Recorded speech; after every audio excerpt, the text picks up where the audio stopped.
The following is an AI-based parody created for satire and entertainment purposes. All voices, conversations, and scenarios are artificially generated and do not represent the opinions, actions, or voices of any individuals represented. This content is not meant to confuse or misinform.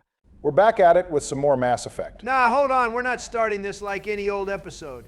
We've got a big fat quitter in the room with us right now. It's not that big a deal, Donald. Joe, I thought we had something special, just the two of us going back and forth for the presidency. But you had to go and quit and set me up against your VP. What, am I not good enough for you anymore? You should have thought of that before you broke me by stealing Jack away. Are you being for real right now? Joe, after all the support I threw you, are you telling me you dropped over a video game character crush? Not entirely, Barry. I just decided to take the Mass Effect videos more seriously.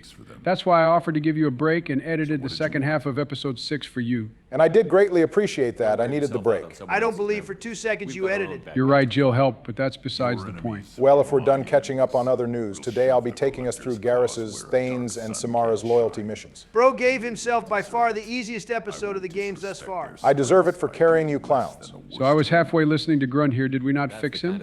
Because he's still talking about pulling Salarians apart by their horns and shoving claws up asses. Sounds like there's nothing to fix. The goal was not to change Grunt's ways, only to direct it towards something productive. In this case, it's killing collectors. And we've got that covered. You have my respect.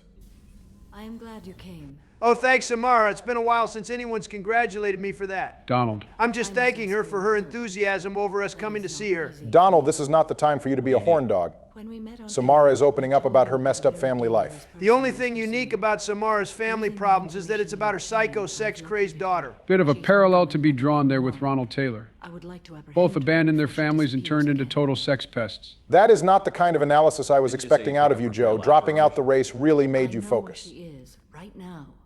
In a month, she may be gone. So what happens if we don't do Samara's mission for some reason? Samara doesn't have to be loyal to survive in Mass Effect 3, so just like with Jack, if you fail her mission, or just don't do it, she kind of keeps it pushing. Will Morinth still appear as a banshee if you fail to stop her? That's actually a good question. I'm 99% sure she doesn't. I think the game has to flag that you've recruited her in order for her to appear as a banshee. Though it is odd that Morinth apparently just disappears. If I had to guess, she probably got too close to Aria and got clapped. Either that or she died when Cerberus takes Omega just before Mass Effect 3. Both perfectly acceptable theories, provided she stays on Omega, which could also mean she gets jumped by Samara later on. So is an Ardat Yakshi a special kind of murderer? Morinth suffers a rare genetic disorder. When she mates with you, there is no gentle melding of nervous systems. She overpowers yours. Good Lord Samara, don't threaten me with a good time. Donald, for crying out loud, you will literally die. Yeah, die from pleasure. I don't know, man. I don't mean to kink shame, but I don't think hemorrhaging of the brain and burning out your nervous system sounds too pleasant. I've already had my brush with death. As of late, I got no fear. Especially if it's a shot with Samara's daughter. We should probably kill Morinth or Donald's going to end up killing our shepherd on repeat at the end of the game. Yeah, trust me. I was definitely not going to side with Morinth at the end of the mission. You guys are no fun. Redemption for such a person. You said this is genetic. How many children do you have? 3. So let me get this straight. Samara had one kid who was an Ardat Yakshi and then decided to roll the dice on that 2 more times. Maybe she popped out triplets? Can Asari even do that? I'd think their reproduction is a one-at-a-time deal. Like, how would a pair of Asari twins share the father's DNA? The Ardat Yakshi disorder develops at maturity, and according to what Samara tells us, is at 40 years old, which is when Morinth developed her condition. So I guess Samara and her partner just had all 3 in close proximity. How did all this happen? I spent my youth on the move, adventuring. I killed people, mated with them, or just danced the night away. Man, the Asari maiden stage sounds fun as hell. It's always adventures of sex, dancing, and killing. Can't say I blame them. I'd be acting a fool too if I had like 300 years to do f*** all before I was expected to settle down and behave like a proper adult. Kind of puts Liara's hobbies into perspective. Instead of dancing in Korra's den or serving with a mercenary band, our little nerd started reading up on the Protheans. I mean, I don't know about all that, Joe. Right now, she's a tough as nails information broker on Ilium threatening to flay people with her mind. I think we're to blame for that. Knowledge will die with me. Now my purpose is to destroy my own children. I had a family once. Now it's time for a twist. Instead of helping our squad mates deal with their shitty parents, the frog here is the deadbeat himself. Thane is hardly a deadbeat. I abandoned them. Well, there you go. Thane's situation is more complicated. He was absent, but was still providing for his family. He was doing that by increasing his KDA but that's besides the point. How is that any different from what he had going on with the Hanner? Thane wasn't working under the Hanner government when he was with his family. They let him retire. Thane was a freelance assassin, without a Citadel species to cover his tracks. Jacob and Colliet have something in common. Both of them hadn't seen their fathers in a decade. Maybe we should set up a play date between the two of them. I don't think Jacob is going to appreciate Colliet's turn to freelance assassination work. Check my extranet contacts. Jesus Christ, does the Drell memory thing have to be so trippy? It's like the opposite of what I've got. Music. I can't remember what I did on my 10th birthday, but Drell remember all of their birthdays. You know these camera angles are just BioWare giving us some flair while he has a little flashback. I wonder what this looks like from Shepard's point of view. Probably looks like Thane is having a trip the way his eyes are darting around. His eye movements isn't as odd as the fact that he's recounting this entire thing speaking out loud.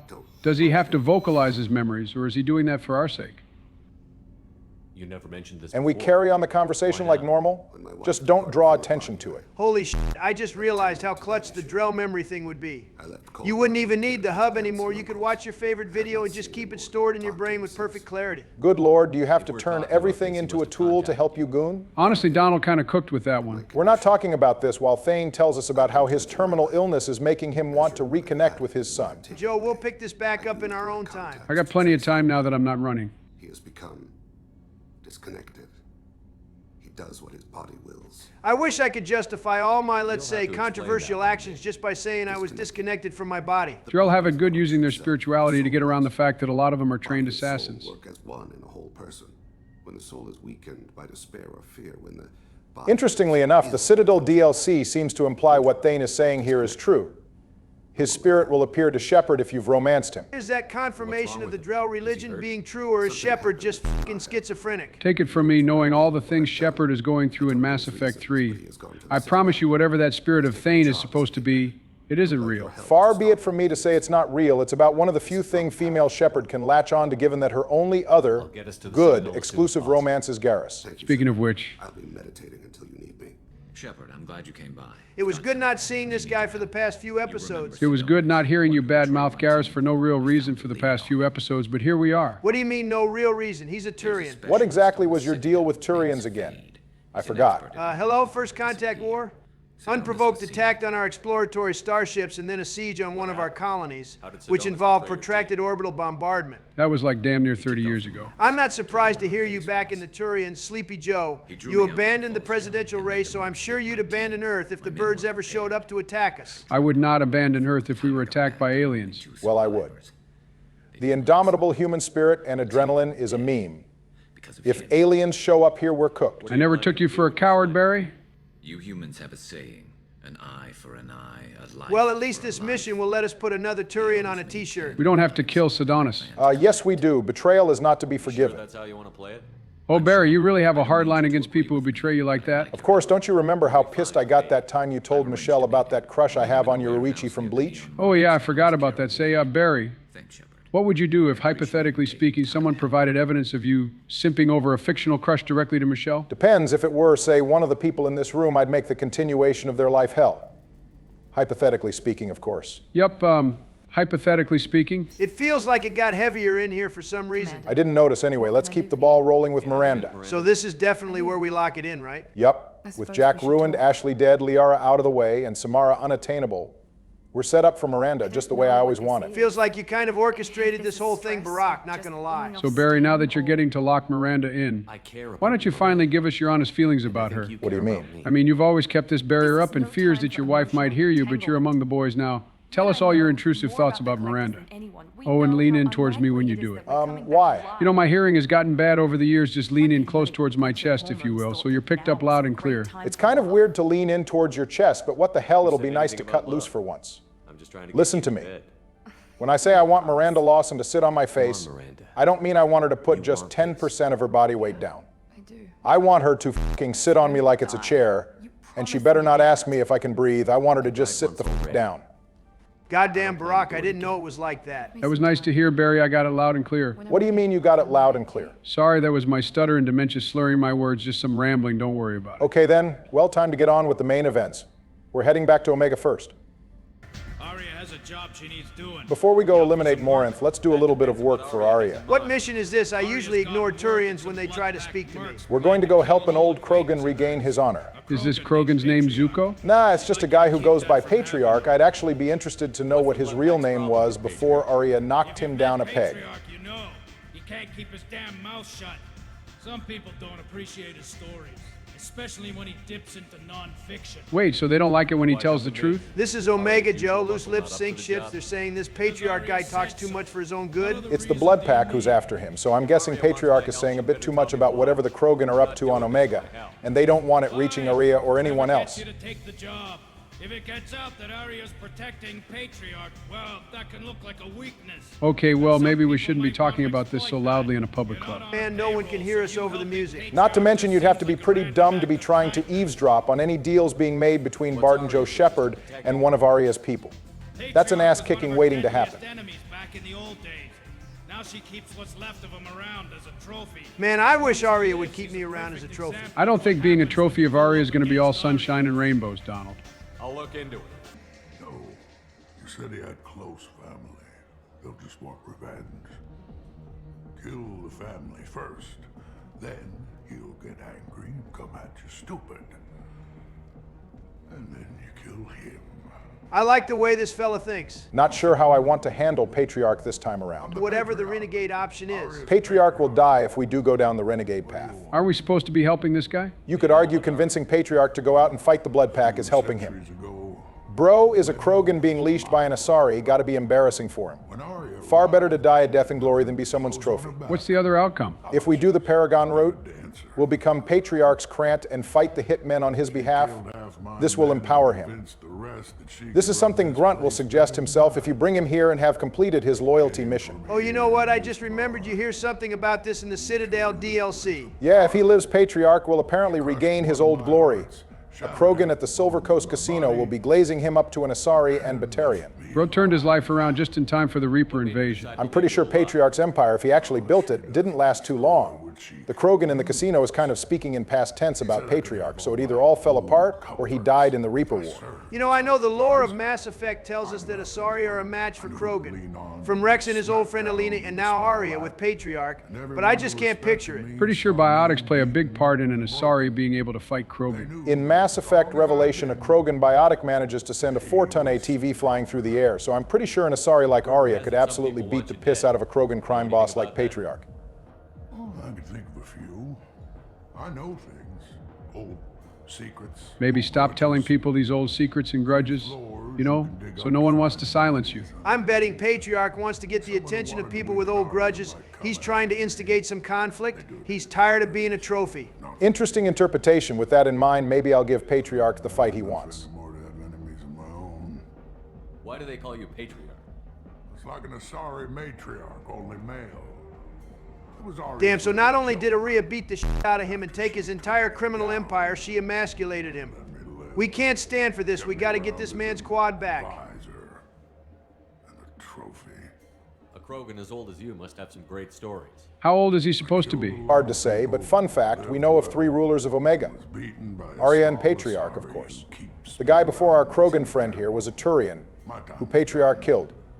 He apparently ate his heart and wore his skull on his armor. Arya took the station from Patriarch in 1980. And that's another W for the Krogans over the Turians. Just what I like to see. Well, of course. Arya wouldn't want me hurt. It would make her look bad. Personally, I'm down for making Arya look bad, so I'm sending Patriarch out there to go catch some bodies, even if it costs him his life. We won't get to hear the legends of Patriarch. There's no greater legend than Patriarch going out in a blaze of glory fighting his own fight. Enough to kill. It's time to remind this old man what species he is. You allow Arya to protect you like you're her pet? I thought you were a Krogan. Arya let me live. My boy, you're a Krogan. There's no greater insult than to be ignored. Okeer said it best himself. She gave you a position of comfort as her trophy. Is that what you want? You're a bigger man than this Patriarch. Now, hold on a second. I'm not going to let you two dance around the fact that you're gaslighting this old man into running out and dying in a suicidal attack. It's what he wants, Joe. This is what Krogan exists for, but I wouldn't expect such a soft-ass Solarian lover to understand what it means to live and die with glory and honor. Patriarch would be completely happy if we were his Krant and killed those guys for him. Yeah, but listen to him scream. Thank you.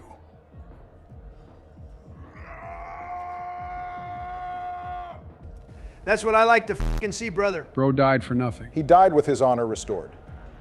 I heard my old friend Patriarch died. He went out screaming and running. Funny part is we didn't even tell him where the hitmen were. I imagine he just ran out and picked a fight with the first decent-looking guy on Omega and kept fighting until someone strong enough to kill him showed up. He was better than that. He was.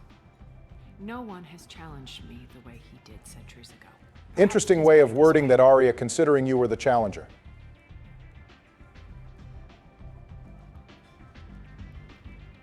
Do you need something else? Oh shit, I forgot about the data pad from the Archangel mission. Understandable. When you recruit Garrus, you go straight back to the Normandy, so you don't really get a good opportunity to go back. I guess it's a good thing we took care of the gangs, or Arya might have gotten jumped. She probably would have been fine. Jurov has doubts the gangs would have enough people left after dealing with Garrus in the message to Tarak. Garca here must get replaced because of this screw-up, because we end up seeing a different Batarian here at Arya's side in Mass Effect 3. We're sending your coordinates to a cache on an uncharted world. You want it? It's yours. Well, that's oddly kind of her. Well, no, not really. Whatever It's true that Arya is sending us to a planet with a valuable cache, but it's actually an Eclipse operation, and the Eclipse mercs would sooner destroy everything than let us take it. So they'll let loose heavy mechs to destroy everything and fight us. So Arya's way of thanking us for helping her out is to send us into an Eclipse smuggling ring to get f***ed up. You can easily clear the mission using the cane, but yeah, she kind of set us up here. Morinth making a move on Arya, man. Wouldn't I love to see that? Lived in the tenements near here. That's where I'd start looking. All right, now we can finally get down to real business. Hunting down a psycho, murdering Asari. This lady does know what place she's on, right? Tons of people die on Omega every minute. Of course, no one cares. It's a wonder Omega has a stable population with its daily death toll. In 2185, Omega has a population of 7.8 million people. Its rate of death is counteracted by all the individuals coming here seeking a new start. What's weird is what the hell are seemingly decent humans doing here when it's been less than 30 years since first contact? It's not like Diana or Neff were born here, right? Neff seems to be a younger lady, so she might have been born here, but I'd wager Diana has a past in crime and came to Omega to start anew, which is probably the case for most humans on Omega. Personally, all this game has done is convince me not to go anywhere near the place if it ever becomes reality. The way it will always be. My baby is gone. Whoa, hold on now. We doing Paragon Reacts? That was my good deed for the episode, trust me. I'm acting out for the rest of it. She deserved a little bit of comfort given that her daughter got brain hemorrhaged. We've all suffered loss. Yeah, Barton Joe Shepard is still thinking about how everyone he knew in childhood got slaughtered on Mindor. Neff made that. A man from some gallery offered me 4 years' salary for it. Someone offered you 4 years' salary for this and you turned it down?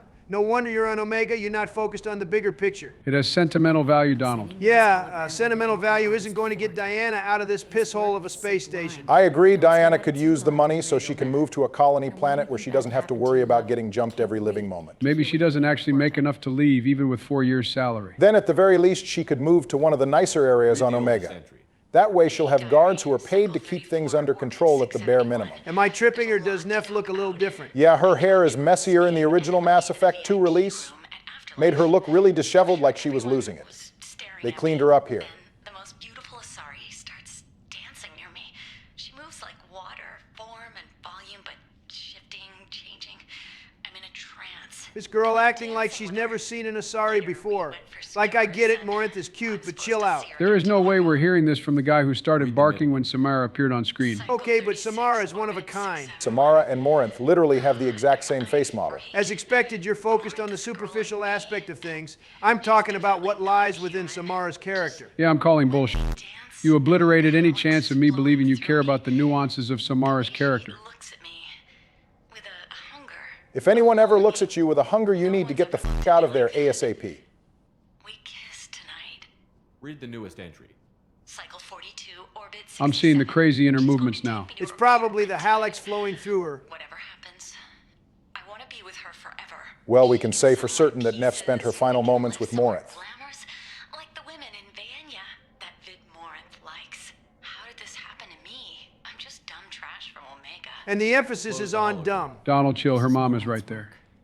She's attracted to artists and creators.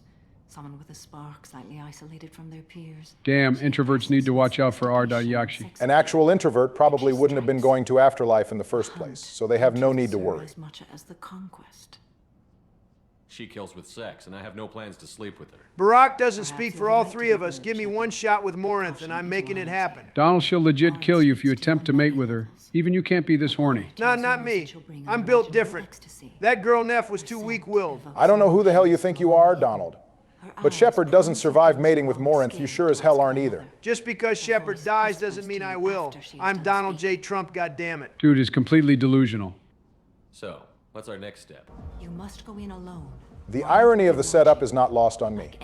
Morinth has spent 400 years preying on people by manipulating them, and here comes Bard and Joe Shepard, a man not even 30 years old, turning the tables on her. That's because Commander Shepard's got that dog in him. I'm sure Morinth thought she had a nice setup here being on Omega, where there's too much crime for anyone to track her killings.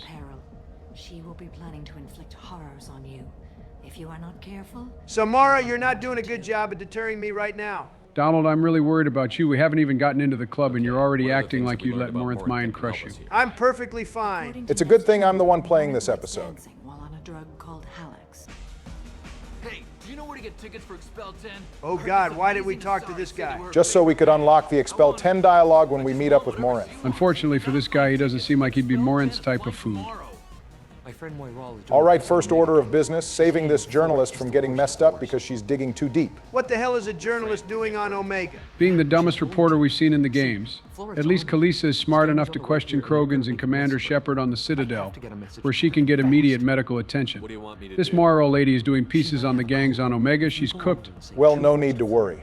I didn't assault Kalisa, and I won't let Morrow get killed by the gangs. In that order. Please tell me you can do that. She's going to die. I can do that. Okay, was Eternity and Terminal right? Jesus Christ, it was under a minute ago. Joe, wake up. Once again, it's a good thing I'm playing, or this poor lady would be a dead woman. Strange question. I get by on public terminals. My Omni tool's been broken for an eternity. It's that face when you realize you're about to get cooked. That's a tough break. I'm done talking to you now. Yeah, f you too, man. I have to pee. It's time for Morrell to tell Floret that she has to floor it. That was trash, Joe. Leave the jokes to us. Well, f you guys too. Don't be like that. Leave the lady alone, pal. Between Garrus and this loser, I'm convinced Turians have absolutely no game. Back off, asshole. I'm a dancer, not a hooker. For crying out loud, slap his ass with a singularity. Mouth on you. I'll enjoy watching you use it. Ain't no one trying to go down on your woodpecker, bird boy. What the hell? I'm just looking for a good time. This isn't your business. I can see he doesn't realize who he's dealing with. Again, you'd think people would be familiar with the fact Shepard is on Omega. Dude is a shame upon the Turian species he received military training just to get folded in a bar over a girl. What'll you have? And our last order of business will be getting these good people some drinks. You didn't dance with the girl. We're here on business, Donald, not to break it down with the local women. I'm sure buying a round of drinks might work in a location that isn't lawless. Pretty sure the customers here would just take advantage of the situation. You better be right. It's not my problem if I'm right or not. We love having you here, so a round of drinks on the house. My name is Morin. Damn, that's all it takes to get a girl's attention. Why doesn't Samara just jump Morinth now? It would be kind of bad to start a big biotic battle in the middle of this crowded club. Most of these people are criminals anyway. I'm with Donald. Why can't Samara just pull up and slit her throat or something? I guess she just wants an honorable duel. I don't think Morinth deserves the courtesy. Don't get me wrong, Morinth is a giant sex pest, but she isn't all bad. No shot of you about to defend her. Barack Obama defending Morinth was not on my bingo card. The f*** you mean, Donald? All you've been doing is talking about how you want to sleep with her at the risk of your life. Yeah, I do that because I'm horny, not because I think Morinth is a good person. I don't think she's a good person either. I just want to provide a full picture of her character. Fine, let's hear the deep dive. To give Morinth a little bit of credit, she does seem to care about her sisters Rila and Falir. My favorite. The Shadow Broker terminal will show us she tried to reach out to them at the monastery, but the emails were intercepted by the staff. Morinth is kind enough to let her sisters know the Samara is dead. Doesn't it? Granted, Morinth lies and said Samara died fighting the collectors, instead of telling them that she killed her. Well, I guess everyone has someone they care about. In the third letter, Morinth says this is her final one, likely because she's been caught and altered by the Reapers. Morinth simply says that the monastery isn't impossible to leave, and that wanting freedom isn't wrong. She signs the letter Mirala, which must be her birth name. It's too bad Morinth's desire for freedom means going around and preying on people so she can give them brain hemorrhages. All right, she's hardly the only controversial squad mate we could have. BioWare should have committed to making Morinth a full-blown squad mate. On that, I'll agree. At the very least, let her be present during the Ardat Yakshi mission in Mass Effect 3. Maybe she could die instead of Riella. Just seems a waste to make picking her an option and then to do nothing with it. It would be a good option for a renegade shepherd who would be at odds with Samara. What do you think of Harley? Do you want to get out of here? Okay, Dan, that was easy. Normally mentioning drugs around women in the club would be a red flag, but hey, I guess things are different in the 22nd century. What the hell, I didn't think Omega had places this nice. Of course, there's plenty of nicer neighborhoods on Omega, you just need to pay to get into them. Like the drums of a great hunt out for your blood. But here, it's muted, and you're safe. Is that what Yes, you want, Morinth, that is what I want. No, we definitely do not want any of what Morinth is offering. Take control of your fate. I've never understood the fascination with safety. Some of us choose differently. So true, Morinth? Donald, what the hell are you talking about? I think we share that, you and I. Yes, Morinth, we do share that. Barry, I think there's something wrong with Donald. Donald, are you good? Strong. I need this. Yes, Morinth, I need you too. Oh, this isn't good. Look into my eyes and tell me you want me. Tell me you'd kill for me. Anything I want. I want you. I'll kill for you. I'll do anything you want. Why are Donald's eyes starting to roll back? This dude literally got hypnotized. How the hell does that even work? Just get us out of here before he starts tweaking. I'm not the victim you were hoping for. Donald, wake up. Oh, good God, he's starting to drool. How do we snap him out of this? Don't worry, I have a feeling he'll see something that'll make him snap back to reality in a moment. The bitch herself found a little helper. Oh my God, it's Mommy. Welcome back, Donald. You scared us there for a second. Mother. It's a little bit of daughter-mother action. For the love of God, don't word it like that. Being your daughter, Mother. You made your choice long ago. Little bit of cutscene magic at work here. I don't think I've ever seen Samara float like this in gameplay. Definitely need to see Biotics be given a bit more love whenever the next Mass Effect game comes out. Holy shit, it's a beam clash. Samara is hitting the JoJo's pose right now. Is that a JoJo's reference? You are a disease to be purged. Nothing more. I'm as strong as she is. Let me join you. Well, now comes the big decision of Mass Effect 2. The choice that will radically alter the trajectory of the entire game. Morinth or Samara? Bro, the three of us are all more radical than this decision. The obvious choice is Samara. Why the hell is Morinth the top option? Isn't that usually Paragon? Not sure to be honest, but I wouldn't read too much into this one. They probably just put the names there haphazardly. Anyway, I'm picking Morinth. One last thing about her, if she does survive into Mass Effect 3, she'll send us an email saying she's glad we're alive, that she's grateful we took a chance on her, and that she'd like to meet up with us again. Yeah, I'm not trying to see Morinth at all in Mass Effect 3. Got enough things trying to kill us between the Reapers and Cerberus. Find peace in the embrace of the goddess. Popped her head like a damn fruit. The landlord of this place is going to be mad as hell when rent is due and they come up here and just find Morinth's corpse. I am ready to leave this place and get on with my life. Morinth haunted my dreams. I wish Morinth was haunting my dreams in waking hours. But sometimes we don't get the things we want. Donald, you need to seek help. Shut up, you know what I'm about? Sorrow and regret, but I am free. This doesn't sound like a happy ending. Well, she did just kill one of her kids with her own hands, which is kind of crazy now that I think about it. Samara could have picked a less gruesome method of execution. As did she. This was never a story that would have a happy outcome. We could have had a happy outcome together if only you like bad boy Samara. Feelings. One of my daughters is dead. My hopes, my dreams were all bound up in my children. Still, my feelings have always come after my duty. The same is true of you. If we were being true to our duty, we wouldn't be spending 40% of this game helping all of you with your personal issues. Once again, why is Kelly on this ship when Shepard is handling everyone's mental health? To feed our fish, I guess. She fought to the end. I am so proud of her, Shepard. You're throwing us some mixed signals here, Samara. She may have had to kill her, but Samara respects Morinth for standing on business and going her own way. Do you realize that she went on the run at the age of 40? So hold on, the Arctic Yakshi disease manifests at maturity, which I presume is at 40.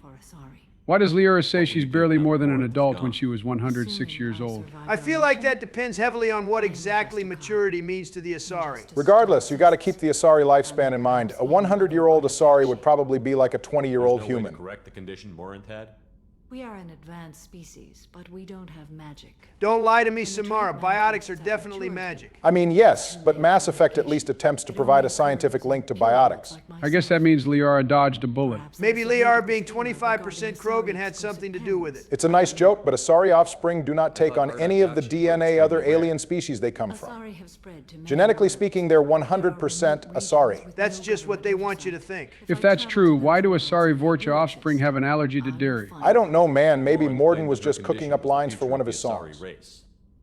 Morinth would say anything that served her cause. Ardat Yakshi are sterile, Shepherd. That wouldn't be a particularly You raise a viable good point, future Samara. for my people. You don't want to settle down? I did. I returned to my homeworld and tried to start a family. You could always try again with me. That ship has sailed Donald. All my life. That is my fate. When I die, it will not be in bed. I thought the same thing too, and then I realized I'm 800 years old trying to do the same job that aged Barry 25 years. Yeah, but Samara isn't going through cognitive decline. I truly am at peace. Due in no small part to you. This recruits is a 20-kilo. You boys up for a little bit of school? Wait. Every 5 seconds, the main gun of an Everest-class dreadnought accelerates 1 to 1.3%. Is that fast? Any full percent of light speed is fast. 1% of light speed is nearly 3 million meters a second. So yeah, that's pretty damn quick. So we're still using Hiroshima as the frame of reference for destruction. Isaac Newton hasn't run the ones with me yet, so I don't believe that. Sir, an object in motion stays in motion, sir. No credit for partial answers, maggot. Sir, unless acted on by an outside force, sir. Damn straight. I dare to That was still assume that technically a jackass partial know answer. that space is empty. Burnside left out what Newton says about what an object at rest will do. Shut the fuck up, Obama. Well, excuse me for trying to make sure we get the full story. The deep dives into Mass Effect content are enough. We don't need you getting anal about physics. 10,000 years. If you pull the trigger on this, you are ruining someone's day, somewhere and sometime. Waking up one day just for a payload launched thousands of years ago to destroy your neighborhood would sure be a pain in the ass. That's a bit of an understatement there, Joey. Random explosive payloads flying through space and hitting a colony somewhere is the future version of all the nuclear bombs that went missing. Are we supposed to call attention to those? Probably not, but I'm not the president, so if one explodes, it's not my problem. Thanks, Barry. That's definitely what I want to hear in my last 6 months.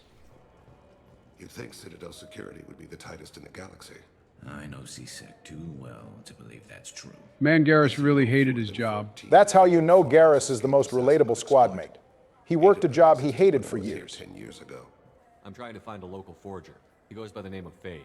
Let's break up the 2 no-combat loyalty missions with Garrus's. Thank God I am not looking forward to the whole following Jorm Taylid section. At least we'll get to see the interrogation scene. Can't wait to see that guy get told we'll cut his balls off and sell them to a Krogan. He'd be in a cell. Best I can do is put you on the trail. I just got a refund in exchange now. Oh God, it's the guy who spends the entire trilogy trying to get a refund. I understand being about your money, but after like 3 years, I'd have to wonder if I have anything else better to do. He's going to keep this up into the Reaper invasion. Got to give him points for his determination. I feel as though we might have walked in on something. Caught these boys on their 15-minute break.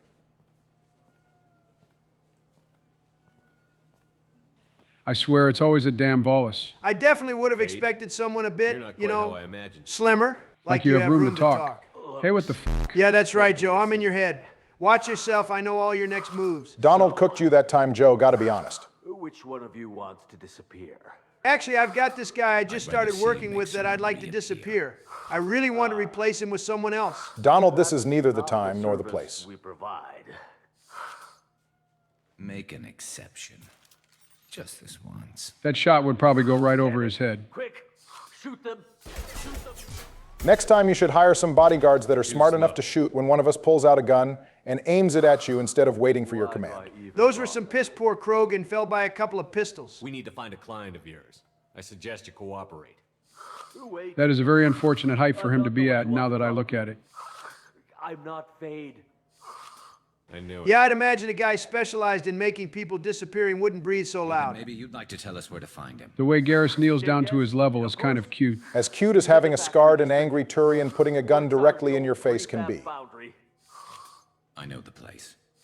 Oh, he's got a lot of mercs there. Blue Suns. Harkin thinks they're protecting him. Oh God, not Harkin. I'm surprised Harkin is even alive. Last time we saw the guy, he was in Cora's den, and that place got destroyed during the Battle of the Citadel. As you know, you can choose to not meet Harkin in Mass Effect 1. If that's the case, you can have Garrus explain who he is. Also, if you didn't import a save into Mass Effect 2, the game treats things as if you don't know who Harkin is. Interesting. But it changes nothing. We still need to find him before we can get to Sidonis. I'm looking forward to seeing Harkin again. The only good thing about seeing Harkin again is that the Turian is going to beat his We need to ass. go to the transit station. I can get us to him from there. So I can go? Yeah, get out of here. Sure, but if we don't find Harkin, we'll be back for you. Shepard and Garrus hid in the pose while Thane stares off into space in the background. He's probably just reliving one of his childhood memories or something. There he is. Shepard? Hello, Harkin. Long time no see. I hope you're ready to see what a real fade looks like. What the hell are the Blue Suns even doing here? Citadel security is slacking. Run all you want, Harkin. We'll find you. Garrus is out for blood, and so am I. Okay, and the bird is back to defying the laws of physics, except this time he's managing to float just behind cover. I feel kind of bad for these two Blue Suns. They really got left to deal with Shepard, Garrus, and Thane. Honestly, can't blame Harkin for hauling ass immediately. He saw Commander Shepard, the Butcher of Torfan, the galaxy's best assassin, and Garrus, the best sniper in the Milky Way. Bro had to have felt the aura coming when he woke up yesterday morning. Hey, fellas, a thought occurs. Well, what is it this time? So we've been gathering at the White House to play Mass Effect, right? And we're definitely not going to finish this before the election. Yeah, what about it? Joe dropped out, so what happens if Kamala wins in November? Oh, You don't need to worry about that because that's not going to happen. Okay, but if it does, where are we going to gather to keep the series going? Will Kamala let us meet here? Probably not.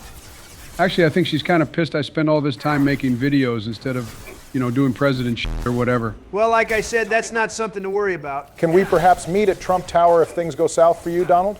No, I don't want you pores in my building. Damn, it's like that? Well, on the off chance we can't come here anymore, we can meet at my place in Delaware. It's no Trump Tower, but it's a quaint little beach house. Wait, is Delaware actually a real place? I thought that was some imaginary location you dreamt up. I too once believed Delaware was a myth, but it is apparently real. Are you guys for real? Delaware was one of the original colonies. It was the first state of the USA. It was ratified December 7, 1787. I was a senator there for over 30 years. Why are you pretending my state isn't a real place? You accidentally called the guy from Ukraine Putin, but you somehow retained all this information about Delaware? Sorry, Joe, but your state is kind of, in the jumbled up area in the Northeast. All those states kind of just blend in together. Not to mention no one is even there. 6 least populace is crazy. This bit is going to rouse some feathers. Delawareans aren't going to stand for this. I have nothing but respect for the people from Delaware. Yeah, I apologize to all 12 of the people from Delaware.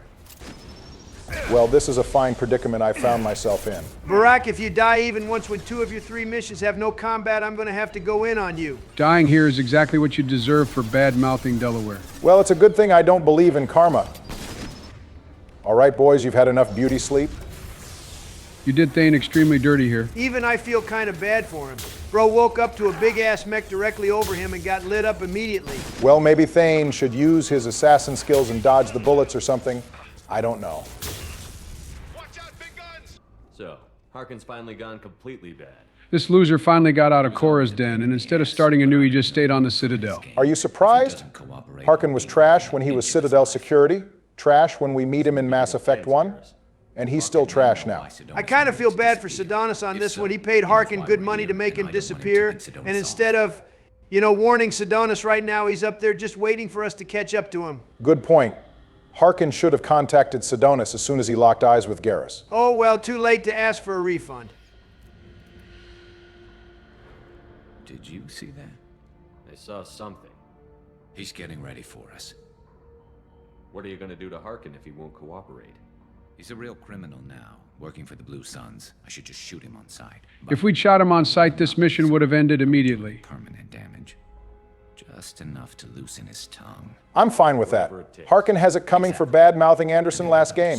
Barry, don't you prefer the Paragon version of this mission? I do, but the way we've been building Garrus and Shepard suggests we should indulge him in his desire for revenge. Yes, let the hate flow through you. Though I do generally recommend going against Garrus, at least to get more of his viewpoint out. A lot of the depth in this mission is lost if you agree with him every step of the way. Plus, you don't get Sidonis' story. That's the plan. It'll be quick and painless, unlike everyone he betrayed. Quick and He'll be painless for spared the treason? agony of a Still slow too death, soft for more me. than he deserves, but as long as he's dead, I'll be satisfied. Garrus, you really think killing Sidonis will make things right? Probably not, but it's what we're doing anyway. You're the one that taught me killing was the best solution. Wait, did we teach him that? Well, I did when I stole Garrus's kill with Dr. Salion. Dude really said I learned it from you, Dad? One thing I'll say about Sidonis is that if you let him survive, he'll be reported as turning himself in for the murders of Garrus's squad. That's too little too late. It's also completely pointless. It occurred on Omega, which doesn't have any laws, and even if it did, it's outside the Council's jurisdiction. Making us push into the high ground is annoying. The curve on those missiles is crazy. Thing did a full 90-degree turn. Yeah, well, curving missiles don't mean anything when they barely scratch me. Sentinel is so damn tough. Yeah, now it's your turn to get f***ed up by the high ground. Unlike you, I know how to make having the low ground work to my advantage. You see now, he should probably jump down and take the fight head on. Either way, I'm filling his chest with a max charge shot from the Geth plasma shotgun, so he's screwed no matter what. He's kind of given up, bro. Isn't even shooting anymore. Thank you for announcing that to the entire lobby, Garrus. Oh, crap. Two heavy mechs, incoming. There's a bit of a trick here where you can take the mechs out instantly by shooting the cranes they fly in on with overload or concussive shot. Donald, that would have been nice to know 10 seconds ago. I'm surprised you didn't already know it. Finally found some cracks in Barry's Mass Effect knowledge. I never claimed to be all-knowing. How the f*** are those two already dead? Because they stupidly went to the low ground instead of coming up top. Sometimes the squad made AI is smart, sometimes it's not. And they got obliterated again. I'm going to raise them a second time, but I'm pretty sure it'll just be instant death.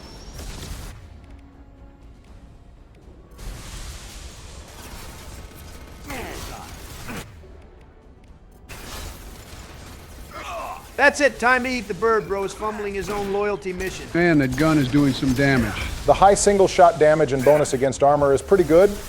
And to think we don't even have armor-piercing ammo on it. What BioWare did to the M5 Phalanx in Mass Effect 3 is a crying shame. They turned it from a suitable alternative to snipers to a jack of all trades, master of none. Well, to be fair, you can equip actual snipers regardless of your class. So the Phalanx hardly needs to be an alternative. Hey, Barry, you're looking like you're in a bit of trouble here. Nah, I'm fine. Just got to play this out. I'll actually be impressed if you make it out of this one. And now all I have to do is stun lock this mech. I don't know, man. His friend back there might have something to say about that. It's too bad our friends are on the ground taking a nap while we get pinned. I'll have something to say to Garrus and Thane after this mission ends. I don't like that the other one is on the flank again. Don't worry, I see him. He's not killing me. That's a bad position, bro. Okay, let's stun this one again and move out the way. This wouldn't be happening if you were on Vanguard. What on earth could Vanguard have done about this situation? Die faster, probably. You charge into the mechs and then run past them and up to Harkin. That wouldn't work for 3 reasons. 1, that would leave your back open to get blasted by the mechs. 2, some smaller mechs spawn to stop you. And 3, I'm pretty sure the door to Harkin doesn't open until after you clear all the enemies. Wow, I'm genuinely surprised you made it out of that one, Barry. Well, you know, I'm the best of the 3 of us. The current death count says otherwise. I'm certain that'll be rectified sooner or later. Yeah, when I take over as number 1. That was a good joke, Joe. Laugh while you can, Barry. You'll get what you deserve. Excuse me? Oh, nothing.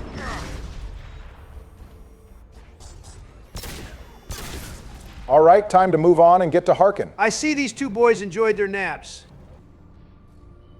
You were close, but not close enough. Did he seriously think he was going to walk on out of here like we didn't have guns on him? He's lucky Garrus flanked. So, because I would have shot Harkin in both his kneecaps for causing me so much trouble. Disappear, huh? Come on, Garrus. We can work this out. What do you need? He's being more cooperative than he was in Mass Effect 1. Yeah, getting manhandled by an angry Turian has a way of changing your perspective. Both have something the other one wants. Whoa, that was a low blow. I guess the groin is a universal weak point in the Milky Way. Kicking a Krogan in the quad got to be like 4 times the pain. Just tell us what we want to know. Maybe. I still haven't heard what you want. You know damn well why Garrus is here. I need to find him. I might need a little more information than that. His name was Sidonis. Turian came from the...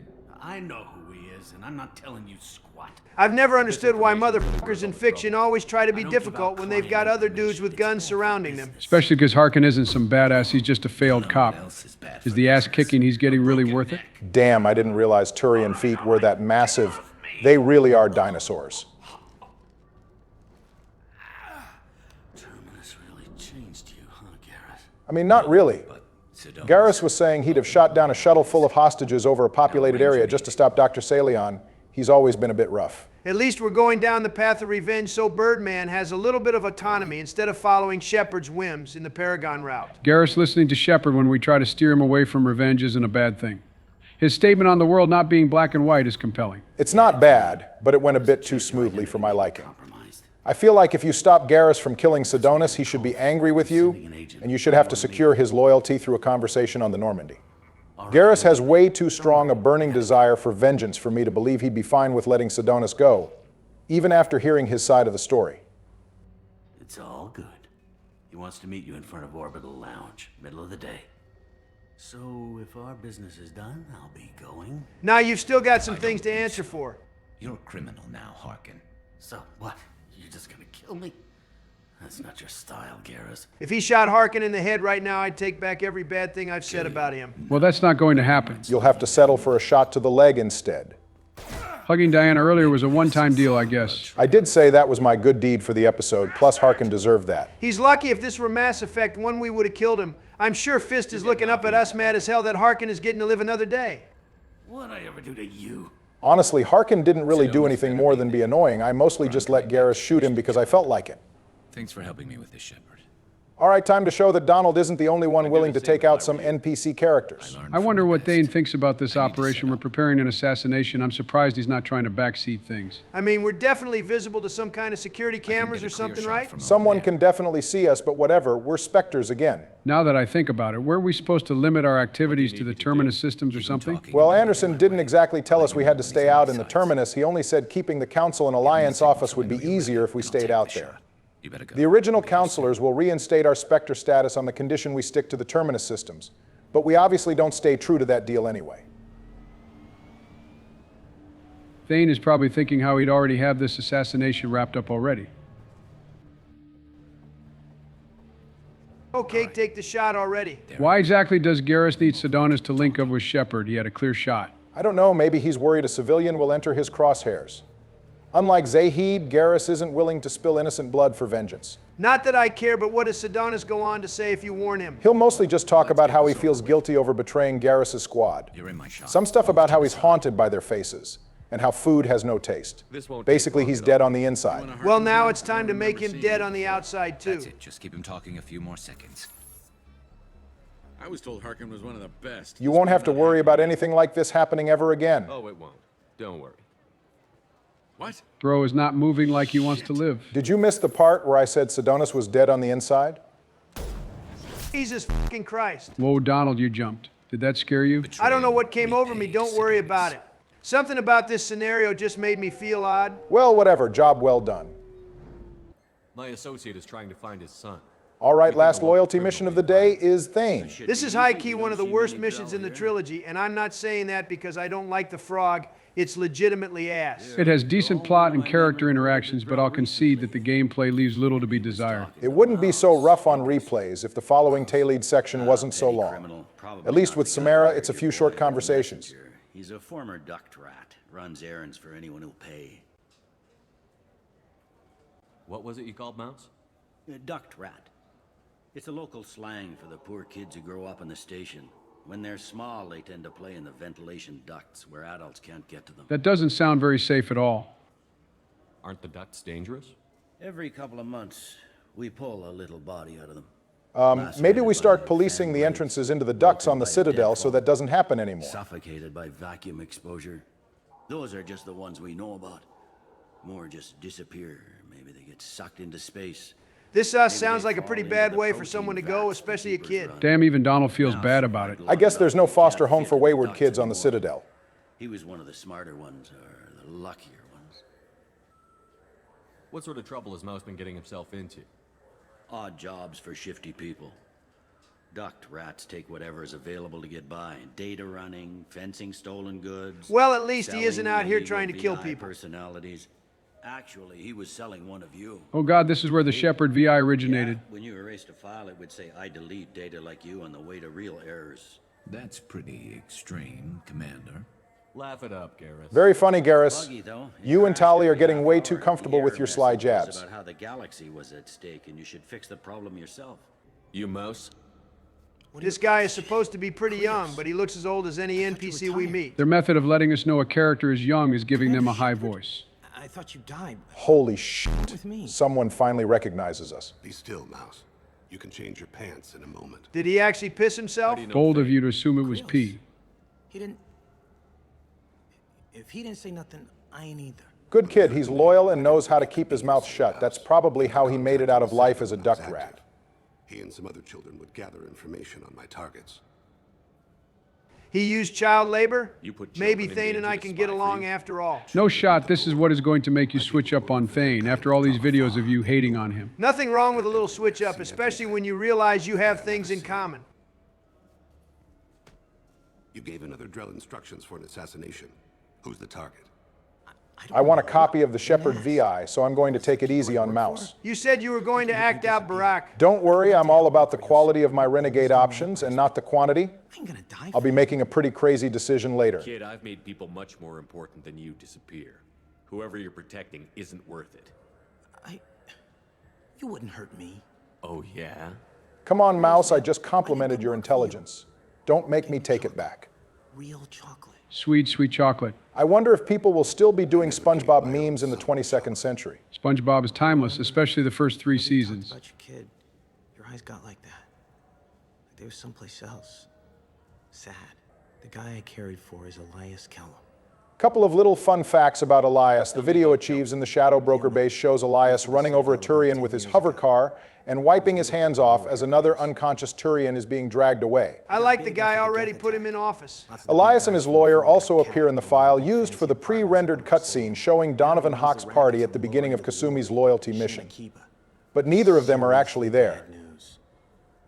One other thing. That Shepherd VI you're selling? Oh shit, you heard? I've got some royalties, right? Dead. It was totally legal to make a VI of you. I don't really want the money, I just want a copy. Give me a copy, we'll call it even. What? I mean, sure, yeah, absolutely. Sorry about the whole... So apparently once you die in the Mass Effect universe, it becomes totally legal for someone else to use your likeness for financial gain. That seems topical for some reason. Right. When Kellum finds out what I've done, I won't live long. And I can't do anything about it but hide. Do we know what happens to Mouse after this? We don't exactly hear from him again. You do have the option to rat Mouse out to Elias during the interrogation, but you'd have to be a pretty massive bastard to do that. Regardless, Mouse seems to be perfectly fine in Mass Effect 3. In the Citadel DLC, we'll see that Mouse has the top score in the relay defense game at the Castle Arcade on Silver Sun Strip, beating both Bailey and Shells, who you might remember as the Salarian, who was trying to hack the Quasar machines in Flux. Well, I'm glad to see the kid at least has some hobbies outside of crime. I was the only good thing he had back then. But I left him. Can we talk about my associate's son? All we do in this damn game is talk about our associates' family members. Elias Kellum. Kellum? Shit. Look, this is awkward. Kellum and I have an agreement. I might as well say it now. Another video in the Shadow Broker archive shows Elias and Bailey having some secret dealings with each other. I'm surprised Garrus didn't say anything about how Citadel security hasn't changed. I think we're all perfectly aware that corruption in this place runs deep.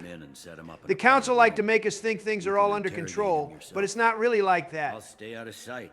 And if I'm lucky, Kellum will believe that I had nothing to do with it. We should question him together. Keep the pressure on. Thoughts on how we approach it?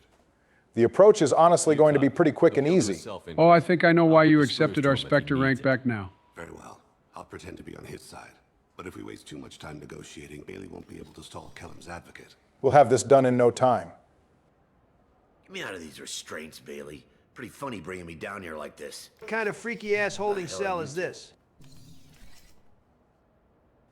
And now we're back to people who apparently don't recognize Barden Joe Shepard on appearance.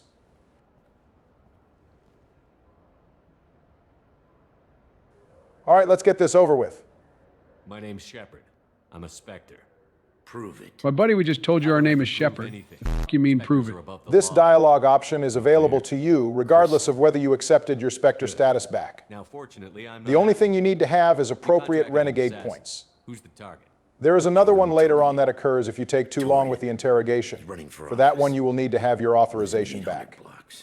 Thanks. You won't see us again. No offense, but you're a problem below my pay grade.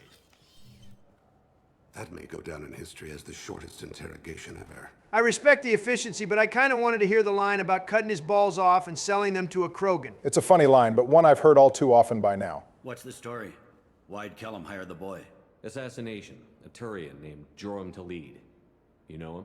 Joram? Yeah. You might have seen his posters around. He's promising to end organized crime on the ward. Thing is, his message is all mixed up in race politics. He's anti-human. Boom, there you go. All my talking to the Turians has been justified. Anti-human? You haven't heard what the aliens have been saying? They think the Council died because our fleet refused to save them. Well, they wouldn't exactly be incorrect. Well, if it isn't the consequences of your actions, Donald. Oh, please, Talid would have been radicalized regardless of my decision. At least here I gave him an actual reason. This is some interesting world building, but nothing really comes of it. This assassination. Can you get us to the 800 blocks? Sergeant, get a patrol car. These two need to get to the 800 blocks. There he is. How do you want to play this? Not gonna lie to you, I don't want to play this at all.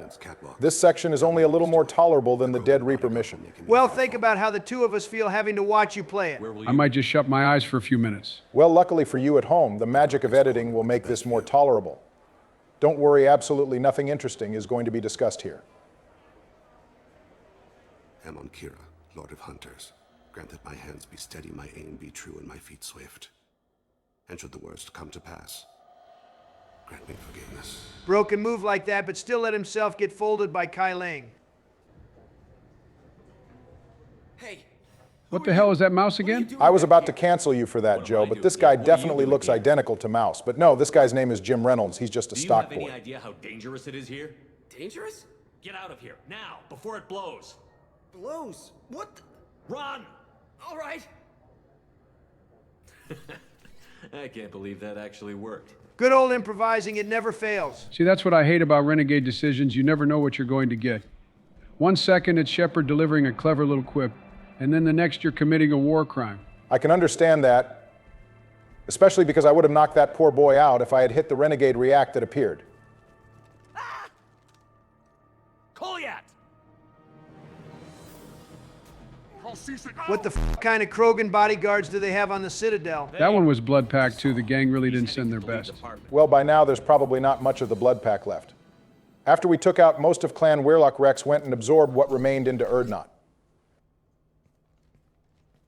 You can tell the boy didn't take after his father. If this was Thane, Talid would already have an extra hole or two in his body. Kolyat. This is a joke. Now you show up. Help me, Drell. I'll do whatever you want. Don't worry, Talid. I'll get you out of this. Put the gun down, son. Get out of my way. I'm walking out. He's coming with me. Kid didn't even have an escape plan. It's his first and last day on the job. Give him a break. Outside. I don't need your help. Barry, are you awake? Back off. I'm perfectly conscious. Don't mind me. No, you won't. Oh my God. Hostages only work when your enemy. Damn, Barry, that was kind of cold-blooded. Something about that. I don't know why, but it kind of bothered me. What's the matter, Donald? I was just making sure one of those damn birds didn't gain any political power. Oh, wow. Is that what I sound like? Yeah, more or less. Well, damn, I guess that kind of puts things into perspective. Son of a bitch. Thane came hundreds of light years to talk to you. CSEC can give you 5 minutes. Can't they? I like how we've barely spoken to Bailey, but he already knows what's up. That's just good survival instincts. He knows not to cross us. Well, yeah, you made the consequences of that abundantly clear a minute ago.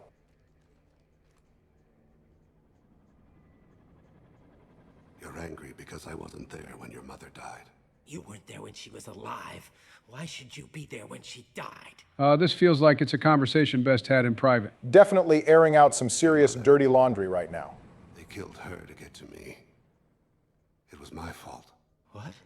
After her body was given to the deep, I went to find them. So basically, when Thane started working freelance assassinations, some people paid the shadow broker for information on him, and that's how they got to Thane's family. And I guess Thane went and got his get back in blood. Did Thane not consider, doing more traditional work? To his credit, he did try. He was just really bad at it. Not a lot of room to build up your work skills and experience when all you know how to do is kill people. Out of the world. You're the only good thing I ever added to it. This isn't a conversation you should have in front of strangers. About damn time the whole precinct is going to hear about this. Father back to the precinct. Give them a room and as much time as they need. I ran some searches in the CSEC archive. About 10 years back, a bunch of real bad people were killed. Like someone was cleaning house. Well, they probably had it coming. The suspect was a drill. We never caught him. You might want to just let that one go, like Bailey. That is trouble you don't want to deal with. Someone's got to deal with it. Doesn't have to be me, though. Smart man. No one on the Citadel at the moment wants anything to do with Thane right now, especially because he's still at his peak. I'm guessing the talk didn't go too well. How'd it go? Our problems, they aren't something I can fix with a few words. Well, yeah, 10 years of abandonment isn't going to be resolved in 10 Your minutes. boy shot some people. No one I feel sympathy for, but there it is. Well, technically, he only shot the blood pack That kid Krogan, goes through the system. and We I'm both pretty know sure he's he there made for it. the rest of his life. I'm the one that Those killed guys were Taylor. a waste of skin. Scales. Whatever. If you've got another suggestion, I'm listening. Give him a job. He can work off his debt to society, and you can keep an eye on him. We could just take him with us instead. We broke Jack out of prison. There's no reason we can't do the same for Thane's son. The Normandy isn't exactly a college campus, Joe. We're kind of going on a high-risk mission. I doubt Thane wants his kid there. Interesting. I'll think about it. Thank you, Captain. Have you got a minute to talk? Finally reaching the end of this banger episode, let's close it out with some of our squad mates. I was wondering why we were neglecting to talk to them the past few episodes. Well, most of the dialogue we're getting now was locked behind the loyalty missions. Hey, come to think of it, have we not said a word to Kasumi and Zaid? Damn, we haven't even gone into their rooms. They mostly just comment the same sets of lines, with some reactions to the most recent events. Most of it isn't that interesting unless you want to hear Zaid's old man war stories. Morden is actually talking about something pretty interesting here. Several cloned generations. Cybernetic augmentation widespread afterward. As Protheans failed, Reapers added tech to compensate. Hey, hold on a second. This is starting to sound kind of familiar. Don't you dare try to compare this to the synthesis ending. It's a fusion of organics and technology. It's in perfect alignment. Collectors are monsters. The synthesis ending creates new life. Boys, we are not arguing about this here, besides control clears. Effects on Protheans more than indoctrination, body modification. No self-preservation instinct. Old injuries not healed, no reproduction, just cloning. Seems like a downgrade. The Protheans themselves had to be way better fighters than the Collectors are. Most of them don't even use biotics. Well, they're only really used to collect rare alien samples, so there isn't much use in the Collectors being powerful. Must be destroyed. You said the collectors had no art. I had no idea you cared about that kind of thing. Personal interest negligible. Sang a little. Multi-species productions for... Oh yeah, it's time for one of the best moments in the trilogy. Hearing Morden sing is actually pretty important.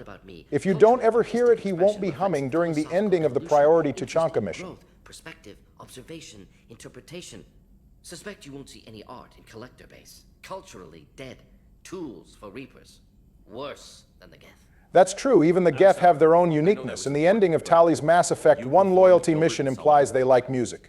I am the very model of a scientist Solarian. I've studied species Turian, Asari, and Batarian. Dan Morden has been waiting the entire game for this moment. Biology because I am an expert, which I know is a tautology. My xenoscience studies range from urban to agrarian. I am the very model of a scientist Solarian. Bro's got some pipes. This just makes me feel all the sadder that Morden doesn't survive to join us at the house party in the Citadel DLC. He could have sung for the entire gang. Thanks for sharing what you've learned, Morden. Since joining you, I've realized how Oh, much... Samara, you sure you won't at least consider dating an evil shepherd? You gotta let go Donald, it's never gonna happen. She would have rejected us in Mass Effect 2 anyway. Paragon or not. I experienced everything the galaxy has to offer. As a Justicar, I saw parts of Asari space few know about. I destroyed villages and saved cities. I even fought a Spectre. Why did you fight a Spectre? A Turian named Nihilus. Random Nihilus mention. That was definitely the last character I expected to hear of when I first heard this conversation. Following the code, I attacked. Nihilus seemed like an honorable Turian, and a good Spectre. I don't know about all that. We knew the guy for a good 15 minutes before he ran off to die on his own. Samara, you should keep what you just said in mind when we do Zaid's loyalty He mission. was good. He returned fire and tried to run. Bam, she just said he was decent, but I would have had his ass sooner or later. Nihilus was a pretty good Spectre in his own right, but a Justicar is just way too much to fight head on. Or to let an innocent die or pursue him. The code I guess that's the secret to getting away with crime when faced with a Justicar. Find an innocent person and use them as a shield. When we met, I witnessed you kill a merc who had no chance against you. That Eclipse sister went out in pure bliss beneath Samara's boots. Jesus Christ, Donald. She chose to ignore it. What was being a mercenary like? I was a young, impulsive maiden who discovered her talent for combat. Being an Asari maiden sounds like a coin flip between turning into a violent killer or a dancer in some club unless your name is Liara. Drop-off area. I discovered the shipment was slaves to be traded to the collectors for advanced technology. I don't know what's worse, going to the collectors or the Batarians. I don't know. Maybe the collectors would end you sooner, hard to say. Practices, but never anything patently unjust. Yeah, I'm calling cap on that one. Turn around. My mates disagreed. After they were dead, I brought. I like that one. I said turn around, they disagreed. So anyway, I killed them. They closed faster than I could flee. Fortunately, we were close to the mass relay. I got through, and they did not pursue. Shepard, need me for something? Have you got a minute? Sure, just killing time anyway. You're only killing time, Garrus? You're sure you're not in the middle of something? With the collectors or the reapers or whoever else comes after us. I know you'll get the job done. I am not looking forward to whatever is coming after us in the next Mass Effect.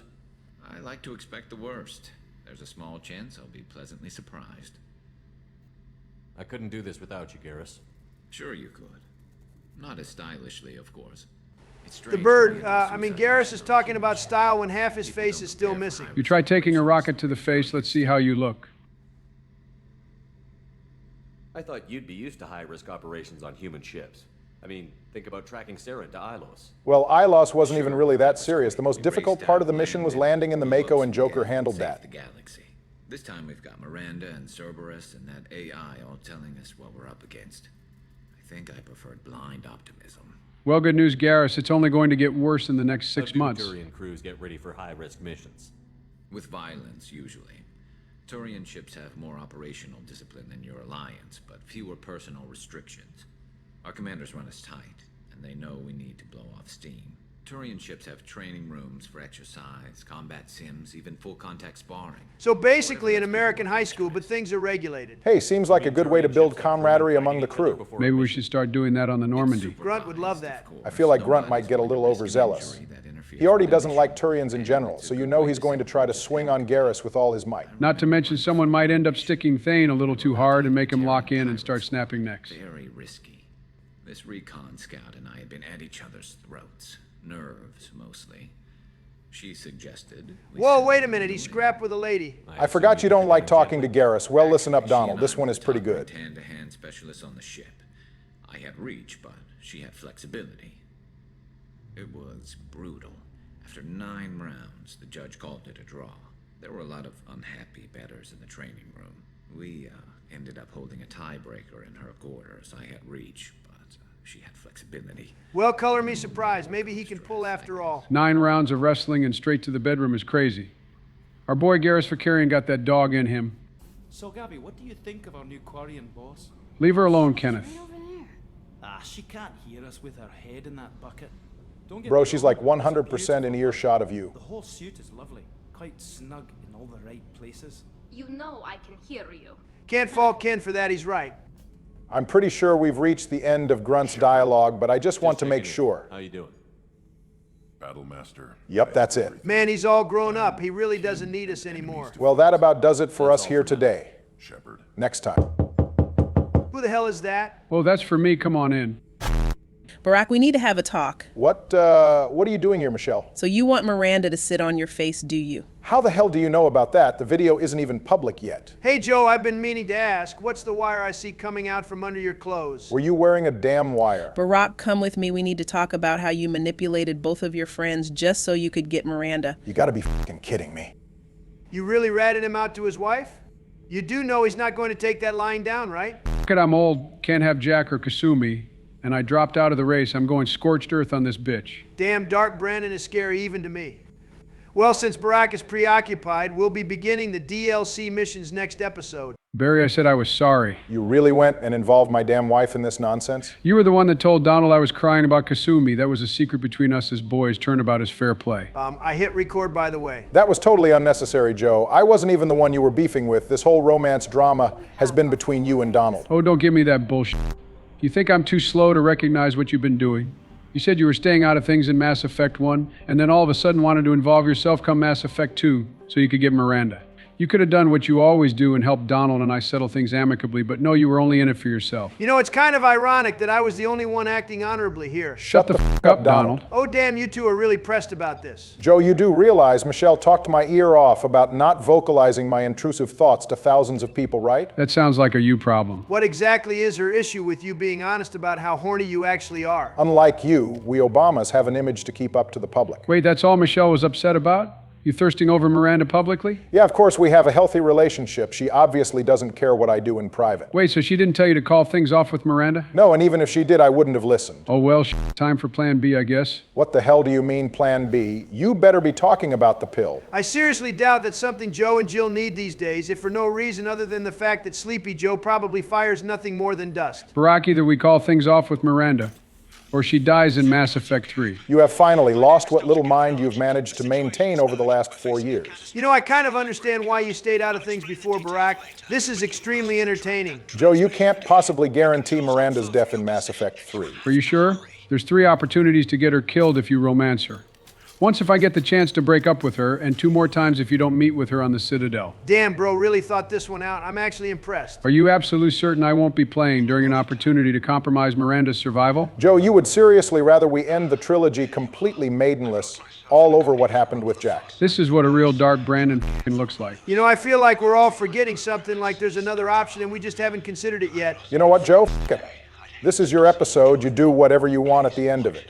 The consequences are your own. So in case anyone hasn't put it together yet, Joe is doing the Project Overlord DLC. Oh yeah, we're back at it with some more Mass Effect. And Barack, go ahead and skip the intro. I doubt anything you could say now would be a better hook than you and Joe having a lover's quarrel. For the record, this is not the DLC mission I wanted to do. It's my least favorite one. Oh well, cry about it. You should have died less if you wanted first pick of the DLC missions. Have fun driving around in the M44 Hammerhead. Besides, Overlord isn't even bad. It's got a good ending and it's fairly easy compared to Arrival. Well, that's good. That'll help me close the gap with you two. You need it after Barack and I had 0 death episodes. All the pressure is on you now, Sleepy Joe. You f*** up here and not only are you cooked, but we'll be playing Vanguard in Mass Effect 3. Well, I can think of a few Quarians who learn the consequences of handling live geth. You know, I wonder what Tali and Legion have to say about all this. You'd think both of them would have a lot to say. Unfortunately, Mass Effect 2 isn't exactly detailed in giving squad mates dialogue in the DLC missions. Not only do Tali and the bot not say anything, Miranda and Jacob are also dead silent during the whole thing. And while I'm usually glad to not hear Jacob speak, Miranda should definitely have a thing or two to say about this Cerberus operation. Also, another thing, isn't bringing Legion here kind of, you know, really f***ing dangerous? Good point. He should probably get taken over like all the other geth. That would give me an excuse to turn him into a trash can. Weren't you turning over a new leaf with the aliens after what happened last episode in the attempt on your life? Yeah, the aliens, not the bots. I might have had the fear of God put in me, but I'm still the same old guy. The only explanation I can offer as to why Legion can be here without being taken over by the rogue AI is that they are over 10 times more complex than your average geth unit. I'm not even gonna lie, the last time David appeared made my stomach drop a little bit. Getting scared in Mass Effect 2 is crazy. The game is too bright. I can see it. Project Overlord is definitely a return to form in terms of atmosphere and suspense. But I hate egg salad. I really hope that fillet she was talking about was a filet-o fish. Don't you mean a fish delight, Donald? You call the f***ing McDonald's fish sandwich by the wrong name one damn time, and people never let you forget it. Well, if it makes you feel better, people tried to cook me over a tan suit I decided to wear. You get used to it. Damn, that's a throwback and a half from you, Barry. Besides, Donald, I doubt catering in a Cerberus facility is McDonald's. You don't know that. Mr. Jack Harper is a man of refined taste. You think the guy who imports his smokes and bourbon straight from Earth is the type of guy who would tarnish his palate with McDonald's? Zero shot. I'm sure the elusive man only eats Wagyu beef or something. Man, this is light work. You're still only on the first combat arena. Am I invisible or something? Maybe don't reappear directly in Bard and Joe Shepard's line of sight, Kasumi. Bad look, Joe. Fuck this, I'm out of here. These stupid fucking flamethrower enemies, god damn it. As the saying goes, if you can't stand the heat, get out of the kitchen. Well, that's the first death we've had in the series since Joe died on Jacob's loyalty mission And with that, he's finally hit 15. Don't count me out of the race. This isn't over yet. I seriously doubt Donald and I are dying 7 and 6 more times respectively before the end of the series. I'm sure that claim will age like milk in the sun of Arizona. The only thing aging like milk in the sun is you, Sleepy Joe. It's actually crazy you managed to die on this mission, but got through the platform section on the collector vessel without one game over. I told you that was a fluke. It was not a fluke. I'm just goated like that. The only thing goated about you is your death count. I guess Joe was just motivated by the bet you had in that episode. What the fuck? We are literally still in the first combat arena. Well, audience, I hope you're looking forward to some Vanguard gameplay in Mass Effect 3. No, it's not over yet. I'm not out of the race. I can still win this. Kamala told me you said the same thing in the weeks up to you dropping out of the presidential race. Joe, I'm not even clowning you here. I'm just speaking straight facts. You just got your 16th death. You legit have 2 times the deaths that I do, and you're approaching 2 times the deaths that Barack has. For your own sake, just give up. It's over. How can I give up here? We're like barely more than halfway through the overall trilogy. I'd say I feel bad for you, but given the events of recent episodes, I'd say you're getting what you deserve. L plus ratio plus rip bozo. I'm smoking on that Biden pack. You're not exactly trying to convince me to not break up with Miranda later, Barry. I already told you if you do that, the consequences are your own. What consequences? If I were him, I'd send Jack into the vents on the suicide mission. You in my head, Donald. Yeah, I might be scared if you were the one making the threat, Donald, but I know Barry isn't going to do that. You willing to bet on that, old man? Barry, you literally let Molock from Bring Down the Sky escape alive because you're concerned with the war assets for Mass Effect 3. Taking fire. And while I can't recall exactly how many points Jack gives us, I know she gives us them all the same. Never mind the fact that the Grissom Academy mission is less fulfilling if Jack isn't alive and you're all about the plot. I know for a fact you're not going to kill Jack. You know me too well. 8 years in the White House, little brother. So I guess Joe has you in checkmate. We'll just have to wait and see how things play out. Thank God I finally made it. I feel like this is only a sign of things to come. No way, I'll be fine going forward. The gentle piano music sure fits this gruesome-ass scene. This guy is not passing the posture check. The Geth didn't even bother to shoot him, they just broke his neck. They also apparently tore his eyeballs out because those definitely aren't in his head. Watch out, Joe, you're gonna end up getting cooked again. I've had enough getting lit on fire, personally. Fingers crossed you get set to well done again. Nope. That. I'm out. The Geth is back there laughing at you. Getting laughed at by a bot couldn't be me. Thank God for overload. The fact that you're not only a sentinel, but teamed up with 2 of the best squad mates for dealing with synthetic enemies, and still managed to die twice is genuinely embarrassing. Hey, Barack, you're clowning Joe a bit too much. Oh, wow. Thank you, Donald. That's supposed to be my thing. I was going to tell him exactly what you said. You're going to have to let me get my licks in this episode. So now both of you are going to be on me. Security failure and are requesting assistance. What do you mean our outgoing comms are jammed? How can it do that? Bro was legitimately flabbergasted. I'm starting to develop a real burning anger for the Geth. I'm not gonna lie. Yes, welcome to my side. Come, we'll welcome you warmly. You hating on the Geth just because you can't handle this mission is crazy. Well, he's about to die again.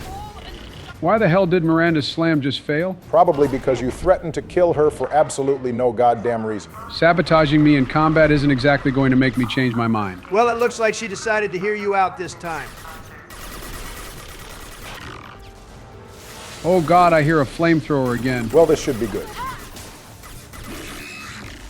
This time Kasumi got cooked. Anyone want some Japanese food? Good Lord, Donald. Ooh, you got lucky. No luck here. Everything went as planned. You planned to die 2 times in the first combat arena? No wonder America is so f***ed at the moment. All right, time to take out someone's satellite TV. Fun fact, the Geth plasma shotgun has no effect on the capacitors. Jesus Christ, does the screen have to shake so much? Well, excuse the satellite dish for not blowing up more quietly and calmly. If this bothers you, just wait for the Hades cannon section during Priority Earth in Mass Effect 3. Don't remind me, thank God they only did that one time. Where the hell did that bot go? Holy shit, it's firing rockets from a different plane of existence. Bro is fighting the Limbo clones. All right, BioWare, we get it. The goddamn satellite is falling. The shit's making my eyes bug out. Well, you can end this whenever you want. You don't have to fight the Geth. You can just destroy the last capacitor. Oh yeah, let me just run past the Geth Prime and get to the capacitor. Great fucking idea, Barry. You know this is a circle, right?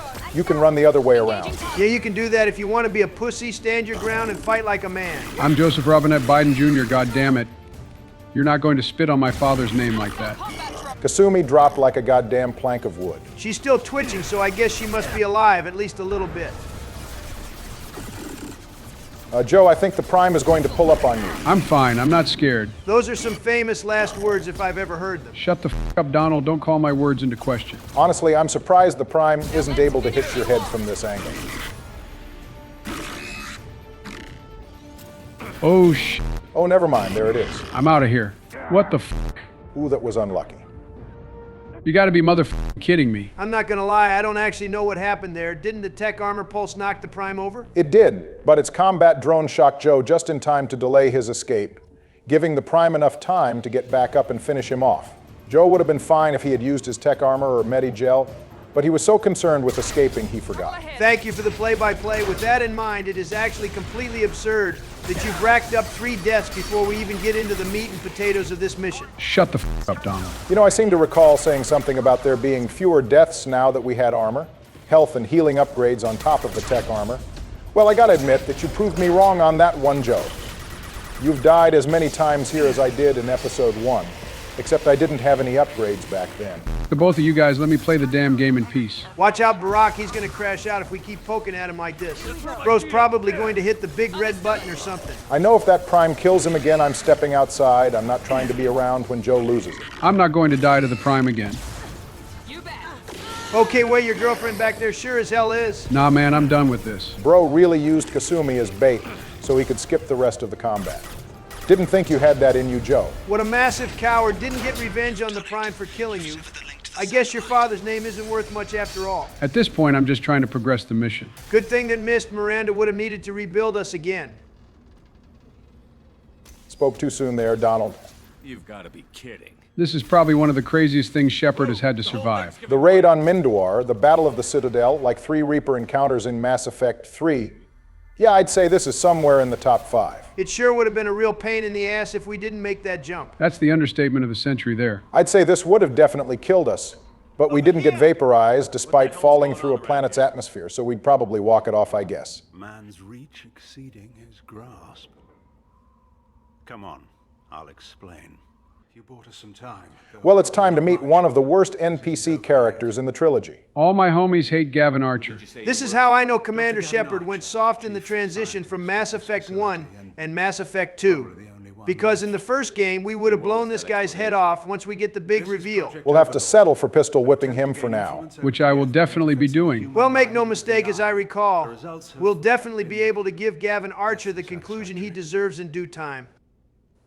Joe? Oh, that's not what I meant to pick. This dude picks a pro-Cerberus option, and it's to agree with Gavin Archer. My brother, David, volunteered to serve as a test subject. Lying as naturally as he breathes. If I had things my way, he wouldn't be breathing right now at all. Infecting our networks and seizing control of any technology he finds. So, Kasumi and Miranda are just counting bodies and shit while we talk here, huh? Miranda did work on a corpse for 2 years, so I'm not surprised, but I'd think Kasumi would be a bit more queasy at this kind of thing. Well, I mean, she is a thief. Surely she's had to get her hands dirty at least once or twice. What's the worst case scenario? A technological apocalypse.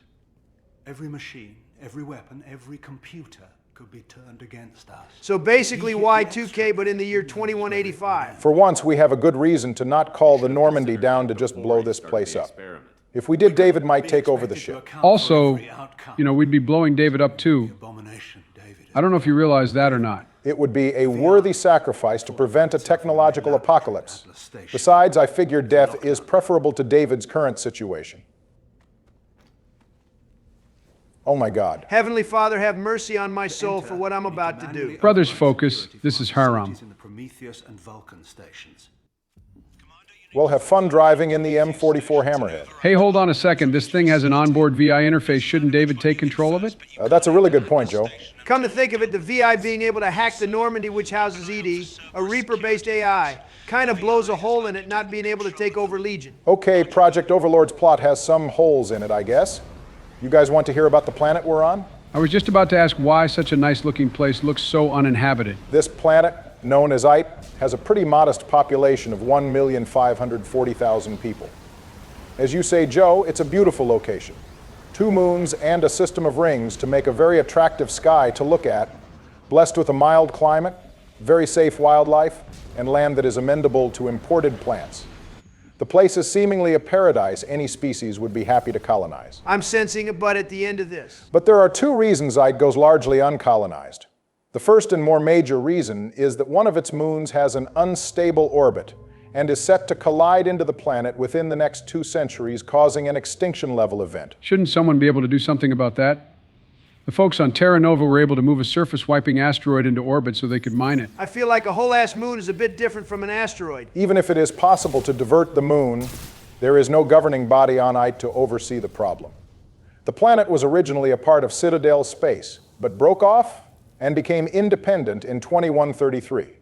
And given the Doomsday level event in its future, the Council just let Aight go in less than a day without any debate. The one time the Council don't debate about something endlessly, it's about a golden world that could potentially be saved from destruction. Council politics aside, Aight is pretty much a violent world now, where the average citizen has to be self-reliant, fending off militia groups, corrupt corporations, and even Geth incursions since the Phoenix massing cluster, which houses Aight, is near Geth space.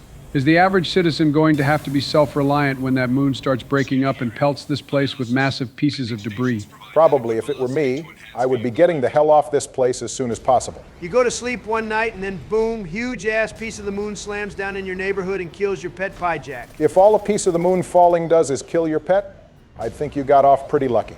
Oh, Lord have mercy. Is that a platforming section coming up next? It is.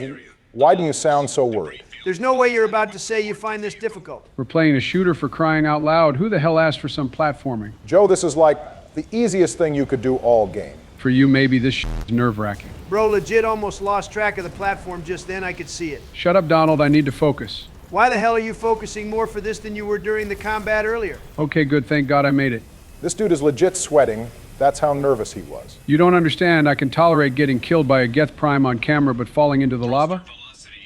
I'll never live that down. Can't say I relate. It's not something I've ever had to worry about. Don't you play a lot of Mario, Joe?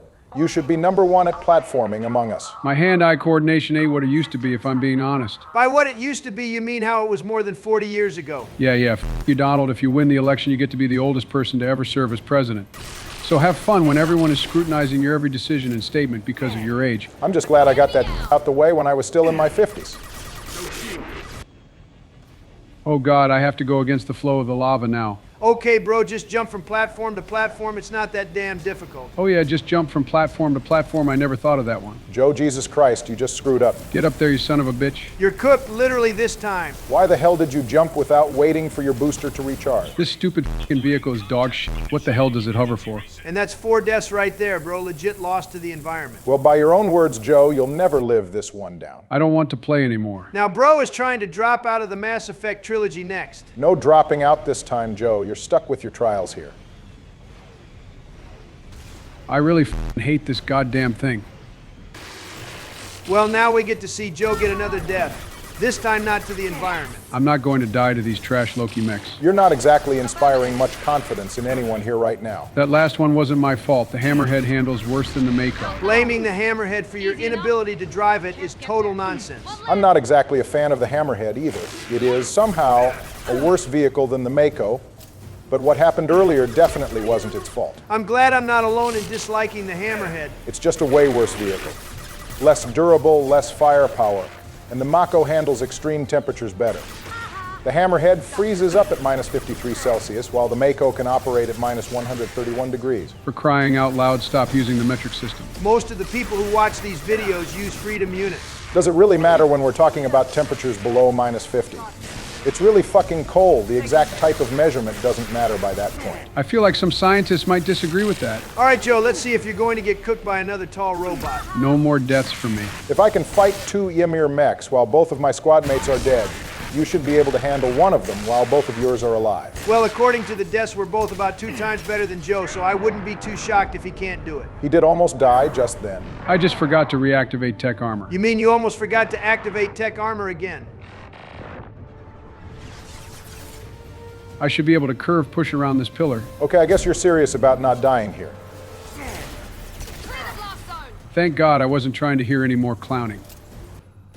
Looks like this bot is having some technical difficulties. I'm a big fan of kicking the shit out of things when they don't work either. What exactly is it trying to do here? Well, remember, all these mechs are being controlled by David, so he's probably trying to override the lockdown at Atlas Station himself.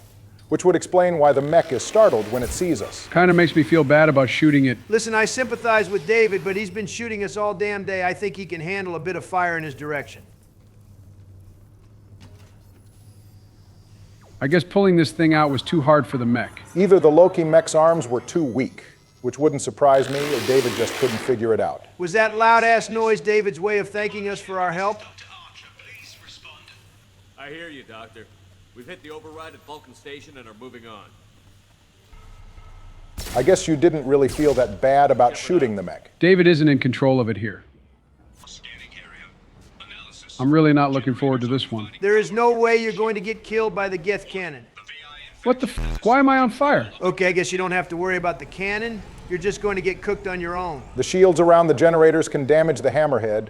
That's why you lit on fire. I barely even touched it. Even I'll admit that Joe's right on this one. He bumped into it once and the whole thing started failing. Could never be the M35 Mako. This gun really is dog shit too. Can't even take out the generator in 5 shots. Jesus Christ, I touched it one damn time and immediately it starts smoking. Well, to be fair, the hammerhead is a scouting rover, not an armored tank like the Mako. Maybe we should use it to scout for a better vehicle.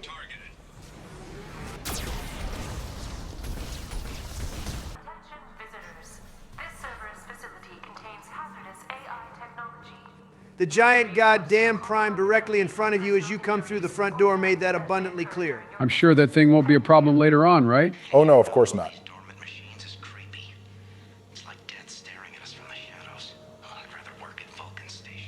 Cerberus really put these people between a rock and a hard place. On one side you've got a volcano and on the other you've got a bunch of murder bots. I would take my chances at Vulcan Station too, to be honest. Just don't fall in the lava. That's advice Joe could have used earlier. David, I understand you're going through a lot right now, but I'm going to need you to stop scaring the piss out of me like that. Oh God, I forgot there was a damn puzzle in this. Well, I'm going to order some food while Joe struggles with this. Okay, here, just move over, Joe, and I'll do it. No one has time for this. Easy peasy lemon squeezy. You know, it's a good thing this console still works despite the minimal power the guest ship still has. Back to work, Joe. Are you sure you don't want to play the rest of the episode? Nope. I'm looking forward to seeing if you can get through this combat gauntlet of Geth without dying. Bro died to some lava. That's definitely not happening.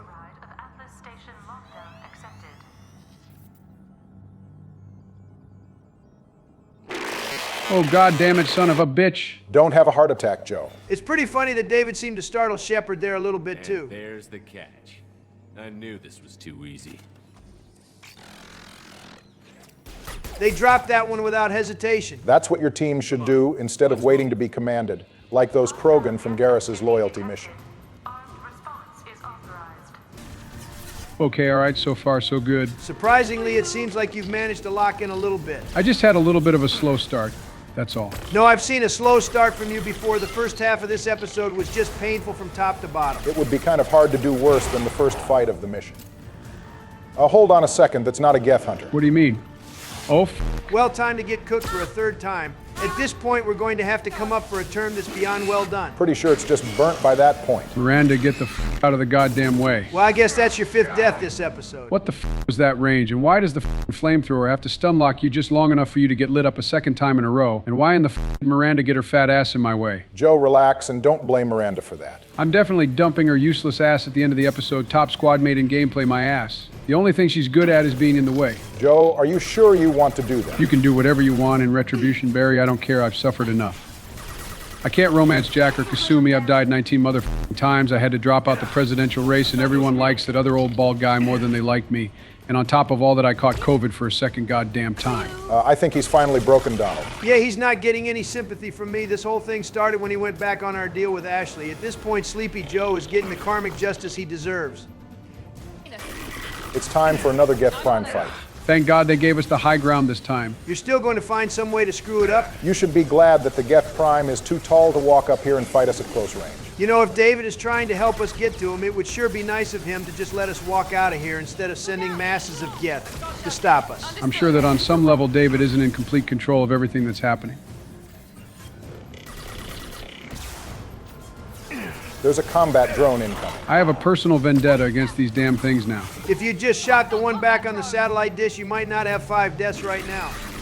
I mean, I'm fairly certain you'd still have 4, but one less would have made you look a little better. How many damn drones is that thing going to spawn? They spawn them pretty frequently on insanity difficulty to pressure the player more. Man, I can't wait to get back to my nice and comfortable normal difficulty. Could never play anything less than insanity after experiencing the mode. Even hardcore feels like it's too light.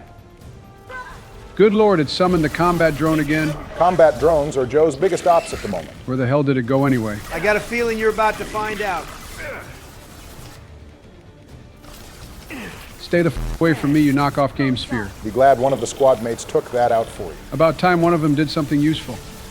Kasumi died a bunch and Miranda actively sabotaged me. So back to blaming the squad mates for your failures. And this time you're even blaming your girl Kasumi. You really are Dark Brandon now. How Joe wound up being the one to turn evil after all this nonsense is beyond me. He's the one who started it. I'm the one who should be acting out. Need I remind you, I upheld my end of the bargain by picking Sentinel, and yet here we are without Ashley. If anyone should be going through his villain arc, it's me. Perhaps we should put all this behind us. No way is the most guilty party the one calling for peace. I'm just thinking that maybe we ought to come to some kind of agreement. We've had like 10 damn agreements through now. Well, Joe, how am I supposed to agree to anything at all while you're still threatening to end the relationship with Miranda? That's just payback for you helping Donald ruin things with Jack. After I do this, you and I will be even. I feel like I'm still coming out behind here. Okay, Joe, you end things with Miranda, and then? We can't go back to Jack and Samara is out of reach. You could always romance Liara in the Shadow Broker DLC. Nah, I don't want to do that. Besides, that would just be you getting what you originally wanted in Mass Effect 1. So I guess we're going maidenless again. Now hang on, I swear there was something else. Yeah, it's we just romance Miranda and keep things moving. Nope, you gotta pay for the part you played in cucking me. I'm sure someone is screaming the answer to the screen right now. The perfect compromise, but I guess the boys just aren't ready to make peace yet. At long last, I can pull the plug on this cursed-ass operation.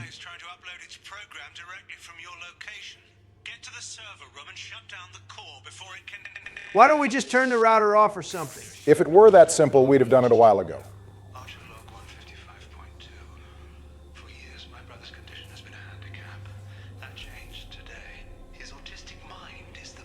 So does autism just give people superpowers in the Mass Effect games, or what? First Jillian Grayson and now David? Well, Jillian's condition and her powerful biotics were unrelated. Her powers being so strong had more to do with the drugs Cerberus was giving her.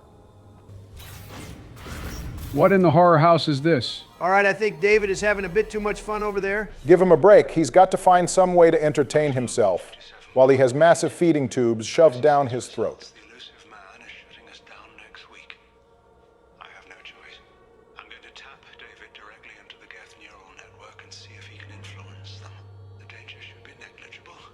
Bro didn't even bother to test this scheme of his, did he? Don't ever let anyone try to convince you Gavin Archer isn't a piece of shit. We ranked him worse than Jacob for a reason after all.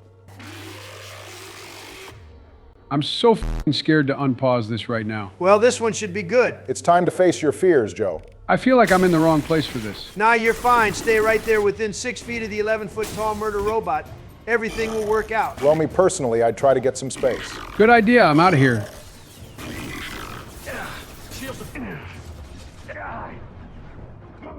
You got so lucky there. No luck involved. It was a perfectly planned tactical retreat. Well, after you failed the last time, I guess you were owed a success here. You left Kasumi and Miranda down there to get absolutely cooked. The only thing that matters right now is that I don't get a 6th death. The fact that you have both of the top 2 spots for the most deaths in a single episode is deeply hilarious. Yeah, all right, man. Laugh it up. Given what's happened this episode, you should be glad you're not playing Arrival or Shadow Broker. I feel like you'd be getting clapped non-stop. Thank God the Prime died before I had to deal with a combat drone. Shit. You say that, then almost get killed by one of its sidekicks. Perhaps we reactivate our tech armor before peeking out of cover. This dude wanted Sentinel so bad and can barely play it, even 8 episodes into the game. I hope no one is afraid of elevators. It's time for the Hollywood Tower of Terror. Hey, David, buddy, if you want us to make it stop, maybe you shouldn't try to kill us inside this thing. He's just feeling a little silly, that's all. I hope we don't do away with stairs in the future. Would you ride inside an elevator or take an escalator? Regular stairs aren't an option. Oh, f that. I'll take my chances in an elevator. I guess it's a good thing our barrier and shields held up to that fall.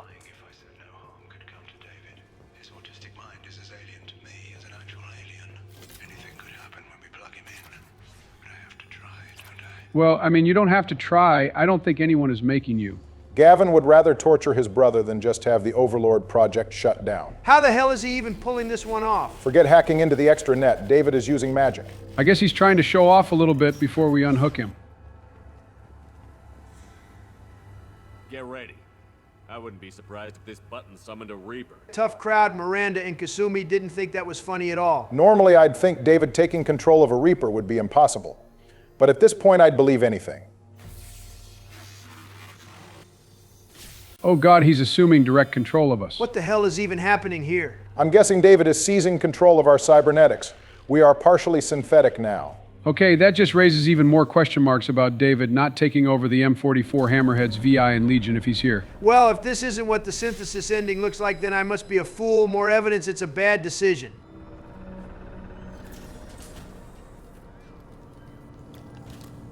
Yeah, don't say anything, ladies. I guess we'll come back for you later. It really would have killed him to get the voice actors to drop a quick line calling out for Shepard or something. Square root of 906.01 is 30.1. Square root of 912.04 is 30.2. Oh God, I hate math class. At least David's condition made him focus on something useful like math, and not pointless knowledge about a sci-fi video game.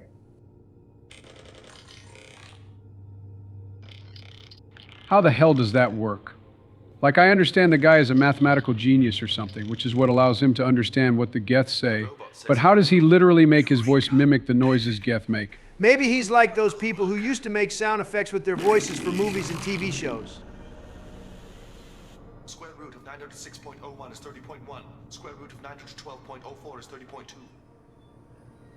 David, can you repeat my notes from Thursday's experiment? Why in the f*** is he using David to repeat his notes? Using his brother for his sick experiment wasn't enough. He has to use him in place of a VI assistant too. Now we have 2 reasons to kill this guy. Speaking of which, Donald, you're not going to defend Cerberus or the elusive man for everything that happened here? Feel like that bit has gotten a bit old, but is this really another situation like at the Telton facility?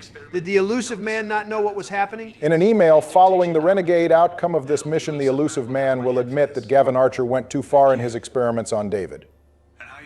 Having said that, though, the elusive man will be glad we handed David over to Cerberus, keeping the bigger picture in mind even under difficult moral circumstances. What ends up happening if you do pick the renegade outcome? I've never had the stomach for it. Gotta admit, even I've been incapable of staying true to my renegade ways here. Thankfully, there are no morality points in this mission. If you send David to Cerberus, the elusive man will claim he'll get the best medical care Cerberus can provide, and that his talents will remain vital to understanding the Geth.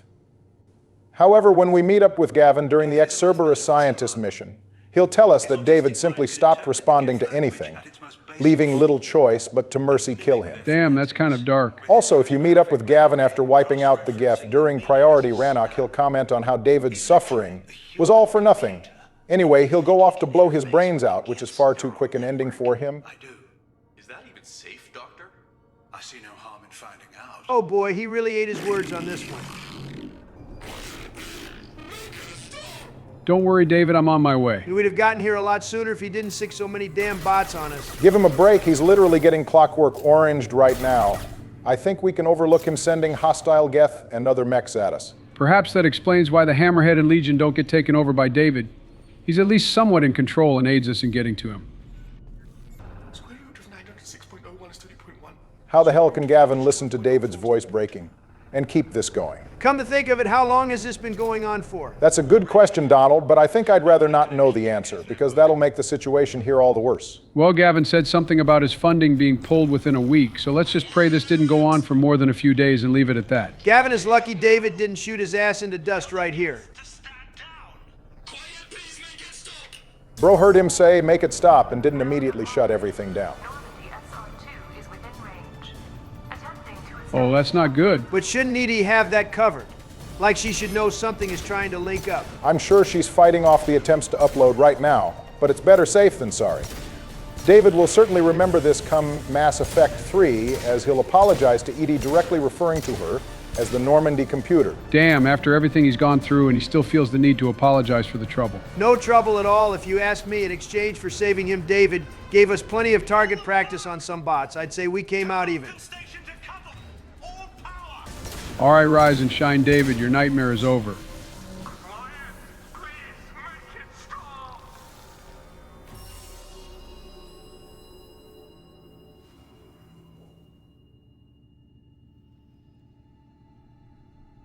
Oh, Jesus fucking Christ. This is definitely up there for most gut-wrenching stuff in the trilogy. So you gotta wonder what the hell was going on in Gavin's mind when he was setting all this up. Like, did bro really not think he was going too far when he had the tubes shoved down David's throat? Oh, I can't wait to hear this. I'm begging you. Don't do anything rash. Rash is an understatement for what I want to do to you right now, Gavin. I know how this must look, but I never intended any harm to come to him. I mean, come on, man. You've got his eyes forced open to the sky and a weird saw trap looking thing wrapped around his neck digging into his skin. With the Geth, it all seemed harmless. There is no way it seemed harmless while you were jamming spikes into his arms. I had no choice. The demands were incredible. The elusive man doesn't broker failure. So what? Worst case scenario, the elusive man fires you and you have to make do somewhere on Omega, or something. Would have been less monstrous than this. The dude must have really needed his damn job if he cared more about keeping it than about his brother. Forgive me, but I won't apologize for radical ideas. If my work spares... What the hell is even the point of the metal bits piercing his arms? Are those just there to keep them up? Couldn't you have just wrapped something around them? Your brother will never be the same. The damage may not be permanent. He might recover some semblance of his mind. I've never seen such a massive huff of cope in my entire life. Yeah, I don't think this is the kind of thing you ever really recover from, physically and definitely not mentally. At least he'd still be alive. Gonna keep it completely 100, the sweet release of death. Sure seems preferable to this Tokyo Ghoul-looking ass torture scene. Yeah, but instead of getting cool white hair and stronger powers, David is just traumatized. At least Kaneki got a cool fight scene.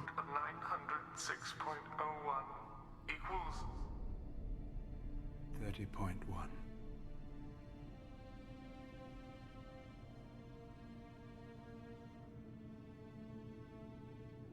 What I've done to David is unethical. No, really, Gavin? If he dies... I never would have figured that one out. It's a little late to come to the conclusion that this was wildly uncool. The fact this motherfucker took a few seconds to come to the conclusion he reached makes me want to beat the shit out of him. The answer here is obvious. Yep, anytime I see people talking about decisions they always make regardless of their morality, the choice to take David away is literally always brought up. It's alongside decisions like hugging Tully on her loyalty mission, or shocking Kafka during the Archangel mission. As Donald said before, you don't get morality points for this either, so you might as well follow your conscience here. Be free from it here. I'm taking him away. No, leave him! He's too valuable! Did we just weave a bullet? One of the coldest moments right here. Completely valid and understandable Paragon react. You even think about coming after your brother, and this bullet will be waiting for you. Not gonna lie, the Paragon react should have been us blowing Gavin's brains all over the floor. I really don't see why we're letting him live. We've killed people for doing far less. The only explanation I can offer is that David's gone through a lot, and I guess executing his brother right in front of him won't do him any favors. I get it, but Gavin ceased being David's brother the moment he put that first tube in his mouth. Fire me if he doesn't like it. Square root of 912.04 is 30.2. It all seemed harmless. Square root of 912.04 is 30.2. It all seemed harmless. Square root of 912.04 is 30.2.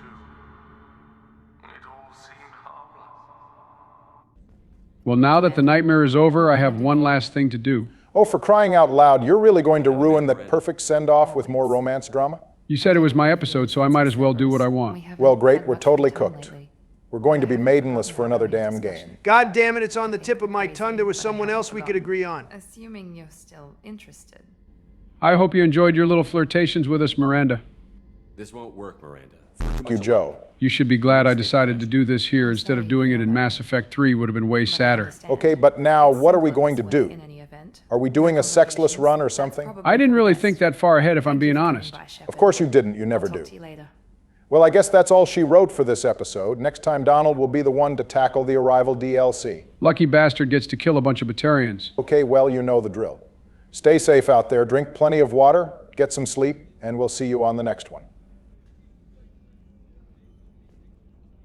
Wait, I just figured it out. You're kind of screwing up the ending here, but what is it now, Donald? Why don't we just romance Tally? Yeah, sure, I'm down for that. Not my preferred pick, but it's a good romance, and a popular one that the audience will probably agree with, sure.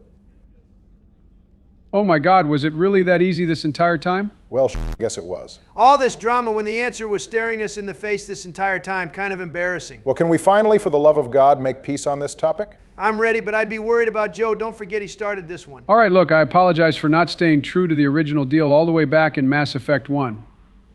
I will definitely be honest here, especially if it's involving Tali. All right, I think that settles that. It's time for me to boost my KD ratio to the moon, boys. Before you go sate your need for blood, kindly go talk to our squad mates. I was hoping for one last chance to shoot my shot at Samara. I thought we all came to an agreement on romancing Tali last episode. I mean, sure, but I haven't given up hope. Donald, my man, you're coping more than Joe was when he thought he wasn't too old to run for president.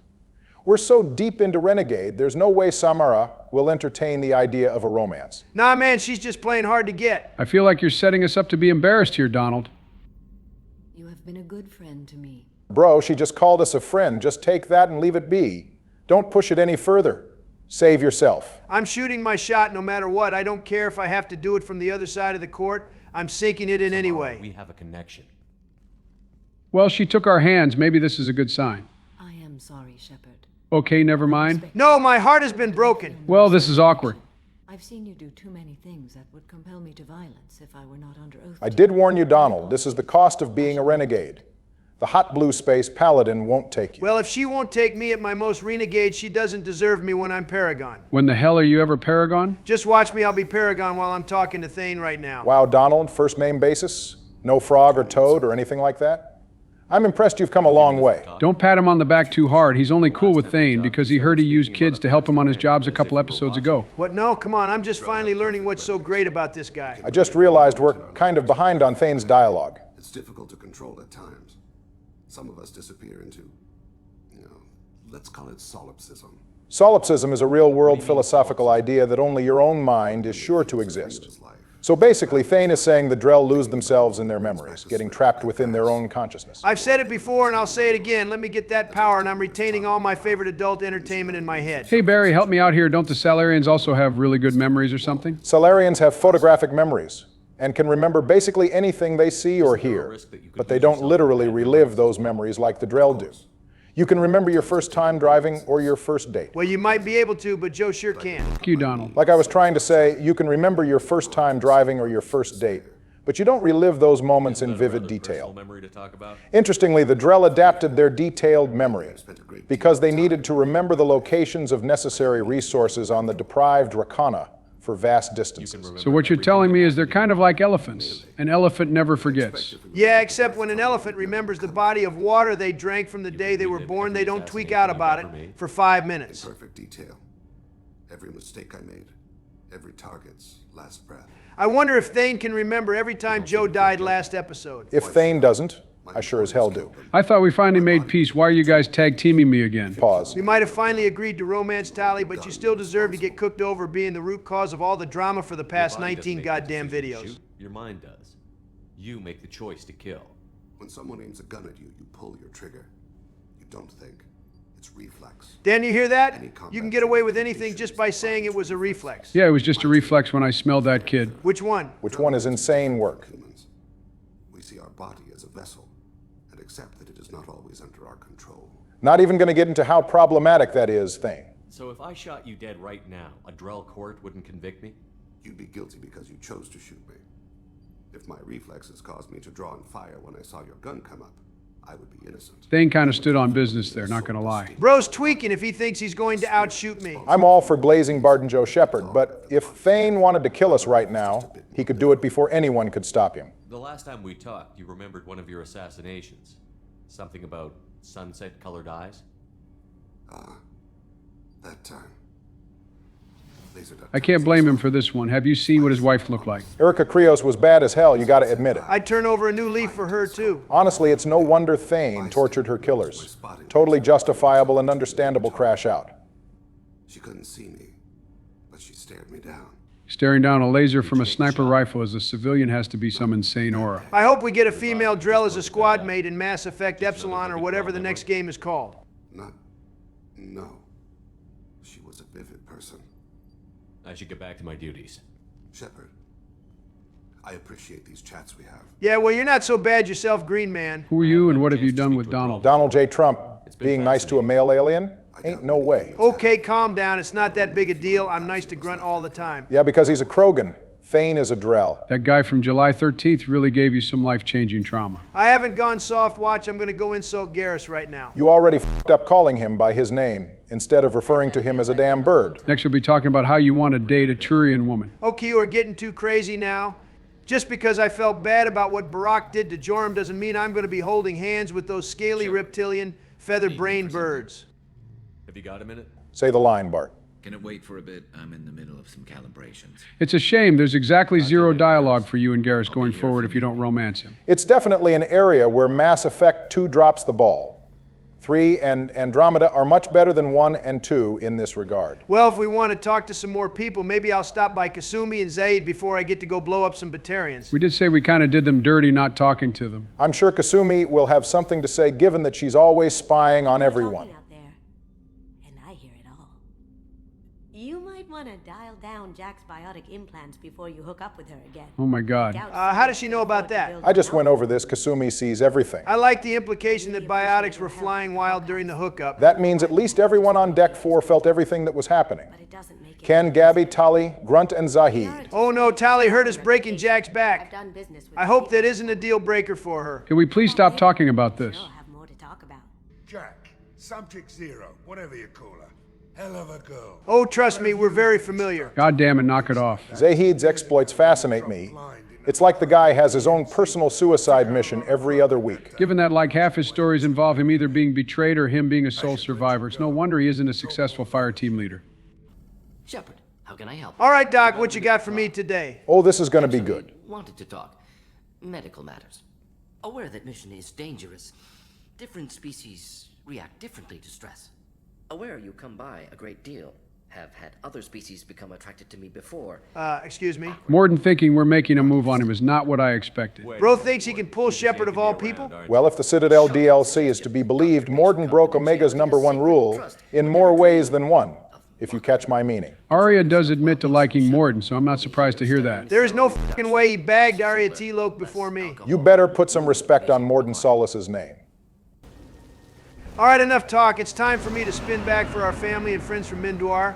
And special shout out to Talitha. It's also time for the big return of everyone's favorite segment, the Cut Content Corner. Oh, God. It's been a good few episodes without hearing you say that name again. Yeah, whatever.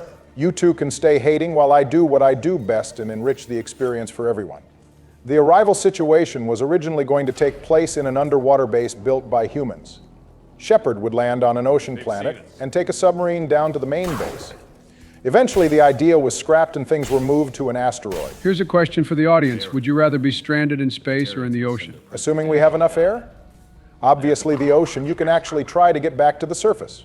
The f*** are you going to do in space? Outer space is the obvious answer. Even if you die, maybe a hyper-advanced alien race of space baddies will find you and bring you back to life. Everything always comes back to gooning with you. Far more likely you end up flying into a star or gas giant or something. Well, with Donald's mass, it is more likely the star or gas giant flies into him instead. Really, Joe? You're coming after me for my weight? You've been making fun of me for my obvious and undeniable mental decline for years. I don't want to hear it. Yes, we all know how much you two love each other. I just vomited a little. Moving on to some other cut content for the Arrival DLC. As you know, we only find Dr. Kenson here in the Batarian base, but some cut dialogue indicates that there were other prisoners here as well. And Shepard would free them on their way to the main objective. That would certainly help this part of the mission seem like less of a walking simulator. All right, Donald, it's up to you. Do you want to sneak in, or do you want to go in guns blazing? Well, as if that's even a question. Why am I not surprised? Why would I pass up the opportunity to catch some additional Batarian bodies just to be stealthy? You know what? That's valid. Whoa, easy there, Donald. That would have been embarrassing. Not even close. I know you want me to die so you can get back in first place, Barack, but it's not going to happen. Is there even any point in being stealthy here? There's not really any use in going the stealthy approach unless you want to avoid combat. There was an achievement for getting to Dr. Kenson without getting caught back in the original release of Mass Effect 2.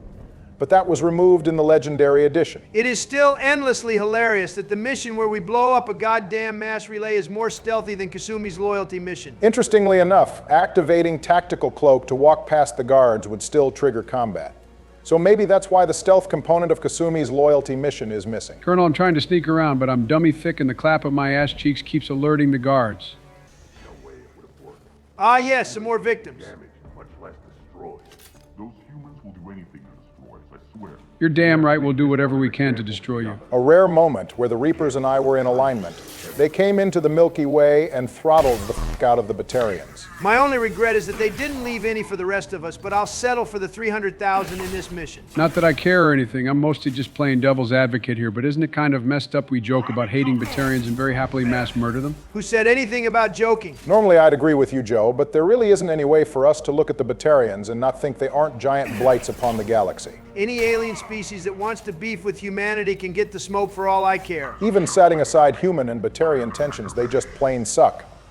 I'll use the planet we're on, Erotot, as an example. Erotot is in the Skyllian Verge, which might make you wonder why the planet is a Batarian world and not a human one. The Alliance gave up contesting it because the air pressure and oxygen content were too low, allowing the Batarians free to attempt to terraform it as they please. Did they pull that off, or did they screw it up again like they did on the Telton facility planet? The Batarians were more successful here. They colonized the planet's polar regions, and Alliance intelligence confirms several military installations, which are a bit too close to human space. One more reason to wipe this place off the map. Anyway, I digress. The Batarian hegemony sells Erotot as a massive success in Alliance cowardice. They portray Erotot being built from the ground up by a muscular Batarian miner, summing up millions of man-hours of labor. But as you might expect, this grossly misrepresents much of the colony's history. In reality, the Batarians shipped large numbers of laborers to build the colony up, taking huge financial costs and tons of casualties due to accidents and logistical mistakes. Just so I'm clear, when you say laborers, you mean f***ing slaves, right? 100%. The dark side to the mining efforts on Erotot is that the majority of these laborers are either indentured servants or slaves. To put a number on it, the total population of the planet is over 300,000, but only an estimated 90,000 of those individuals are considered free, while the rest of them are categorized as other. So this is all to say, when you hear us or anyone else in the Mass Effect fandom absolutely shitting all over the Batarians as a species, it's not without ample reason. Literally, the only Batarian people don't have 100% smoke for is Bray from the Omega DLC. And that dude is still one of Aria's people, so he probably isn't the best guy himself either. Even the average Batarian worker sucks as a person. There was a woman named Jella. She's a minor character from the Mass Effect Revelation novel. She helped start a mass shooting at her workplace, and to be totally fair, she didn't know it was going to happen. But she still left the door open and shut down security.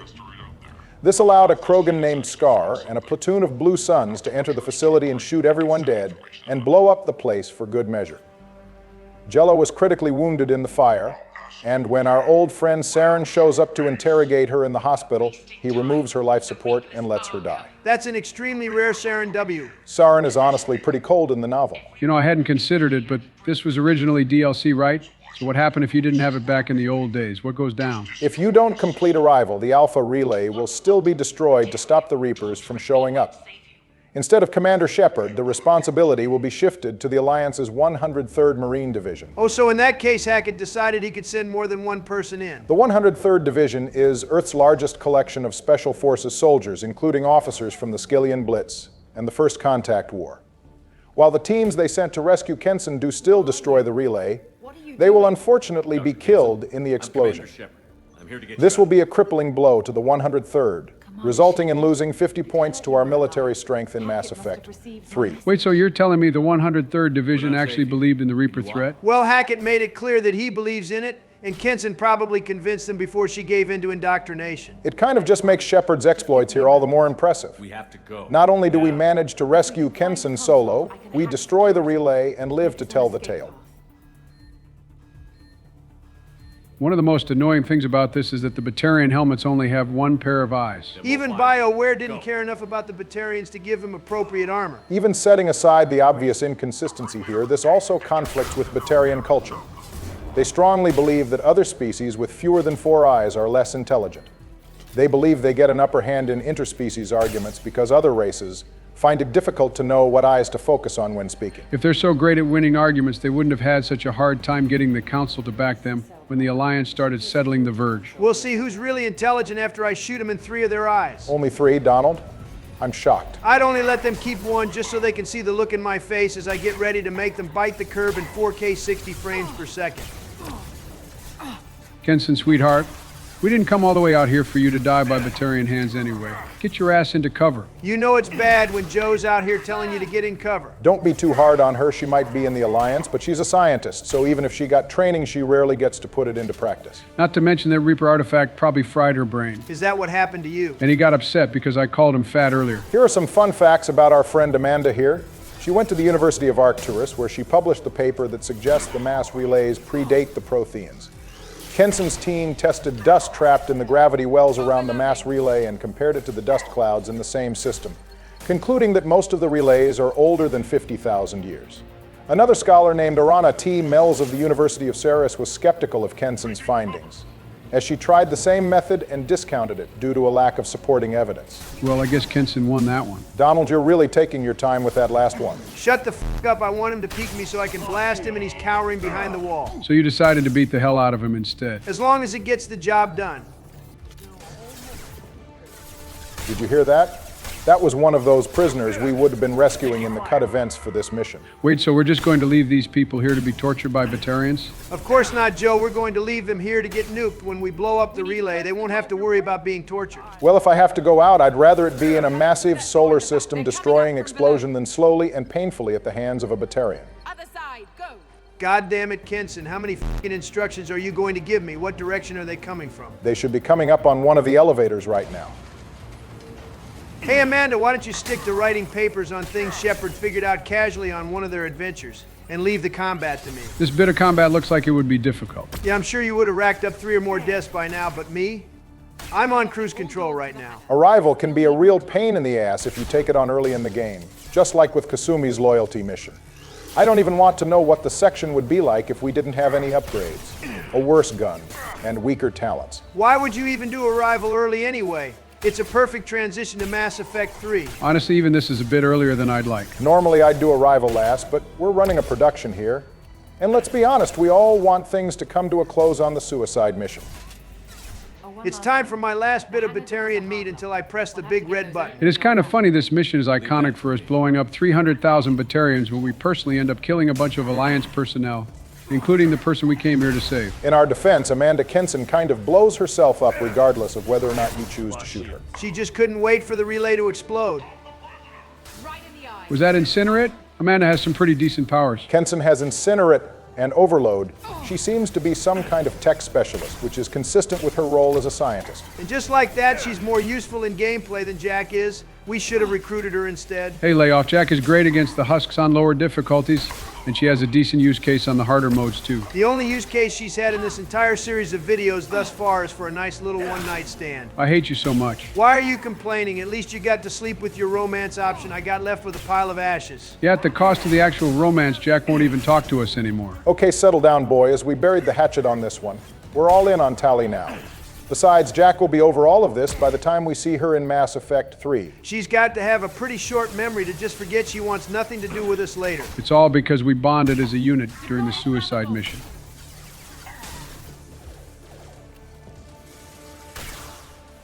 All right, that's enough playing with my food. We got a star system to blow up. Getting hit by the tech armor pulse and punched into the shuttle is crazy. We got one last thing to do before we head off to the project base. Time to give the Batarians a taste of their own medicine. Now you're speaking my language.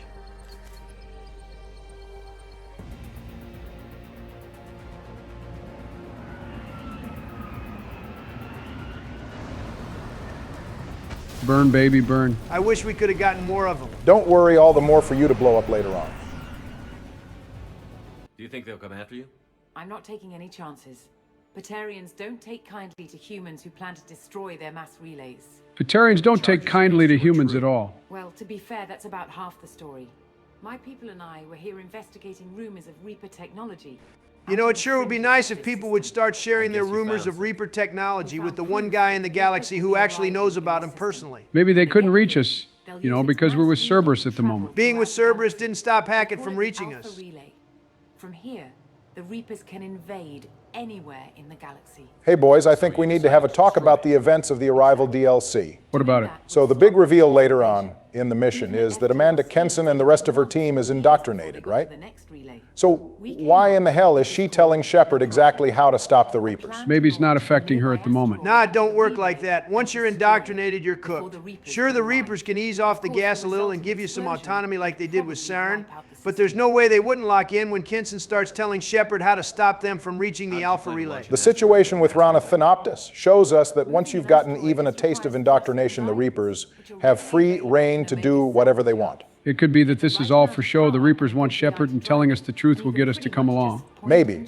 But then why was Kenson telling the Batarian the truth about the Reapers coming to the system while she was in interrogation? What would have been the plan if the Batarians actually believed her and set out to blow up the relay? That's without even getting into why these random-ass Batarians on some random colony planet even know about the Reapers to begin with. I do recall the Batarians having some experience with Reaper technology before. Not just Reaper tech, the Batarians found the corpse of a Reaper in a crater on the planet known as Jartar in 2163. And the hegemony has strongly denied finding the thing as they research on it. So while it isn't impossible for a random Batarian mercenary with no status at all to know about the Reapers, I'd argue it's severely unlikely. Hey, where did we put Arrival in the mission tier list? I believe we put it in, A tier. Probably overrated it a bit, didn't we? I still like Arrival. Who cares if it has a few plot holes? It wouldn't be the only thing in the Mass Effect trilogy to be poorly written. Well, Arrival has a good hook and a strong finish with some decent combat in the middle. But the smaller details are definitely lacking due to what seems like a rushed development. As we mentioned before, the Batarian helmets just being the same model as the human ones screams of lack of attention to detail. I'm reading here that Arrival released in March of 2011. Just over a year before Mass Effect 3 dropped. Damn, no wonder things started getting sloppy toward the end. They were working on DLC. All of Mass Effect 2's DLC would have been developed in alignment with Mass Effect 3, given that they all released in the 2-year gap between the games. The development time there seems hellish. Yeah, to this day, I can't believe they got the third game out in March of 2012. Should have taken a lot longer with it. Well, if there's one bit of hope we can all latch on to here with Veilguard on its way, BioWare can sit down and properly take its time with Mass Effect Epsilon. Foreshadowing the Derelict Reaper? Both Arrival and the Shadow Broker mission seem to be written under the assumption that you've progressed through the end of the game, which definitely makes it all the more odd that you unlock both missions after Horizon. We're lucky deciding to not do Arrival until well after Hackett contacted us. Didn't result in Kenson being tortured to death. Or much worse, result in the Reapers flying in through our back door. Much I know for certain. If you're working near a Reaper artifact, how have you avoided indoctrination? Well, about that. We've been very careful. We know what we're dealing with. You're not speaking to a child, Shepard. This has to be the fastest sentence to age poorly I've ever seen. I don't know, Donald, didn't you say something about the last president to be killed not being a Republican? And then you're getting shot at by some 20-year-old guy? Yeah, but unlike JFK, I actually know how to get down. Jesus Christ, Donald. Oh, shut up. Everyone on the internet started clowning me for getting shot at within the same 24 hours that it happened, and now no one even cares about it anymore. I'll be damned if I can't make fun of someone who got shot over 60 years ago. The commander needs to confirm the artifact.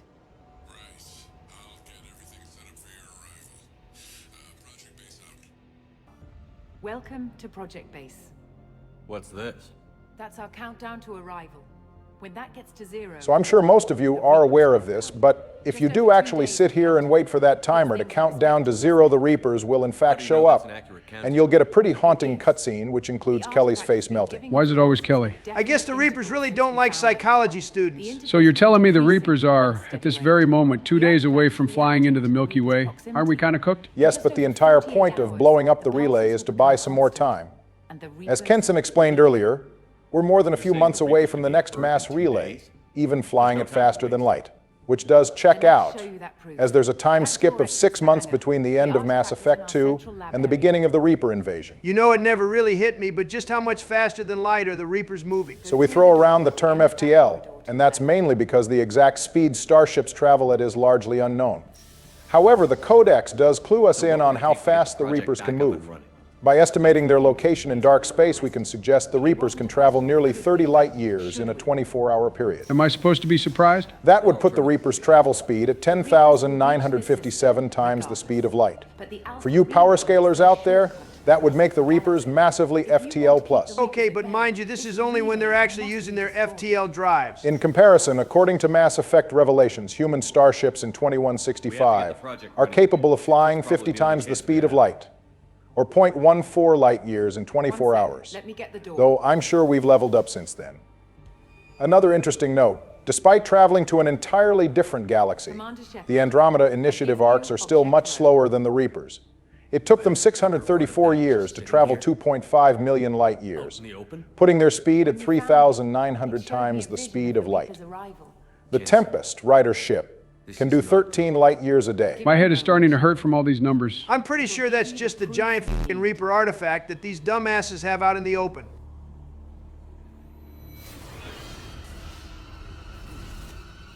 No, that's not good. You know, seeing us get clearly affected by this Reaper technology, it does lend more legitimacy to the indoctrination theory. No, it doesn't. If Shepard is indoctrinated, why are we able to continue with our mission to destroy the mass relay? The Reapers should just stop us. Not to mention that right after this, we're about to continue with our mission to wipe out the Collectors without any sour yellow notes getting in the way. Also, another thing, why didn't Kenson just f***ing shoot us? Maybe she's fighting the indoctrination. If the matriarch can't fight the indoctrination, then there's no way in hell Amanda Kenson can. Well, there's no real need to fight this out. Once Object Row's power level hits over 9,000, we'll lose anyway. You might as well just walk out and die. But that's how losers think. It's time to turn up the volume and make this a funeral for the dead. You're seriously going to fight this out? Mama Trump ain't raised no quitter. Well, looks like Mama Trump raised a guy who's about to get his ass blown out anyway. I'm totally fine. Donald, I think you have someone on Barton Joe Shepard's left. Okay, well, f*** this guy in particular. You got to do something about that guy, Donald. You're getting pinned.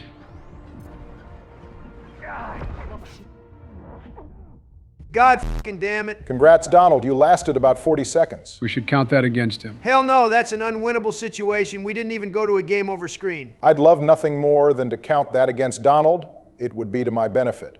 But that obviously doesn't count. You see, that's why I wanted to be on Vanguard. I would have just charged directly into that guy, blown him up, and kept things moving. You went down because you tried to aggressively push that one guy who flanked you instead of, moving to the cover that was directly behind you. Why exactly do they want us alive? I guess so they can turn us into some Reaper monster to do their bidding. All I'm going to say is if they had just blown our brains out right now, the Reapers would have won inside of the next 2 days.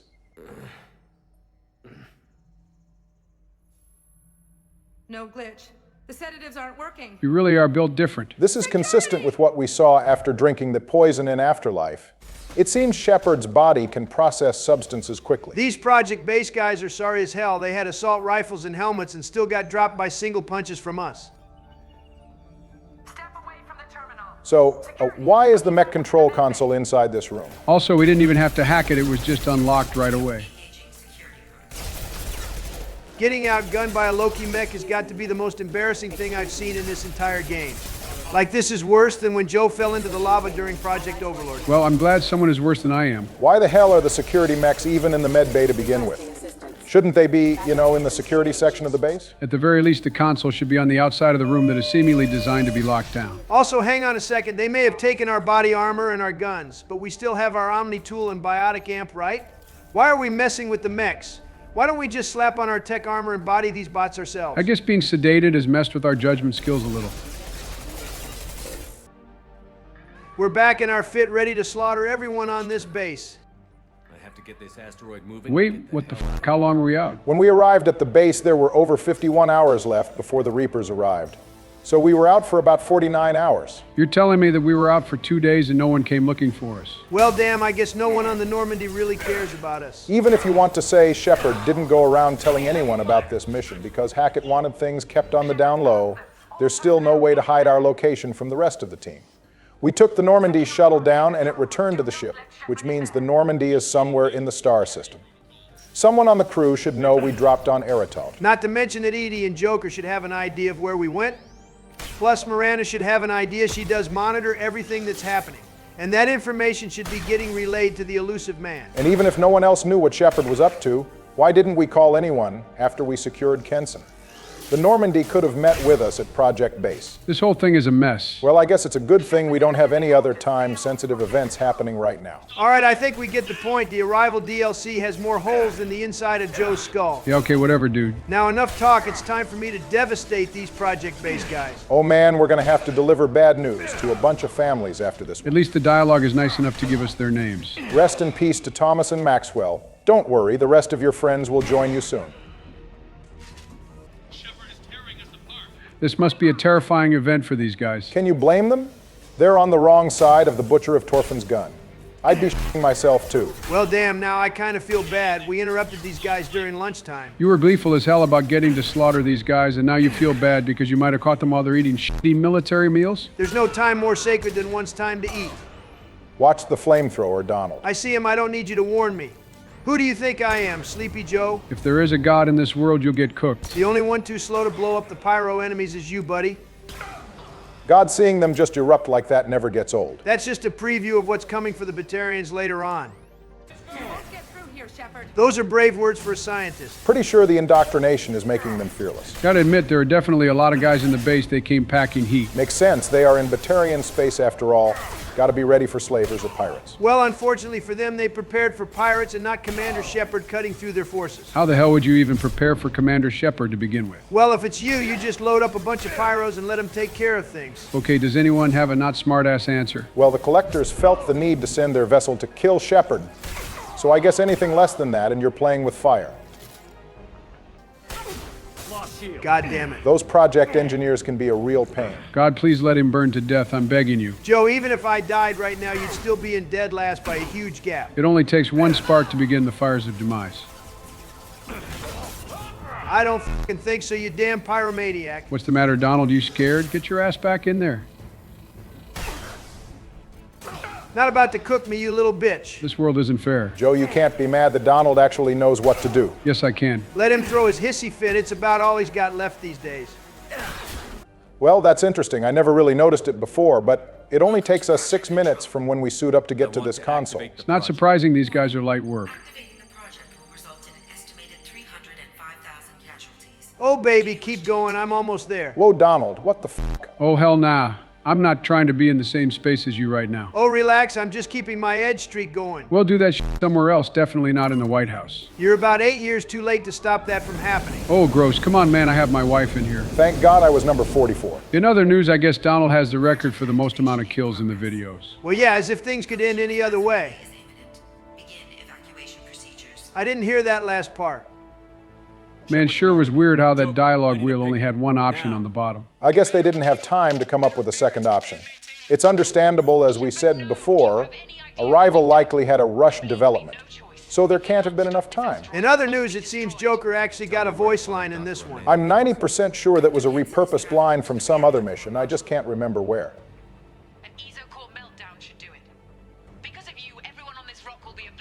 Okay, so why exactly is Kenson telling us what her intentions are instead of, just going and doing it? For once, you've asked a good question. I really don't know what to make of the writing here. Kenson's indoctrination is not like any other example from anywhere else in the trilogy.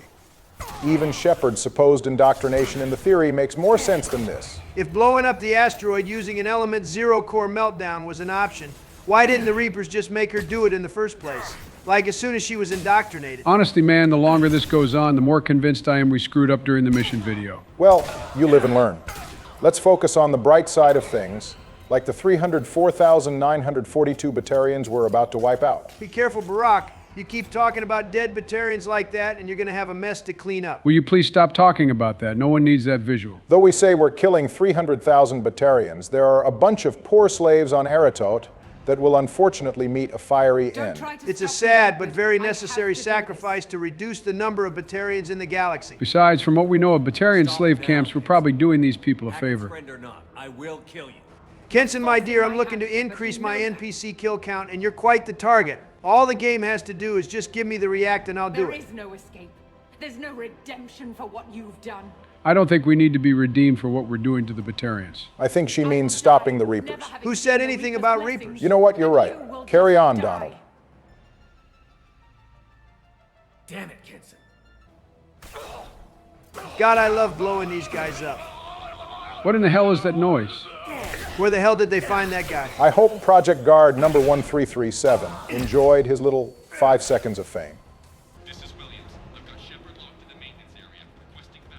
Poor Williams, you really should have made sure you were on the other side of the door before trying to lock me in maintenance. Didn't realize he was the one trapped, not us. It was going to take a lot more than 2 damn guys as backup to stop us. All Williams did was make sure 2 of his boys aren't too far behind him. I do like that these guys have names. Well, a few of them anyway. If they had more time, it would have been nice if we had been allowed to roam around the project base on our own and get to talk to these NPCs. Kind of like on Pharaohs, except this time we have no choice but to kill them. Come on, Project Pyro, get his ass. Move wisely, Donald. It's time for a tactical retreat, baby. You gotta be f***ing kidding me. If that had been me, that Pyro would have fired again the very second I left cover. I'm just better than you. I don't know what else to say. I'm actually starting to worry a bit now I might not win Mass Effect 2. Did you seriously think I'd let you run away with things here? Well, supposing you don't die in the rest of this mission, and in your final episode, I guess we'll have our tiebreaker in Mass Effect 3. Hey, what about me? Everyone knows you're not a real contender. You never have been, to be honest, but you damn sure aren't now. Joe, the way things are going, you better just get to work practicing your Vanguard mechanics. Because I'm not going to lie to you, you're in for an even harder time going into Mass Effect 3. There's no way it could get harder, right? Do you need me to remind you that your #1 enemy, Grissom Academy, is in Mass Effect 3? There's no way I'm actually playing Grissom Academy, right? I mean, it's not like there's some unseeable individual manipulating the episode so I get severely unlucky and get my least favorite mission in the trilogy. I don't know, Joe. I guess we'll have to wait and see. There is something up with Kenson's indoctrination. Now she's telling us her backup plan to override power to the engines. She could have done that without speaking to us. At this point, I'm convinced she wants us to win. Step away from the reactor. You've ruined everything. I can't hear the whispers anymore. So does that mean the Reapers just gave up on using Kenson to stop us? I don't really get it, and at this point I'm tired of the Cinema Sins routine. All you have to do. I make good on my promises, Kenson. Obviously, she'll die no matter what when she sets off the explosion. Said explosion is going off anyway. Sounded like Kenson was still alive there. Emphasis on was. Whether my shot killed her or not, that's still my kill. Warning, collision imminent is probably the last thing you want to hear when you're waking up. It's a good thing no one showed up and found us while we were still unconscious. Warning, collision imminent. Warning, collision imminent. Warning, collision imminent. Joker, this is Shepard. I need a pickup. Now. I really dislike how dumb this scene portrays our crew. Damn it. Even if our previous communication to Joker was a bit hard to get out, surely he would start looking around the star system and notice the giant f***ing rock getting ready to slam into the relay. Wait, what the hell? Where did all our time go? What are you talking about? When we started the thrusters earlier, we had about 1 hour and 50 minutes left on the time. Are you telling me it took us over an hour and a half to get here? We did get knocked out for a bit there. Being knocked out is probably why we lost so much time, but the way fiction often treats being knocked unconscious is a bit of a pet peeve of mine. Being knocked out for like an hour and 30 minutes would be cause for serious alarm. It is honestly kind of crazy when you remember that Shepard does all of this after shrugging off a sedative. For all the complaining and criticizing we've done about Arrival through now, you gotta admit this is a pretty amazing scenery for the final push. The relay getting closer and closer definitely makes things intense. Gotta wonder how goddamn fast we're going here. Also, I guess the lack of gravity isn't a problem. I'm sure there are magnets or something at work here. If you manage to push an enemy into the air using biotics, they'll go flying into the distance. We should all be glad none of the space rocks flying past us aren't, slamming into anything or anybody. That would suck. You make it to the last bit of the mission and a big-ass rock slams into Shepard. Oh crap, we missed the school bus. Doesn't that mean some indoctrinated members of this group escaped? Hopefully we told Hackett about that in private later on. Hope the Normandy's listening. Motherfucker, the Normandy should be here right now.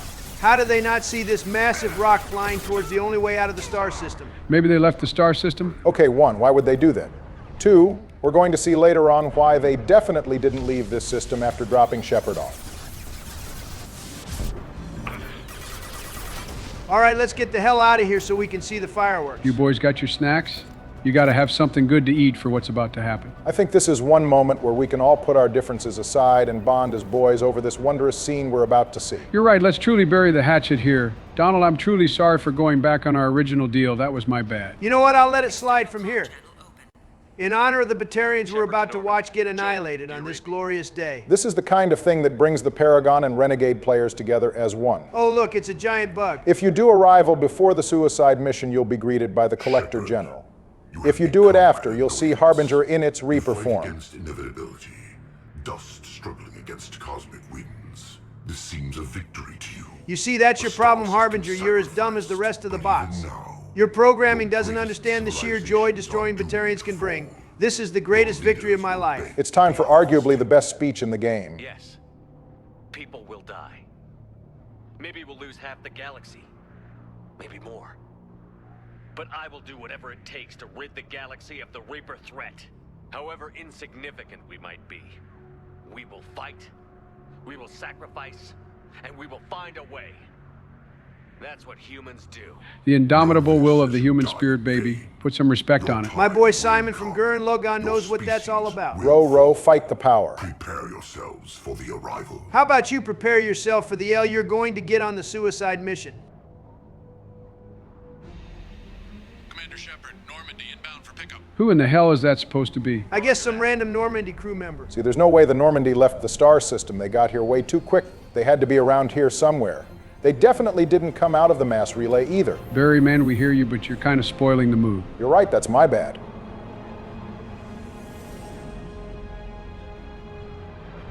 That is a massive fucking rock. We moved that thing in just under a couple hours, too. Get us out of here, Joker. It's nice to see you too, Joker. It's not like we didn't almost die down there. Leave the man alone. He's locked in and trying to beat the big asteroid through the relay.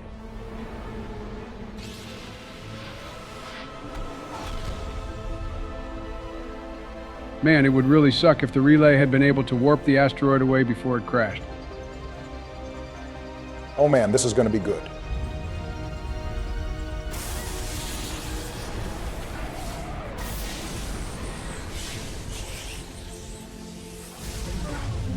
Absolute cinema.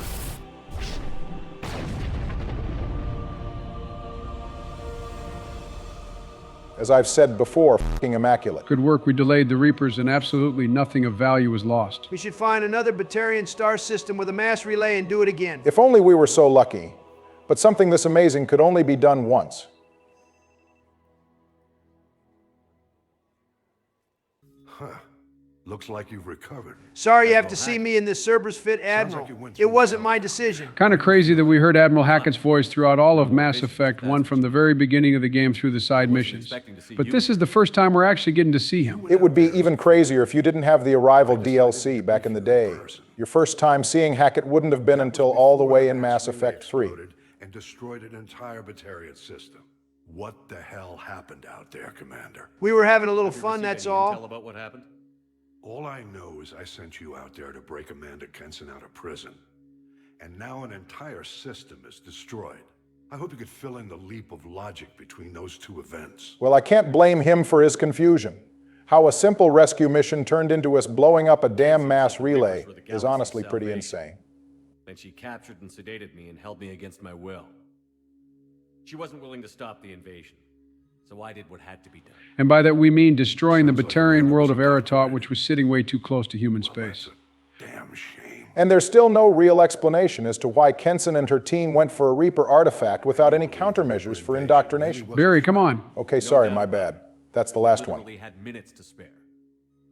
I'm sure all the details are in your report. I hope the report correctly explains that there was absolutely nothing we could do to warn the Batarians. For a witch hunt.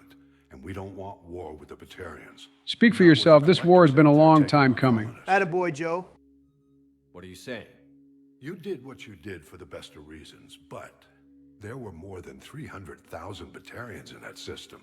I think you mean there were only more than 300,000 Batarians in that system. Any sacrifice is worth stopping a Reaper invasion. I happen to agree with you. I'm sorry those Batarians lost their lives. You're a better man than me, Admiral. Has to make the difficult decisions that get people killed. Unfortunately, not everyone will see it that way. Well, there isn't anything we can do about it now. We don't have the 7 Dragon Balls or anything like that. Evidence against you is shoddy at best.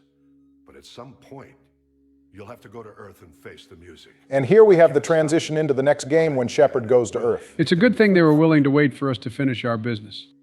I didn't expect to see you aboard a Cerberus vessel. I don't like Cerberus or the way they do things. I'm just going to remind everyone of what happened to Admiral Kahaku here. Something about the state of the galaxy. So for now, I can be friendly. If you do this after the suicide mission, Hackett, we'll question whether the Normandy is actually a Cerberus vessel anymore, indicating that we've cut ties. Used to wage war on us since we showed up in the galaxy. With all due respect, Admiral, the Batarians didn't need an excuse to start the raid on Mindawar or the attack on Elysium. The only reason they stopped is because we put the fear of God into them on Torfin. What's the Alliance doing about the Collectors? We're setting fleets around our major colonies and evacuating our smaller ones. But the ships that encountered the Collectors haven't reported back. Yeah, that checks out. The Collector vessel tore the Normandy apart like cardboard. Any other ship would get folded. Thank you, Admiral. Do whatever you have to do out here. But when Earth calls, you make sure you're there with your dress blues on, ready to take the hit. Well, thankfully, the impending Reaper invasion will prevent us from suffering any consequences for our actions. See a report to know you did the right thing. Yes, sir. Hey, Hackett, while we've got you here, I think you should have some data analysts take a closer look into the archives on Mars. There is something extremely... Okay, never mind. I guess you'll find out later.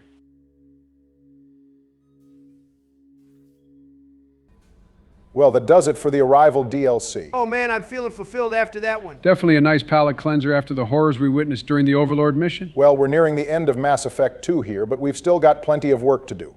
Next time I'll be taking us through the GOAT DLC mission itself, Lair of the Shadow Broker. After that, it'll be back to the main story. Yep, but for now you know what the deal is. Stay safe out there, drink plenty of water, get some sleep, and we'll see you on the next one.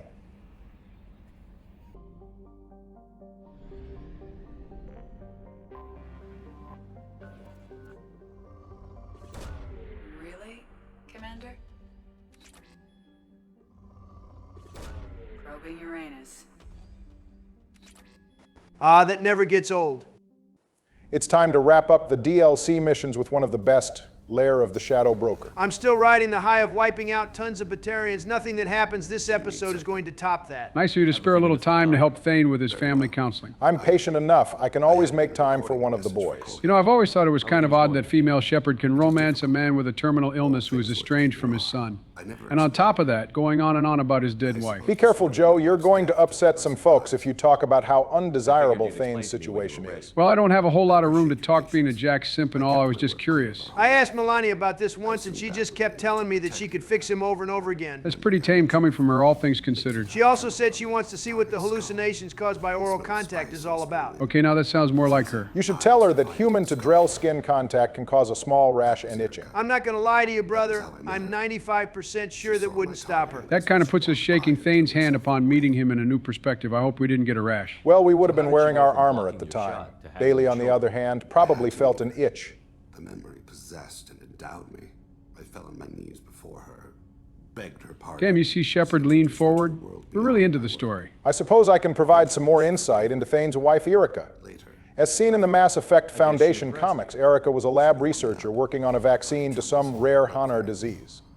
Some folks with, let's say, moral objections to Erica's work show up to teach her a lesson, and Thane arrives to save the day. How romantic. The reason Thane just so happened to be there is that he was stalking Erica after she stopped him from killing someone. You hear that? Just stalk the person you like until they fall for you. A disclaimer, we do not offer romantic advice here. Too bad Thane couldn't give up the life of an assassin. Well, Erica did support him in his decision to go freelance. Thane didn't have a whole lot of other options. He had no civilian experience.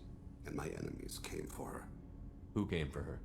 Of course, it's the goddamn Batarians. And of course they're slavers, because why the hell not? I refer you to my actions last episode. The Shadow Broker to find out who I was. Well, that's certainly relevant to this episode. You know what? I think I'll bring Thane along to the Shadow Broker mission so he can spin back on the Broker too. Another little revenge story. The man responsible for killing Erica was a human called Steve K. His last words to Thane were about how Erica was apparently sweet, and that her taste was worth whatever Thane was going to do to him. To minimize suffering. Them. I let them linger. Well, with that in mind, I think it's fair to say this was a 100% valid and understandable crash out. I imagine a guy who knows how to grant death quickly is also pretty versed in the ways of drawing it out. So I'm going to believe that K. Fella regretted his words by the time Thane was done with him. I didn't have anyone left to tell it to. Well, Thane, half the crew is telling us about their rocky relationships with their fathers. So hearing about someone's kid for once is a breath of fresh air. At least we can actually do something to help with Collier instead of, killing him like we did with Morinth. What a waste. To be solitary. I'm learning the virtues of facing death with others at your side. It's a work in progress. Have you got a minute? I believe this is our last talk with Morden. Personal matters on mind, actually. Got call from nephew. I guess that means Morden is on for real. He is on the higher end of the Solarian lifespan after all. Following in my footsteps. Thank God for once we have a family relationship that is totally positive. He was suspicious. Doesn't matter. Still good to hear his voice. The uncle and nephew bond transcends alien species, it seems. Did for the government? No, I'm lying, but won't pry. Also, if the Solarians are anything like us, they can't go around spilling highly sensitive government information. Didn't stop Morden from spilling the beans about his genophage modification. All right, but we're on a highly secure spaceship. To be solved. Reward for curiosity, intelligence, drama. Those are the kinds of secrets you air out during Thanksgiving. If discovered, signals discourage curiosity for protection of family. Why wouldn't everyone? My clues that my secrets are too dangerous to be uncovered is a simple, mind your own damn business. What kind of secrets you hiding, Barry? You know better than to ask me that, Joe. Contagious among humans. You are now consciously blinking your eyes. God damn you, Donald. Not cool, Donald. I can't believe that worked. Subject yawns in response. Social empathy. Also works with dogs. Do Solarians have dogs? I'm pretty sure he's just saying it for our sake. Similar to human faking a yawn. Can try, but effectiveness limited. I get hit with a contagious yawn all the damn time. Because you're worried we won't make it back? No. Aware survival unlikely, but actually contacted him for family connection. Hard to imagine galaxy. Too many people, faceless, statistics. We just got done turning a bunch of Batarians into nothing more than statistics an episode ago. Boy, I wish I could put a face to each of the 300,000 lives I wiped out. Connection. Can't anthropomorphize galaxy, but can think of favorite nephew. Don't let all your other nephews hear that. Everyone's got one they like more than the others. Just don't ever admit it. 16? Is he a genius or a scientific prodigy? No, wait. Don't want to insult him. Yes, but not in manner you meant. Remember, Solarian... You know, it's funny to think that most of the Solarians we meet in the game are probably barely pushing 20 years old. How old is Morden supposed to be exactly? Morden claims he's in his final decade, so assuming he doesn't live past 40, he's got to be in his 30s, which would put his year of birth sometime in the 2150s. Gotta suck not living past 40? Well, unlike us, Solarians don't spend a third of their lives sleeping. Their high-speed metabolism allows them to function on just 1 hour of sleep a day, so they get a lot more mileage in 40 years than we would. Regardless. Thank you. I know you're All right, time to get to the serious business. It's time to turn this nerd into the shadow broker. Absolutely. I like how you can tell the game had to swap over to the DLC. So you'll notice that Asari in the background there, she is a part of a side mission called The Observer, where we help Liara root out a shadow broker agent. To cut a long story short, the agent is Nyxeris. I don't think I've ever done that side mission a day in my life. You're not missing anything. If you expose Nyxeris, Liara will deal with her off camera. We don't even get to see the fight, lame. Apparently Nyxeris was talented, and Liara admits she might have had a problem without proper warning. But Nyxeris's barriers needed work. If she's a broker agent, it might be pretty awkward for her to be standing back there listening to all this. Nyxeris will vanish after we begin the DLC. So let's just say she's the one who tips off the shadow broker to our actions. Well, there she goes walking away right now. To help recover you. They actually put Farron with me in the first place. Farron and Liara meet and work to recover Shepard's body in the Mass Effect Redemption comic. Their major opponent is a Solarian called Tasik, who is oddly pretty big for one of his species, so large that he surprises a Krogan. What the f***? What did they feed this guy? Dude's main weapon is the M100 grenade launcher. Gotta put some respect on his name for that. Tasik was the one who captured Farron after the latter buys time for Liara to escape. So this brolic-ass Solarian is still walking the streets. He is, yes, a little ahead of ourselves here. But Tasik is a broker agent and will still work under Liara. In fact, he becomes Farron's bodyguard. He was double dealing for Cerberus, for the shadow broker. But in the end, he sacrificed himself for me. I owe him. It's good to see she's moved on after getting rejected back in Mass Effect 1. Farron and Liara are not seeing each other. They weren't with each other that long before Farron gets captured. Plus, their relationship in Redemption was rocky at the best of times. Liara once smacked the f*** out of him with her biotics. To get him back. Any friend of yours is a friend of mine. What's the next step? Looks like things have already gone south. We can never go anywhere without something going wrong. I wonder whose handprint that was supposed to be there. Liara's dress has sleeves that cover her palms, and her white outfit has gloves. What's going on? Goddamn, the Asari baddies never stop coming. Vassir strikes me as a career-oriented Asari. I doubt she's going to give you the time of day, Donald. She doesn't realize who she's talking to. Why? Someone tried to kill your friend, Commander Shepard. Glad Bart and Joe Shepard isn't the only one with a target on their back. People are dismissed. You can't do that. Who's going to stop us? We have Spectre authorization, sweetheart. If Vassir didn't let us in, we'd just overrule you ourselves. Tila Vassir, Special Tactics and Recon. A Spectre? I heard your status was reinstated. Good. You're one of our most famous operatives. Might even get you to sign my chest plate. Nah, she's definitely interested in us. That was a pickup line 100%. I wouldn't get too attached to Vassir if I were you. The Shadow Broker. Am I tripping, or is Vassir taller than us? Look at that tall queen. Don't trust the heights of characters in game. Some of the taller squad mates like Rex, Garrus, Morden, and Legion are way smaller than they should be. If Liara isn't here, where is she? If I knew that, I wouldn't be sifting through her crap. There's no blood, no body. It looks like T'Soni got away. The sniper didn't plan on her kinetic barrier. Hold on a second. How does she know Liara had kinetic barriers up? Sounds like a reasonable deduction to me. No, a reasonable deduction is the sniper missed. Mentioning her barriers is a bit too specific. That's a surprisingly sharp conclusion for you to reach, Joe. She stuck around for almost 4 minutes before leaving the building. AC, how does she know how long Liara stuck around? Okay, calm down, Phoenix Wright. We know Vassir is the shooter. We don't need you trying to flex. You could rationalize Vassir knowing all this from security footage, but I do think her having these details hints at her knowing more than she should. Whatever she found. Makes sense. Haven't found it yet, though. You knew T'Soni better than I do. Where would she have hidden her backups? Let me take a look around. A doctorate from the University of Ceres, back on Thessia. She's getting good use out of all that education. Yeah, I'm guessing digging up rocks and ruins from a long-ago civilization isn't what paid for this nice apartment. Protheans are more of a passion project for Liara. Dealing in information is where all the money is. Speaking of careers, on what Joe said about Vassir being a career-oriented Asari, he's absolutely correct. Vassir has some pretty decent accolades to her name. She's most known for her investigation into some theft of confidential galactic economic data from the Council's Ministry of Finance, and in her role in dissolving a slave trading ring that took place on the Solarian colony world of Igor. Wait, Batarians aren't the only species doing slavery? No, well, at least it's not clear. One of the ringleaders was a Batarian. Oh, never mind. Vassir demonstrates some pretty effective interrogation tactics. She broke the Batarian in question by giving him injuries to 3 of his eyes and giving him several small joint fractures. Goddamn, she's a woman after my own heart. It's a shame we're going to kill her later. Vassir also has an appearance in Mass Effect Foundation. She met up with a Cerberus operative who claimed to be betraying the organization offering information in exchange for safety. The operative was lying and was attempting to download Commander Shepard's classified Spectre files. Vassir will catch her, and in interrogation, the operative will be revealed to be Rasa, who you might recall goes by Maya Brooks in the Citadel DLC. Brooks up to no good in the comics too, it seems. Vassir will try to use Rasa to spread a computer virus into Cerberus databases to force the elusive man to confer with her.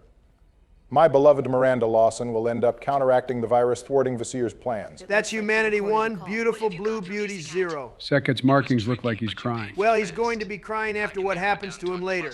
Maybe even a system. How soon can you have it? Shouldn't take long. Come to my office. Barrier Frontiers in the Dracon Trade Center. Gotta say though, T'Soni, you're making me a little nervous. You got ample reason to be nervous here, Sakat. The vibes are not good right now, especially for you. Well, bro is not seeing Liara in a few hours. This must be important. The Shadow Broker's people already tried to kill her once. I know where the Dracon Trade Center is. My car's outside. Let's go. The Barrier Frontiers... Manthane did not get the memo about the color coordinating for this gathering. We're all blue and he's green. I guess we should have called his son. Well, that sure didn't take long. Liara's in there! Damn, this month really is a bad month for trade centers. Bruh. You're flying a bit close to the sun there, Donald. Oh, please, that's not even the worst 9/11 thing I've said. This is problematic. Thane has been hanging around Morden, it seems. Makes sense. He does have a terminal illness. He'd need to pay a visit to at least one of the doctors on the ship. I'll start down here and work my way up. Or maybe we should all just go up to the top. It's time to get to business. We're going to add the Shadow Broker forces to our kill list. Oh, that's cool. I turn a corner and get fucking flashbanged. What is this, CSGO? If that were a CS flashbang, we would have been affected by it in real life, too. BioWare was real proud of the flashbang grenade when they made it, because they spammed that shit in every DLC mission. Which makes it all the more funny that they dropped it in Mass Effect 3. Kasumi doesn't even have it anymore. Probably for the best. Flashbang is broken as hell. We could have one-shot the Reapers with the flashbang grenade if we had it. We'd be able to put that cheesy-ass laser on cooldown. Firing a high-impact shot. You can always count on Garrus to announce when he's firing a high-impact shot. Bro is an elite shot caller. Gotta give him the endorsement at the end of the match. You know, there's surprisingly few bodies in this place, given that a bunch of explosions just went off. That's the first thing you focused on? The lack of corpses? What, it's a totally legitimate question. Well, it's probably after hours at the trade center or something. I'm sure a bunch of people will be glad to not need to come into work tomorrow. Speaking of which, where the f*** is the police at? The response times on Ilium are horrific. I'm guessing Vasir just told the local law enforcement to kick rocks so she can go about her plans in peace. So this is plot-relevant DLC, right?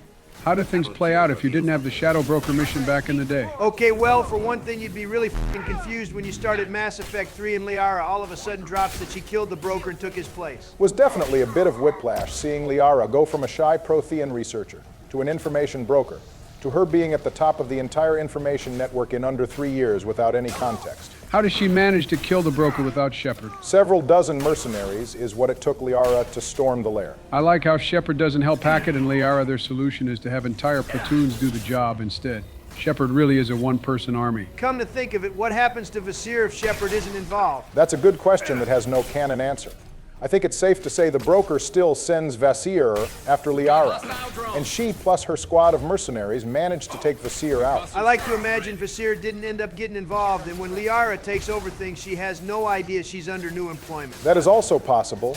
It's not like Vasir has any clue who or what the broker is. Now that I think about it, the intel we gave Liara and the broker came from Cerberus, right? What's their stake in this? They're against the broker for working with the collectors, which is coincidentally what also made Farron turn against it. I'm also sure the elusive man considers the broker to be a bit of a rival in the information gathering game and would prefer him gone. On that note, here's some cut content, corner material. I can't believe I let you use me as a segue. There are some unused voice lines from the elusive man where he thanks you for killing the broker, referring to him as an old friend. It wouldn't surprise me if the man and the broker have had some dealings in the past.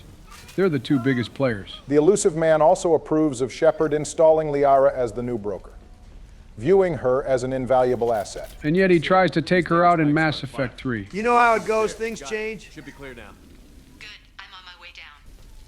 Kind of crazy to go steal from a wall safe inside of a trade center. We've been stealing from safes and hacking personal tablets all game long. There are way worse ways to try to make money.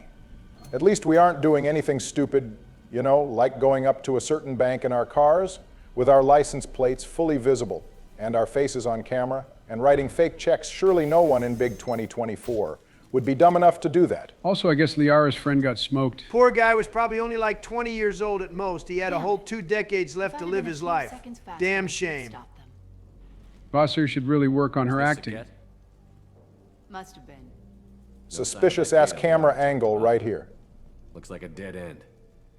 Speaking of which... Vasir, she's right behind you. You mean this body? And what a beautiful blue body it is, as usual. Liara. Something I should know? This is the woman who tried to kill me. Quick, someone act surprised. What? Vasir tried to kill Liara? How could she have done this? Looks like you need to work on your acting, too. I saw you. I doubled back after I left. I watched you break into my apartment. You didn't know where Liara went. Because she hid. That's what I like to f***ing see.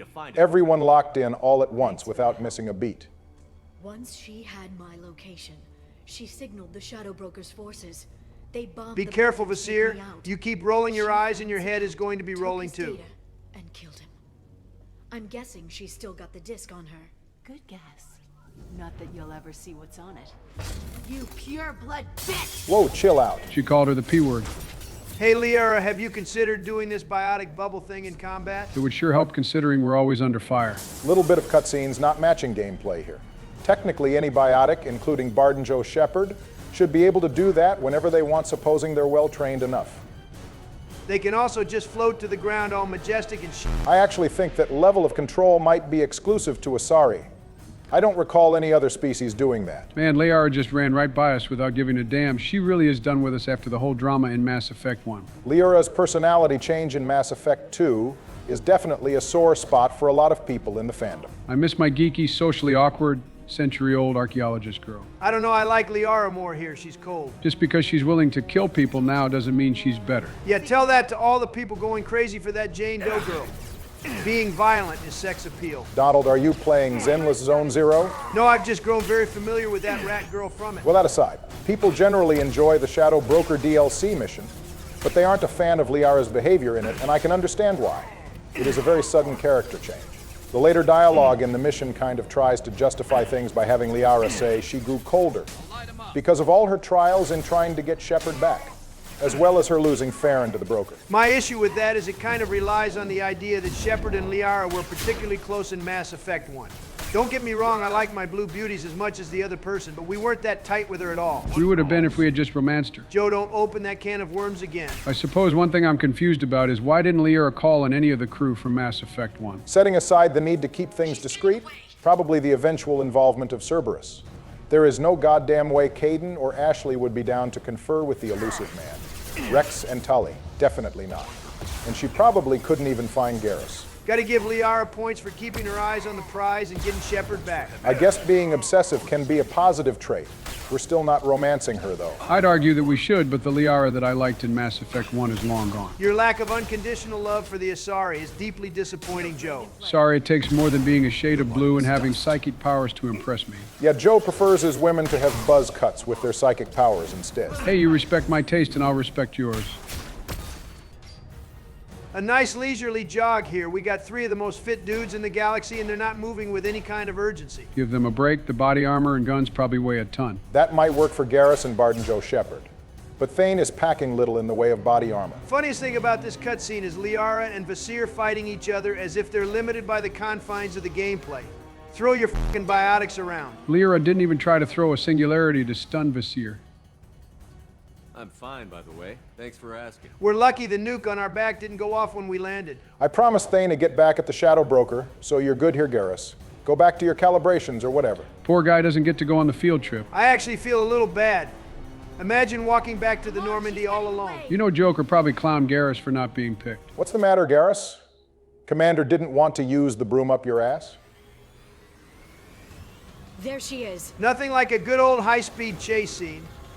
Hang a right. No, wait, left. Oh God, now I'm glad we didn't romance Liara. I do not need this back seat driving shit.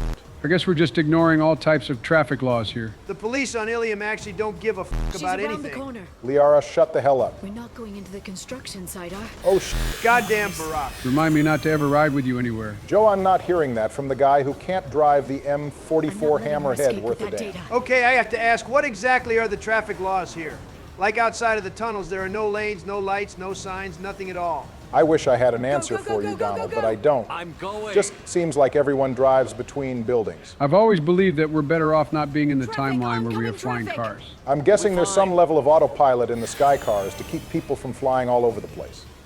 One note about them, there is a propulsive drive powered by a Mass Effect field in the back of them, which allows them to move. Wait, can sky cars travel faster than light? No, their only listed speed is 7 kilometers every 10 minutes, which is fairly slow, so I suppose it can't be that bad if you crash. Also, I guess these vehicles can't go in reverse. Their thrusters are only in the back. If you look up during our approach, you can see Jack's wanted poster on the screen. Further proof Ilium cops don't care we had Jack here during Miranda's loyalty mission. Truck. I know. Truck. Yeah, Liara, yelling truck twice is sure going to help me avoid it. Thanks for the input. There we go. You're enjoying this. Well, honestly, this is the highlight of my day. Thanks for asking. So are we just going to ignore that a bunch of people definitely died when that truck crashed? I tell myself it was just a bunch of broker agents, just like the car that just crashed ahead of us. That vehicle is going to land directly on someone below us. Someone's in for a bad day. Truck. Again? What the hell is going on with the truck drivers in this place? Looks like Vasir is the one who needs a back seat driver.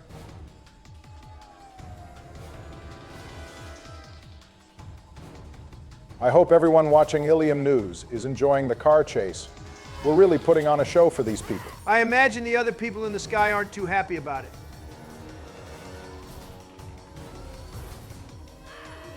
Okay, well, the guy we just pushed Vasir into. Also, not to be a total square, but do these damn things not have seat belts? I suppose the artificial gravity keeps you in your seat. Honestly impressed by the durability of these things. There isn't a scratch on our Sky car after all of that, and Vasir's doesn't look that bad considering she just went through a head-on collision. The other car she hit did just keep it pushing. So Sky cars must be made to last. Is she dual-wielding a Vindicator and Carnifex? They need to put dual-wielding guns in Mass Effect Epsilon. That's an actual W take from you, Sleepy Joe. Let me dual-wield the Claymore. You're gonna fire a gun built for Krogan with one arm? Just try and stop me. You know, it's a good thing this parking lot was empty when Vasir crashed. Forget the crash. We're about to have an extended firefight out here. At this point, I'm starting to think Ilium's police force is just a detective from Samara's recruitment mission and the few people we saw earlier. Good thing all these guys didn't try shooting at us while we were chasing Vasir. They saw the one that crashed earlier and decided to take it slow. Whoa. Where the f did this guy come from? Well, Thane and Liara did not have your back there. That's what you get for sending the #1 shot caller back to the Normandy. Garrus would have hit that guy with a high-impact shot if he were here. Well, that was a Solarian, so I shouldn't be so surprised one got the drop on me. Couldn't be me. I would have got him before he had the chance.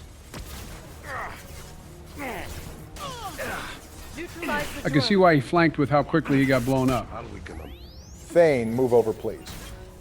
God damn it. See, I told you the squad mates be getting in the way sometimes. Stasis field ready. Why are these guys coming at us in waves? They should jump us all at once. Please do not give the enemy battle tips. Don't worry, they're too dumb to follow up on it. Oh, I'm making a mistake. Well, That's what I needed to see, baby. Let's go. Damn, how long has it been since you died, Barry? I think it was episode 4, was it?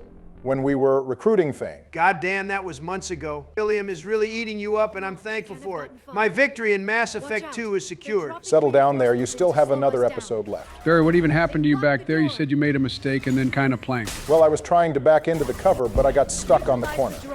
And then tech armor didn't activate fast enough. See, if you were a Vanguard, you could have just charged into all those guys instead. All right, Donald, we get it. You want to play Vanguard. Bro talks about the Vanguard like it saved his life. I'll make you see the light when we get to Mass Effect 3. Don't be so sure, Donald. The race isn't over yet. Come on, man, enough of this. The only thing more cooked than your death count is Concord. What is Concord? Exactly. The only thing you need to know is that it's most likely the biggest failure in gaming history. Imagine spending $150 million developing a live service game, and its all-time peak players on Steam is a mere 660 players. Is that bad?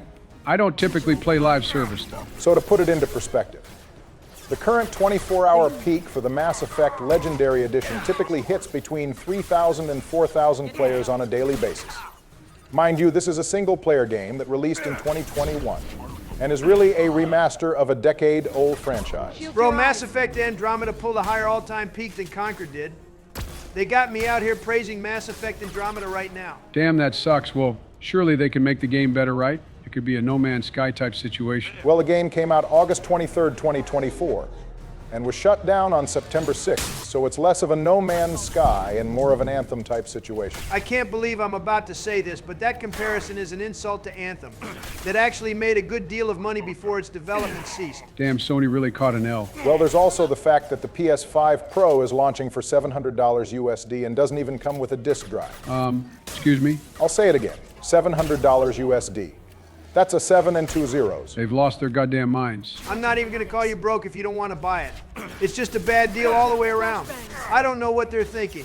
Sony saw what the scalpers were selling the PS5 for back during COVID and said they wanted in on that too. All right, let's not jump Sony too badly here. They did release Astrobot, which looked like a nice little platformer. Yeah, how nice of Sony to make a game to remind us of all the properties they haven't touched in years. Make another infamous game right this second, and my life is yours. I'll even take a remaster.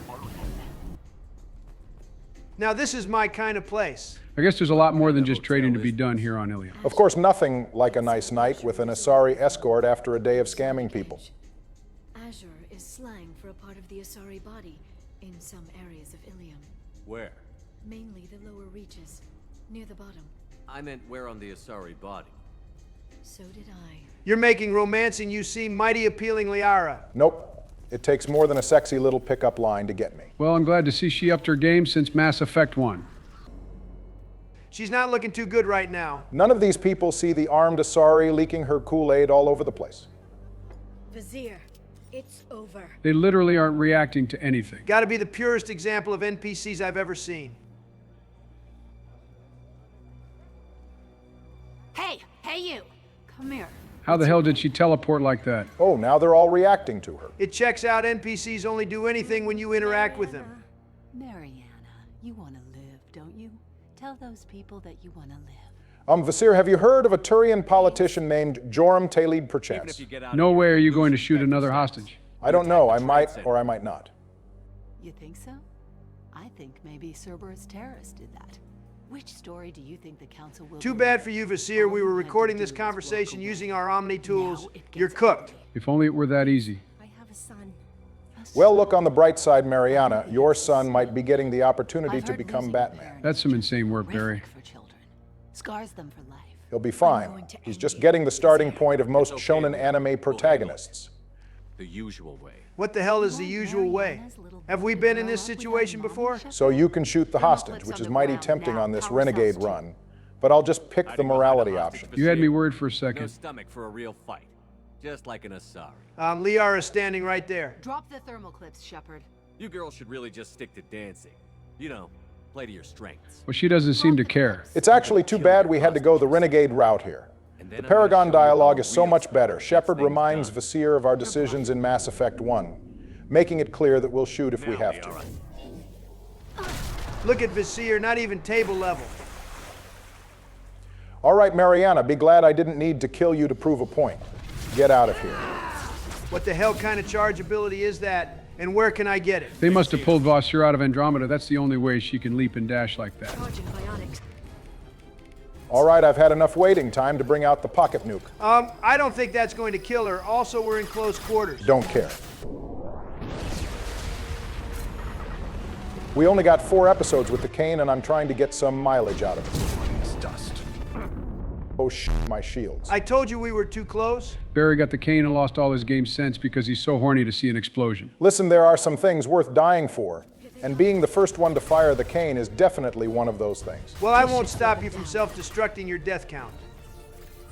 I miss when we could shoot enemies in stasis and still hurt them. I miss when biotics were overpowered in general. You know, they really gave Vasir a shit ton of health. The cane barely scratched her. She's one of the toughest enemies in the games. What's crazy is she's doing all this dashing around and while still bleeding all over the place. It's honestly kind of odd that Vasir was letting herself bleed out like that. The entire purpose of Medi-Gel is to close up wounds like that. Bro, I want that goddamn charge ability. It's the same thing you do on Vanguard. No, she's able to charge into open space to maneuver around. And she can do it into the air. This must be some high-level Asari stuff. Vasir is actually making the matriarch look like a child in comparison. Oh crap, I'm about to eat a charge. The only thing I'll say is her charge-up time is crazy. Ouch. The area of effect on that charge is crazy. I wish Vasir would charge into me. I need to see the kaboom again. You're a bigger pervert for the cane than me. It's good to see Barry hasn't lost his penchant for mass destruction. It's just so beautiful. Okay, well, stop being in awe and activate your armor again. It must be a cold day in hell for Sleepy Joe to be reminding Barack to activate tech armor. All right, Vasir, I'm gonna Lion King you now. What does that mean? It means he's going to send Vasir falling to the surface of this planet so she can fry like calamari. Have a nice fall, fellow Spectre. Damn it! And somehow she gets back up here for this cutscene. It would be pretty bad if she didn't. She still had the disc on her. Zakat's personal data pad. This has what we need to find the Shadow Broker. You're dead. Funny thing to say when you're currently leaving grape Kool-Aid all over the wall. Stronger than anything you've ever faced. Girl, we killed a Reaper 2 years ago. To work for him? You think I betrayed the council? Like Saren? Go to hell. The broker's given me damn good intel over the years. Vasir kind of has a point here, and we shouldn't be acting so high and mighty about the Shadow Broker ourselves. We potentially use intel from them in order to expose Saren. Not to mention that we gave the broker that Cerberus intel we got last game for money. Except you working for the Shadow Broker. The council. You pay them lip service while working for terrorists? Well, she has us there. Vizier's line might actually mean something to me if we'd chosen to work with Cerberus. Yeah, whatever the writing was going for here kind of flops. If I had things my way, we would have gone back to the Alliance after the Collector vessel mission. Vizier trying to chastise us for working with Cerberus feels undeserved. And you're with them. Don't you dare judge me. Don't you? What a goddamn waste. I agree. Despite everything, Vizier was an effective Spectre and a fairly interesting character. I wish we could have had the option to arrest her, and maybe she could return as a war asset in Mass Effect 3. I meant what a waste that another beautiful blue beauty died without me getting the chance to shoot my shot. Oh, right. Excuse me, of course. You had to know that was what he was talking about. In a few hours, he'll know about Vizier before long, if he decides to kill Farron. We'll get Farron out of there alive, Liara. What's going on with our eyes now? Looks like that last renegade decision pushed us over the edge. You love to see it. We're real demons now. Not a good thing. When we first met on Therum, you saved me from the Geth. You fought a Krogan battlemaster while I... In your defense, Liara, you were trapped in a Prothean stasis field for days. You weren't in any position to help us. Damn, we friend-zoned her. It's fine, she'll get over it when we're dead, and she's alive for another 900 years. Data. The Normandy's stealth drive will keep them from detecting us. The Shadow Broker's agents are still shooting their way through Ilium. Wait, they are? For what? Good question. I guess they're looking for Liara. A little late now that Vizier is dead. Innocent people. You know what I mean. Do I? When I hit the ground back at the trade center, you went after Vizier without a backward look. A little fall wasn't going to kill you. It's not about the physical pain, Liara. It's about what's inside. Make the call, like I did with Sikat. That's Vizier's fault, not yours. Yeah, tell that to Seacat. Bro probably had a whole day ahead of him. I put him in harm's way to get the data I needed. I got him killed. And I'd do it again. That's pretty cold. I wonder who she learned this from. Get in, get Farron, get out. And kill anyone who tries to stop us. That's it? That's it. Sounds like a plan. Hagalaz. The oceans boil during the day, then snap freeze 10 minutes after sundown. It's also worth pointing out that Hagalaz's rotational period is slow as hell, giving it days and nights that are 98 Earth days long. Is that what's causing this Category 12 hurricane? Yes, the extreme cold and hot on both sides of the planet cause violent storm cells anywhere the sun is rising or setting. Interestingly enough, the animals and plants on Hagalaz have adapted to living in cycles of ice, flooding, baking heat, and air pressure changes. Looks like the average hurricane season. I'm not too sure about this. What if we get struck by lightning? We'll be fine. So as we all know, the Shadow Broker is a Yogg, but it has a pretty interesting history that leads up to it becoming the Broker. Now, feels like a good time to get into it. Yay, story time. Grab your milk and cookies. Barack is about to go on a legendary yap. So it goes like this. In 2125, the previous Shadow Broker sent some of their agents to the Yogg homeworld of Parnak, looking for a specimen for study. An operative known as Keklu reports that after killing several of the Yogg, one of them shows interest in leaving the planet, leading Keklu to believe that this one is more peaceable. Keklu goes on to note that the Yogg's savagery puts even the Krogan to shame, but on top of that, they show the ability to learn nearly as fast as Solarians. Keklu warns that the Yogg they brought back could be dangerous. Remind me to always listen to guys named Keklu. Well, you won't get the chance to listen to anything Keklu has said.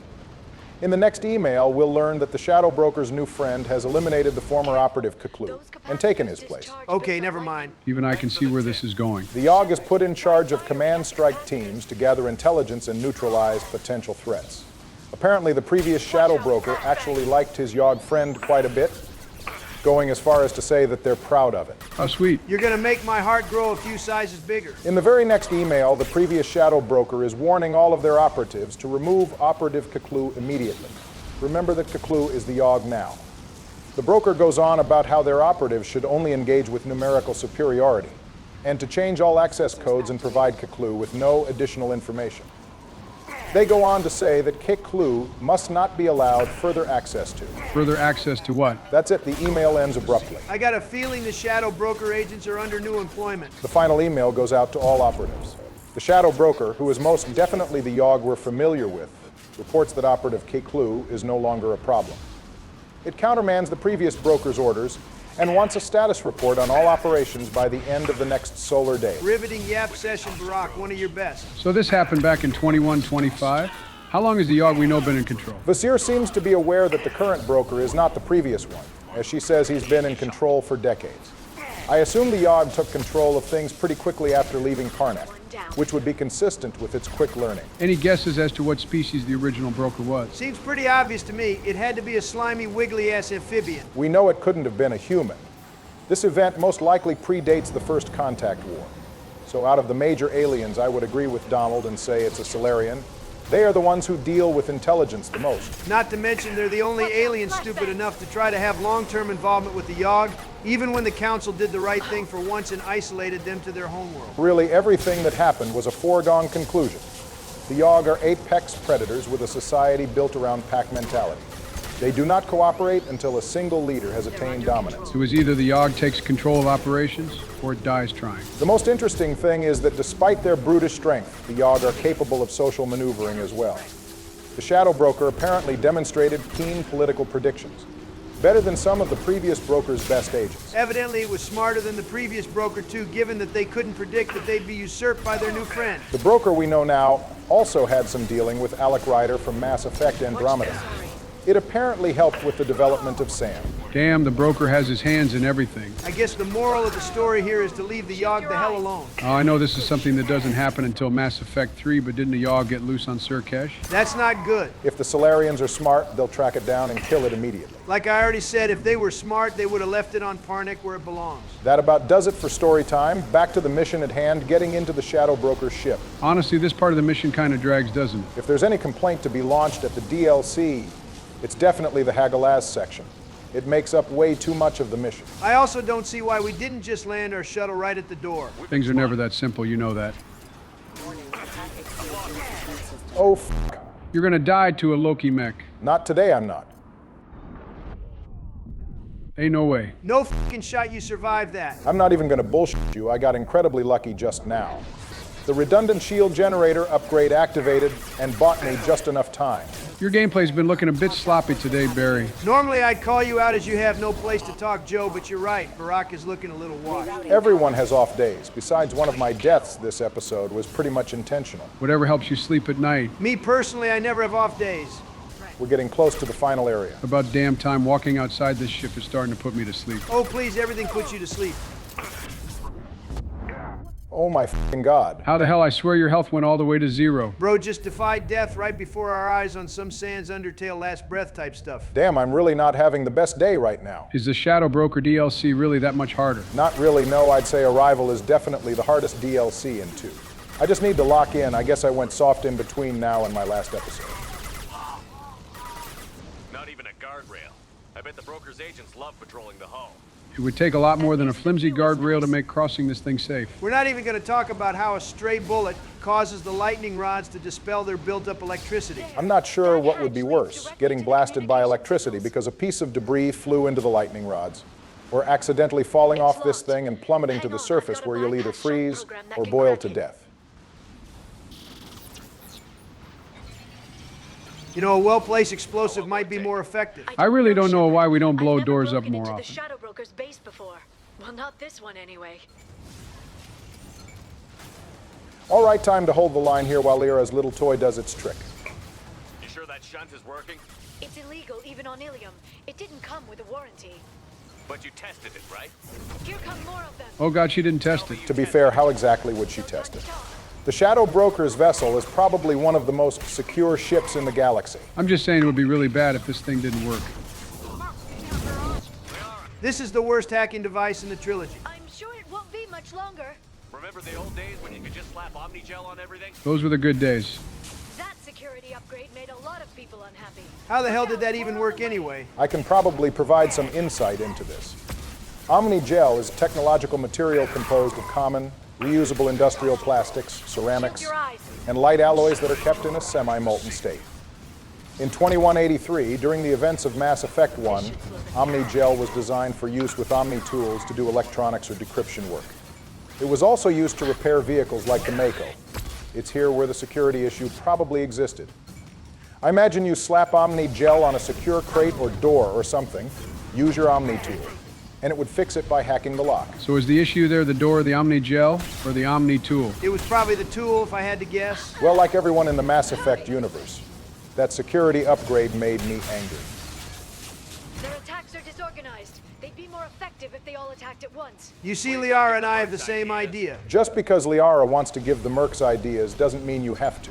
Honestly, sending them in waves is a high IQ move. If they all came out at once, Barry would probably use the cane on it. Damn straight I would. Can't believe I'm about to say this, but you're a bigger pervert for the cane than I am. Yeah, sure. We'll see how much self-control you have when it's your turn.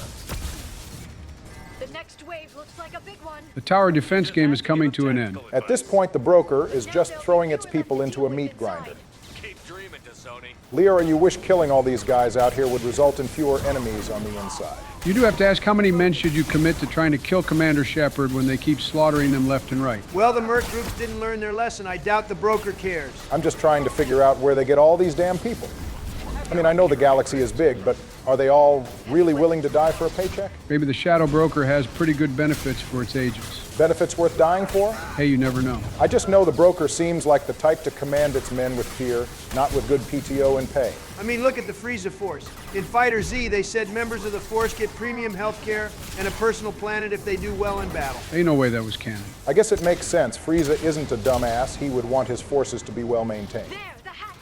Liara, next time we need to hack into something, we're bringing the Reaper-based AI to do it. Edie would have had this door open in 5 seconds. Knowing Edie, she probably would have let Liara use her toy so she could test its capabilities.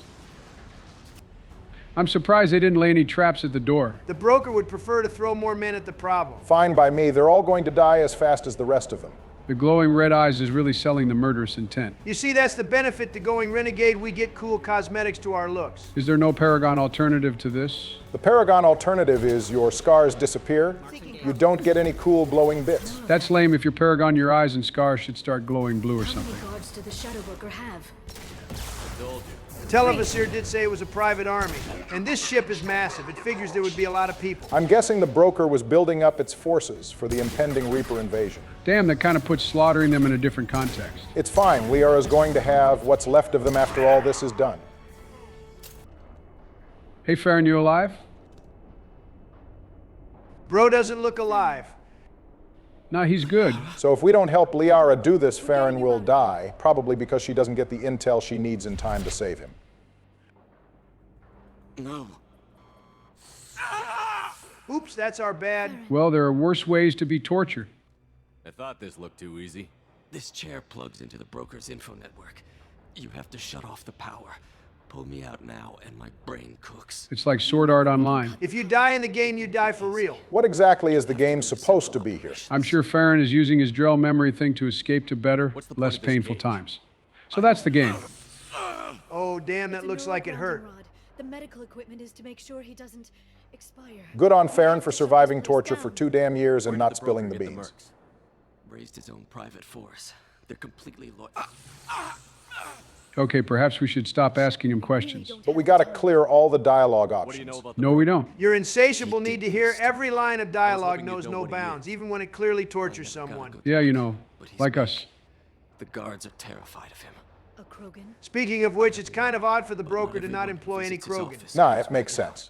Shadow broker agents are about stealth and infiltration. That's why they're mostly built up of Solarians, Asari, Batarians, and humans. Wait, there were Batarians here? Yes, you might not have noticed it because they're using the same incorrect helmets from the arrival mission. It really would have killed them to put 2 more red circles on the helmet. I'm counting on it. We'll be back for you, Farron. I'll try not to go anywhere. That's good, Farron. It's nice to have a sense of humor in these trying times. God damn, these guys got here quick. Thank you, Thane. Nice of you to take up the shot calling role with Garrus being gone. Too bad he didn't tell you to watch your flank when that Solarian jumped you earlier. You gotta put some respect on that guy for making his stand and holding his post at the cost of his life. Dude was just the door attendant. He better than me. I would have hid under the desk and waited. I'm thinking the broker wouldn't appreciate that. Well, considering that's obviously Barton Joe Shepard on the way here, I would probably just wait it out until things settle down.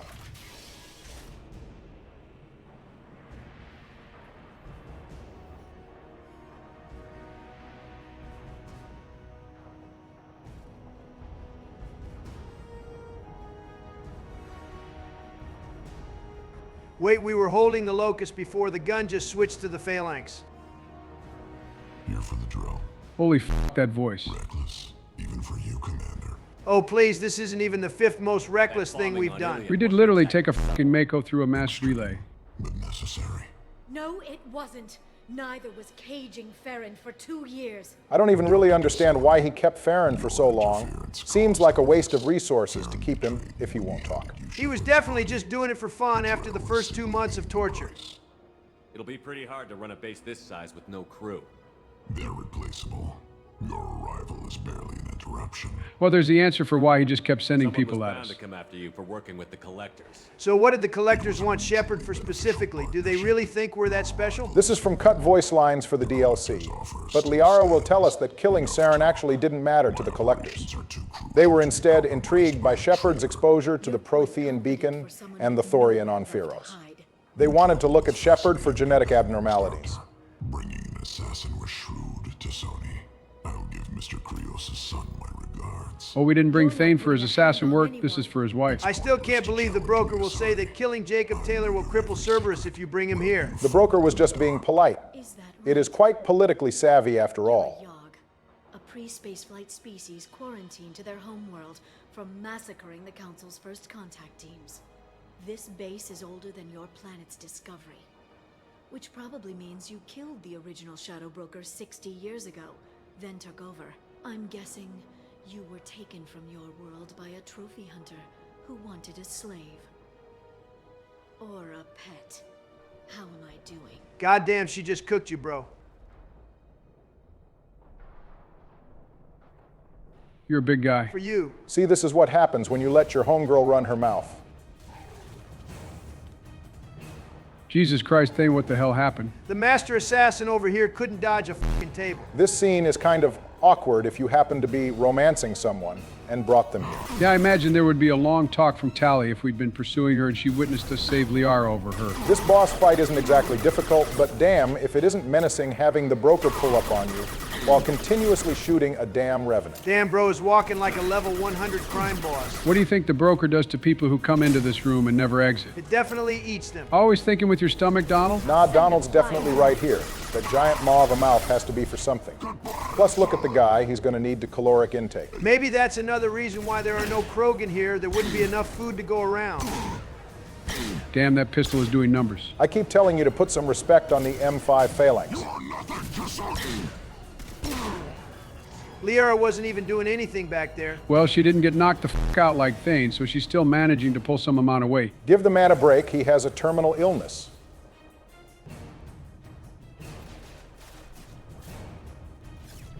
He's just standing there menacingly. The shield's kinetically sensitive. Energy and projectiles are bouncing off. Then we do this the hard way. It's time to put the guns and space magic down and run hands. Holy fucking shit, the haymaker from hell is crazy. We really pieced the f out of a yog. I guess that explains why we were able to one-shot those fully armored Project Base guys in the Arrival DLC with our bare hands. The Shadow Broker is such a bitch. Took 2 hits from Shepard and immediately put up a shield. Goes to show that being bulky doesn't count for much in a fight. You know what else Mass Effect Epsilon needs? Hand-to-hand combat. Like the dry leaf arts from Shadow of the Erd Tree. Now you're speaking my language. Let me box a Thresher Maw. That shield looks really annoying.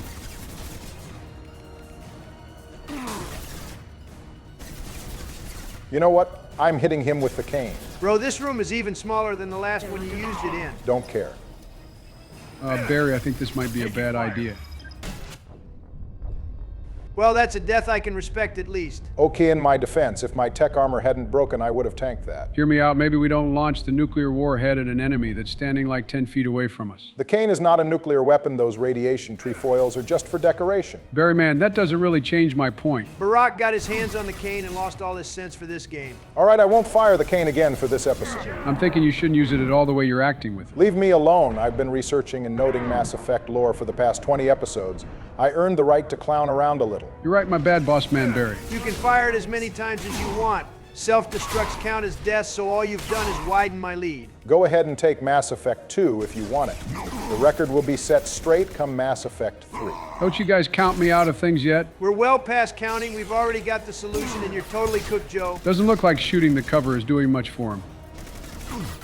They're under control. control. Holy sh!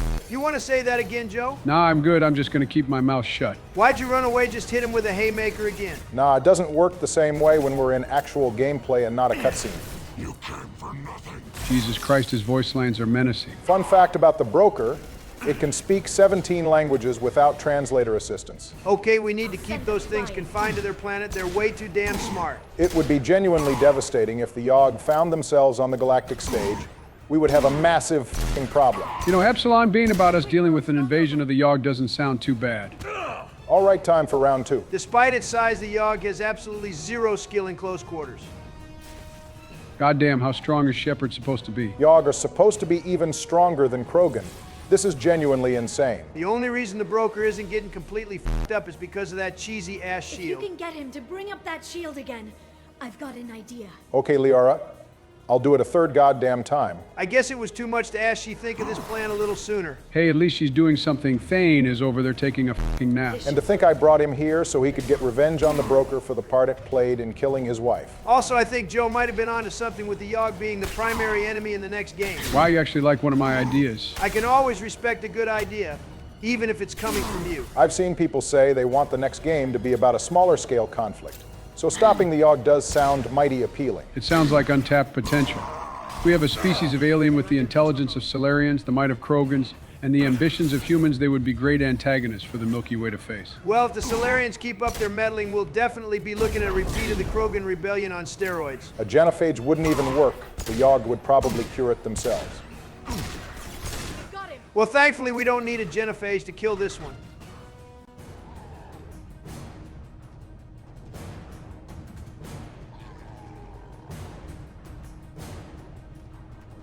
How the hell did he miss? Liara, now! Yeah, definitely don't move out the way, broker. Just stand there. No, my greatest strength has become my greatest weakness. How could I have fallen for this unbelievably obvious cliche? Damn, I was hoping we'd be able to save at least a portion of it for Grunt to eat. You know, it's a good thing that explosion wasn't any bigger. Barry, you vaporized yourself using the cane. I don't think that's something you're worried about. As our soon-to-be wife, Tali, will say, it was totally worth it for the content. Oh, Thane, you're still here. How nice of you to join us, don't worry. While you were getting your beauty sleep, we fought the equivalent of a super intelligent grizzly bear.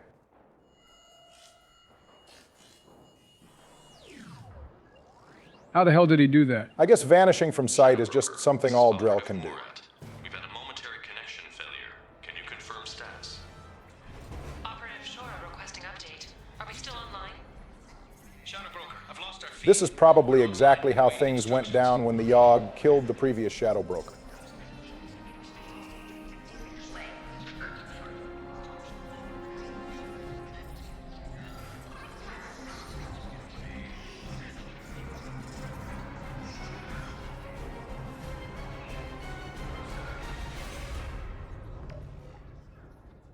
This is the Shadow Broker. And none of these morons will ever know they're under new employment. Well, not necessarily. In the Mass Effect Homeworlds comic, The Elusive Man will note that the black markets have started to notice some changes after Liara takes over due to the fact that she isn't using fear to control things. People are saying the broker is slipping and going soft. The man suggests there isn't much time before someone comes for Liara's life. I guess it's a good thing the Reaper invasion started killing all the agents before anyone could take their shot at being the fourth Shadow Broker. Goddess of Oceans, it's you. How? A lot of firepower and hands, that's how we did it. Everyone who's ever seen him in person is dead, so... You're the new Shadow Broker.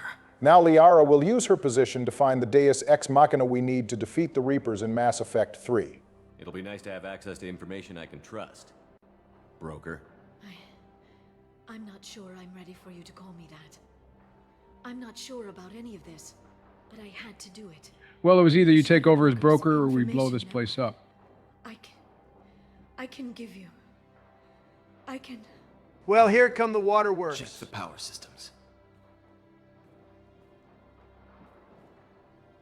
I wonder what Thane and Farron are going to talk about. Probably about their memories. You know, Thane and his wife with her sunset-colored eyes and Farron's continuous torture for the last couple years. Liara's earned this after everything she's done since Mass Effect 1. Okay, I didn't want to be the one to say it, but our scars are kind of crossing the territory from looking cool into looking extremely ugly. I was considering healing them before the suicide mission. Don't you fucking dare. It's all right. Why are we holding hands? See, this is one issue I have with interactions between Shepard and Liara. They're often romantic, even when you aren't with her. Well, just be glad we aren't actually with anyone at all at the moment. I spent 2 years mourning you and Farron. And now I've got you both back. Let's see what we've got. Oh God, Liara has access to everyone's extranet search history. Oh no, she's about to become very familiar with just how much everyone loves the Asari. It's like he never anticipated anyone but himself being here. Well, I can't blame him. If I were a 12-foot-tall, 1,000-pound alien monster, I wouldn't think anyone would be in here either. Just goes to show how primitive the Yogg really are. Never just keep your dirtiest secrets open for anyone to see, no matter how secure your location is. Is it wrong that part of me wants this? With the Shadow Brokers network, I can help you. Maybe I can turn this operation into something better. Thank God it was Liara we helped become the broker and not someone way more invasive. The doors are always open.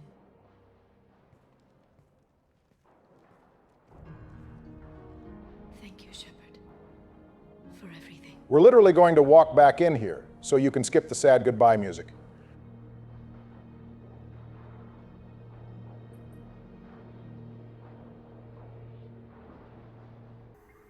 Oh God, it's fucking Glyph. Well, right now, he's just called Info Drone. What's this? That's the old broker's VI assistant. It's actually been helpful with rebuilding the network. Please let me know if I can organize anything else for you, Shadow Broker. Could you give it a more appealing voice? Leave Glyph alone. I'll play around with the settings later. My manual is ready whenever you have a moment. Let's stop by and check on one of the 3 Drell we meet in this entire game. So I know Farron sticks with Liara, but what does he get up to after this? After Farron helps Liara abandon the ship, when Cerberus attacks it, he'll become Liara's main agent for operations in the Terminus systems. He'll send us an email where he catches up with us and provides us with some upgrade data. I'm still amazed Liara came for me. I'll never forget what either of you did. Well, you don't really forget anything at all, do you? I see you met the secretary. For 2 years, Liara didn't stop looking for you. You two must have been close. She's a good friend. Better than I deserve. Liara really takes to people pretty quick. She wasn't really with Farron all that long. I'll be all right. I wasn't always strapped into that interrogation chair.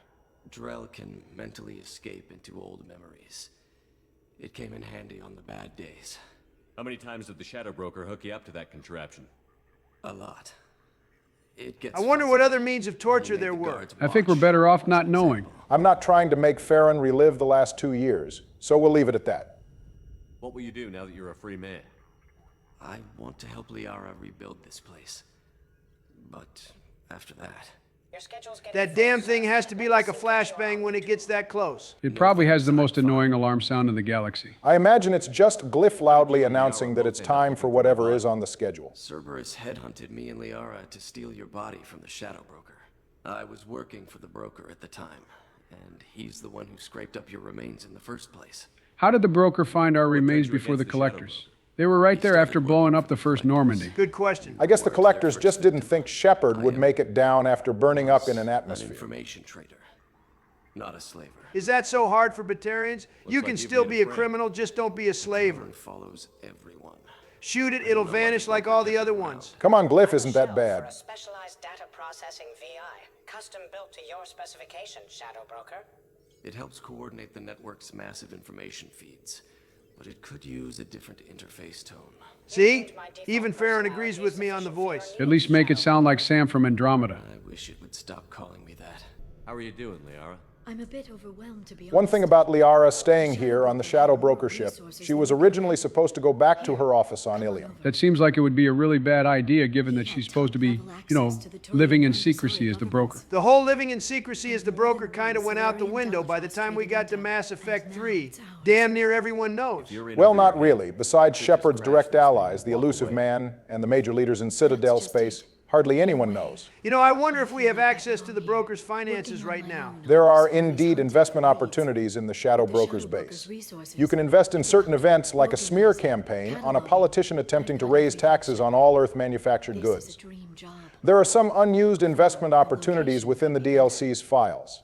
These were most likely written for testing purposes, but they mention things like a puppy eating Vorcha, slaves in a jelly bean factory, hunting down Conrad Werner, or helping an old woman cross the street. Give me 10 minutes and I could start a war. Okay, do it. You won't know balls. Please do not try to bait Liara into starting a war. The Reapers. That will keep me honest. So does that mean she'll quit being honest once we stop the Reapers? Relatively speaking. Have you found anything useful yet? The Shadow Broker knew about the Reapers. Perhaps that's why he offered to help prove Saren's... Well, I mean, maybe we should have been working with the Shadow Broker. Between the elusive man and the broker knowing about the Reapers and the Council refusing to help us, it's making me think following the galactic government isn't worth it. Harbinger's puppets. There's even some data on the Protheans. I think he knew what was coming and was looking for a way to survive. Interestingly, the Shadow Broker would have been perfectly fine if he went back home, right? Yes, we hear in Mass Effect 3 that the Reapers were leaving Karnak alone, as they aren't a spacefaring species at the time. The seemed to think there was more out there. Perhaps the Protheans had other plans. This is as close to foreshadowing as we're going to get for the things we learn about in Mass Effect 3. I guess you could interpret that as a build-up to the Crucible and perhaps Javik as well. I had no idea what to expect when we finally found him. But I researched pre-spaceflight cultures during some of my Prothean studies. I know a bit about the Yogg. There's more on the terminals if you want to look. They're a fascinating culture, and a terrifying one. Yogg culture can be summed up as they view equality as an insult. There can only be one top dog. There would be no place for them in the Citadel races. Of course there is, they would just be at the top. I don't know. He wants to work, so I'm letting him help. Maybe All right, let's ask the real questions. So, you and Farron? No. He's been through a traumatic ordeal. He's emotionally fragile and needs to heal. That's valid. He's very grateful to me for saving him. But it would be irresponsible of me to take advantage of that. That's crazy. We save or help out most of the people we can be potentially romantically involved with. One of those people is right here in front of us. She's a friend. I can't leave for too long, but spending all my time on this ship... I'm glad you want a friend, Liara. We're gonna have to stop holding hands, though. Come up to the Normandy. No better time than the present. Sounds great. Why don't you come up now? Okay, thanks. I'll be right there. Just give me a minute. Oh shit, we're pouring out the wine and everything. Well, this is awkward. Liara's coming in with this nice-ass dress and we're wearing a fucking hoodie. It's like she's trying to show us what we're missing out on by not romancing her last game. Trust me, I'm well aware, but sacrifices had to be made. Ship, and I ran into Joker. He seemed happy to see me. Although, he did ask if I'd embraced eternity lately. Of course he did. My boy Joker has his mind in the right place. I also spoke with Dr. Chakwas. I'm glad she's doing well. I brought you something. It took some digging, but... How did our tags survive the fall to the planet without a scratch? The tags have an image of the Normandy SR-1. I thought I'd never see these again. They changed hands more than once. Do you remember Admiral Hackett? Did you just ask us if we remember one of our major authority figures? The guy who gave us side missions all of the first game? To be fair, Hackett was a faceless voice in the first game. And with the wait between 2 and 3, it's understandable people might not remember him. Not what you tell your squad to keep morale up. Honestly, things are going pretty smoothly considering we fucking died. I'm okay. Really. It's been rough. Don't let the progressively worsening scars and the glowing red eyes fool you. Those idiots on the council won't admit it. There wouldn't be a man, woman, or child left on Horizon, if not for you. If you think what happened to Horizon this game is bad, wait until what happens to it in Mass Effect 3. Horizon was bait. Those bastards. They'd have hit another world if we hadn't lured them there, but aren't you gonna tell me not to work with them? I gave them your body, remember? That's a good point. If only that rat bastard Caden could have had even an ounce of Liara's confidence in us. It definitely did not help the reception of the Vermeer survivor that Rex, Tali, Garrus, and Liara either decide to help us, or are reasonably understanding of our current arrangement, while they are outwardly hostile about it until halfway through Mass Effect 3. The Reapers? Too bad we didn't have Tali locked in yet. We could have said we were fighting for her. Mercs, Geth, Varen, Thresher Maws. Some days it's like the whole damn galaxy is trying to kill me. Well, Shepard, don't worry. Soon we'll have to fight a giant Reaper on foot with nothing more than a sinking laser. Back to my base, but thanks for inviting me up, Shepard. Seems kind of f***ed up to have Liara come up here in that dress, pour some wine, and then that's it. If we weren't going after Tali, this would definitely be one of those situations where you look back and realized you missed something. Come back soon. We'll see her in about 4 more episodes. Well, there you have it. We've wrapped up the DLC missions and we're heading back to the main plot. 3 more episodes to go. Isn't that right, Barry? Yep, next time will be Joe's last episode. He's going to get us through Zaid's loyalty mission and the Derelict Reaper. I forgot I had to play that garbage. Only 3 more episodes left and I'm running away with the desk competition. Go ahead and gloat while you can, Donald. All right, it's time for our regular therapy session with Aight. Once again, you gotta wonder what the hell is Kelly doing on the ship if we're the ones counseling the crew. She's collecting a free paycheck just to tell us when we have new emails. Honestly, gotta respect it. Get that back. I'm also pretty sure this is our last session with Thane. I should hope so. We didn't reunite him with his son for nothing. Will you hear my confession, Shepard? Sorry, buddy, but we're going after Tali now. Considering we've been acting as Thane's therapist the past few conversations, wouldn't it be kind of unethical to date him anyway? Color me surprised, the way you've been playing the game. I didn't think ethics was something you understood, Donald. I'm not hearing that from the guy who shot that Turian politician dead earlier in the series. It was all in the name of making you a better person. Committing a political assassination just to make Donald a better person is most probably not valid. Not the healthiest attitude to take on a mission. Speaking of which, isn't it kind of f***ed up for Thane to go into the Nasana assassination job with the intention to die during it? He hadn't even considered his son. Well, Thane is a lot of things, but one of those isn't a good father, so his behavior there isn't much of a surprise. Someone else was pushing to reach the target, forcing me to move faster, challenging me. I had to reach her first. Bro was only alive because he didn't want to lose his target to us. You see, that's why I stopped killing people. Too many sweats. Funny part is, Thane still lost the race.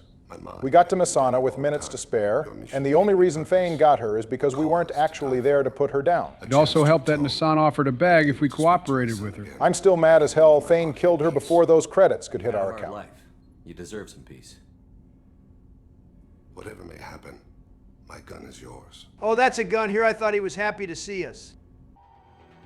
All right, loyalty mission time. If I were Zaid, I'd be mad as hell. He gave us his job ages ago, and we're only just getting to it. It's not like Vito was going anywhere. As I recall, we're actually here to free the refinery workers here, right? Zaid sells his loyalty mission as him simply taking care of a job, which, yes, was about freeing the refinery workers. But his actual objective has always been to kill Vito. He could have just been honest about the whole thing. Vito isn't even the second person we're going to help one of our squad kill. Man, this is a very beautiful and lush-looking garden world. I can't wait for Barry to tell us what's wrong with it. Okay, let's see. Zoria was first colonized in 2160. The planet is lush, as Joe said, but the temperate and tropical zones are overrun with plants and fungi. Because of that, the air in most of the habitable areas is choked with mold and spores that range from benign to deadly. Sounds like a nightmare for someone with pollen allergies. Veteran guides for the planet do say you should bring antihistamines alongside your firearms.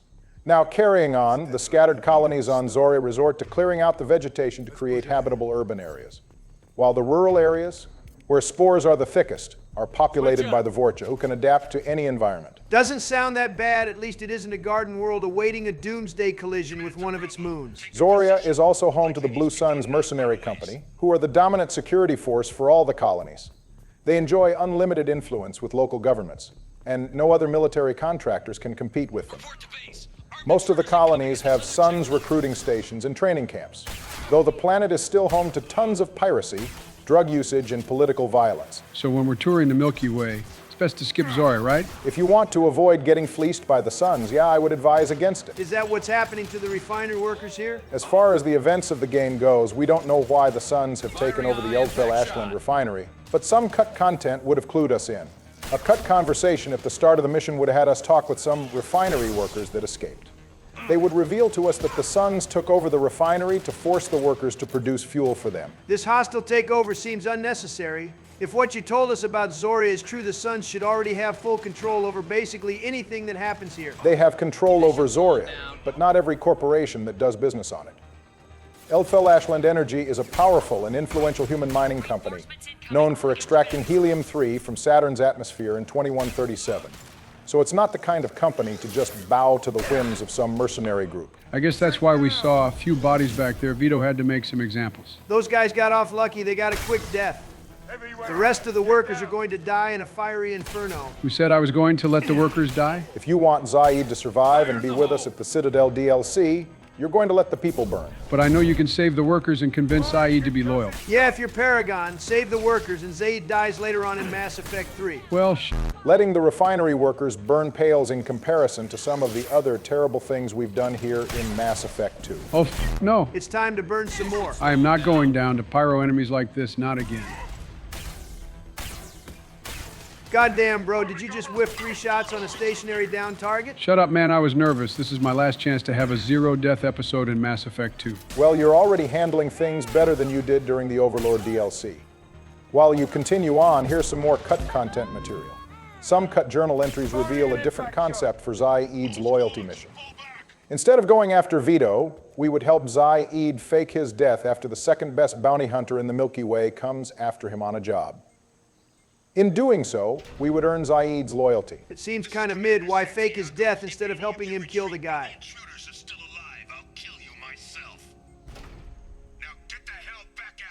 This is the guy Zaid lost the loyalty of his men to. That's what happens when you let one guy control the money. I get the feeling you have a past with this Vito.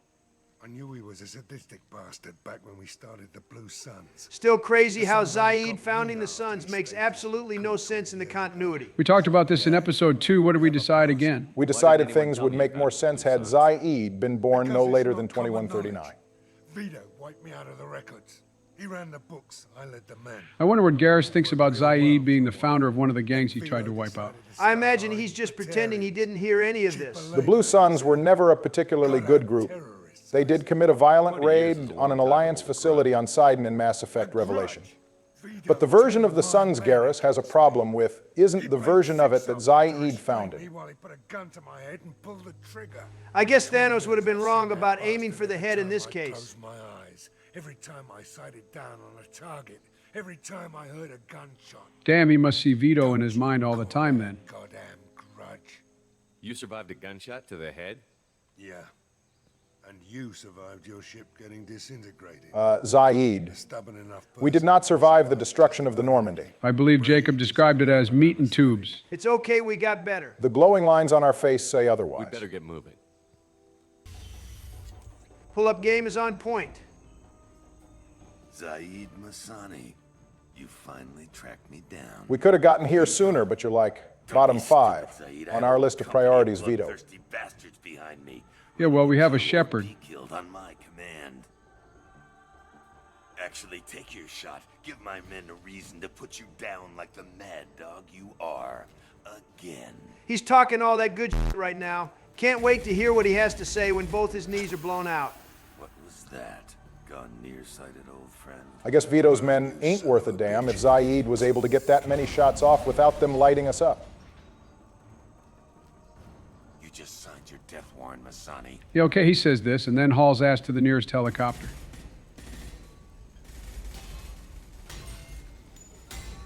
What the hell are you doing? We do a little bit of arson around here. Oh no, Vito had Private Wilhelm in there. He's fine. That guy is always screaming about everything and then appears in some other universe. I still want to know how he wound up more than 100 years in the future. I want to know about it first. Vito was confident, had a lot of men. Now he's lost the home field advantage. Yeah, but Zaid, have you considered the fact that we have to chase him through this exploding refinery? No wonder the guy lost control of his men. He's a dumbass. I like Zaid, but the man ain't too smart. Makes total sense he isn't a viable fire team leader for the suicide mission. You better make damn sure that man dies today. I don't like it, but if this is what we have to do, then so be it. Welcome to the dark side, Joe. I knew you had it in you. This is definitely one of those tough renegade decisions. No tougher than half the things we've done the past 20 episodes. You mean half the things you've done, Donald? So the difference between this decision and, say, blowing up the Alpha relay is that the latter was for a pretty good reason. We had to stop the Reapers. While starting the fire here at the refinery for Zaid's petty revenge just seems unjustifiable. Okay, you say that, but you helped Garrus get back at Sedonis. Yeah, if Garrus had burned down half the Citadel to get to Sedonis, I would have a different opinion on his revenge story.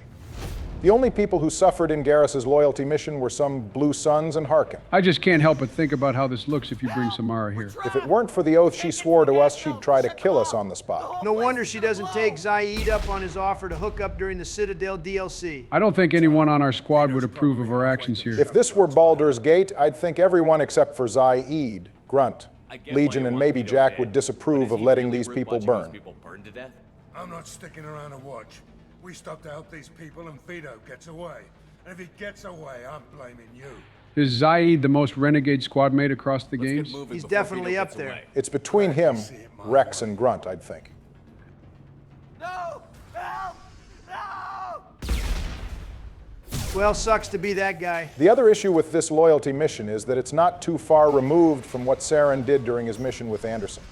Starting a fire just so he can get his target, damn the lives. No wonder we can leave Zaid to die here, bro, as a whole villain. Originally, there were plans to let the player kill Zaid before the suicide mission, but it was deemed too harsh. So it's less harsh for us to kill him after we've completed the suicide mission. What happens to Vito if we let him get away? He must still die, right? That bald guy we meet in the Citadel is the one running the Suns in Mass Effect 3. There was a conversation with Zaid that was cut from Mass Effect 3. He would talk about how he goes after Vito, cornering him in a Blue Suns base, however Reaper forces descend on the area, and the last time Zaid sees Vito. He's being carried off by a harvester. Sounds like a worse fate than burning to death here in this refinery. Also an interesting note, Vito isn't technically leading the Suns right now. After he deals with Zaid, Vito will start enlisting as many Batarians he wants, and eventually he'll make one of them the leader of the entire organization. This Batarian's name is Solemn Dal Sera. This was done to placate the Batarian investors, while Vito became co-executive officer. This dude really put his trust in a Batarian. Well, it seems to have worked. Their partnership worked and continued up to the present. I'm sure things would have gone fine for Vito if we weren't here to smoke it. It's going to be a light pack, too. Jesus Christ, you can hear the people screaming as they burn to death. Gotta wonder, why are there no sprinklers or fire extinguishers anywhere in this place? I'm guessing colonies aren't bound by OSHA regulations. They actually went easy on us. Some cut voice lines indicate that you would have been given the option to save or abandon the workers, and instead of seeing that one guy get throttled by a piece of debris, you would instead hear them begging you not to leave before they burn to death. Bro was only alive because he didn't want to lose his target to us. The cut dialogue from Zaid in this scene also make him seem like an even bigger bastard, as he criticizes Shepard by saying, "I hope that fuzzy feeling was worth it," and insisting that getting Vito was more important than saving lives. Did they even want us to like this guy? I feel like people mostly like Zaid because of his voice actor. His loyalty mission definitely doesn't do him many favors. You're not going to bring the place down around us while running for your life, Vito. Gotta be the most bitch-made merc leader we've seen in the entire game. Everyone else at least had the balls to stand their ground and fight us. I mean, it should come to no surprise. Vito didn't fight Zaid straight up. He had 6 men hold him down while Vito shot him in the head. Bro is just a slightly violent accountant. Even Tarak from the Archangel mission was willing to fight Garrus again, even though he was scared of him. You know how bad you gotta be a human for us to have more respect for a Batarian over you? Color me surprised, Joe. You've learned how to deal with pyro enemies. Well, I was watching you play the Shadow Broker mission and saw what needed to be done. Congrats, it only took you all the way until your last goddamn episode of the game to figure it out. At least it'll be relevant in Mass Effect 3, right? I mean, kind of. Pyro enemies are less frequent in Mass Effect 3, so it kind of isn't going to matter past this point. Oh, well, at least I won't have to worry about getting cooked anymore. You know, it's awfully convenient we're fighting in here and no explosions are going off. The refinery exploding only matters as far as it killing innocent people. Also, this is a refinery. Shouldn't there be toxic fumes or something filling the area? We tanked the spores native to this planet while we were outside. A little bit of fumes aren't going to hurt us. Sit down! All right, it's my turn to fire the cane. There's a self-destruct incoming. Careful, Joe. That's a lot of gun for a guy like you. Barry, please, I was blowing up when you were still trying to win the race to your mother's womb. What a crazy sentence. All right, Joe, show us that Barack didn't get all the skill at blowing up. Okay, watch and learn, boys. The distance is looking good. Here we go. Cutting it close. All right, that trade was fucking sick, I can't even lie. And he survived. Not bad at all, Joe. I kind of wish the two shots collided midair. You probably would have came out worse if that happened. The mech rocket was right in your face when you fired the cane. Well, I'm still glad I proved I'm better at handling the big boy gun than Barry is. Using the cane is always a gamble. Sometimes you fire it without problems, and other times you vaporize yourself. Vito is about to learn why you always double tap someone. Bro had an insane head start, and we got held up fighting his people, and he still couldn't get away. Yeah, I'm calling BS. We definitely could have saved the workers and caught up to Vito. What happened to all that bravado from before Big Fella? As mentioned before, you can still keep Zaid's loyalty if you let Vito go and have enough Paragon morality. But that's not the kind of run we're on. Zaid, please! I'm gonna die here, man! Do something! Nah, bro is begging. Holy Aura reduction. This is just sad.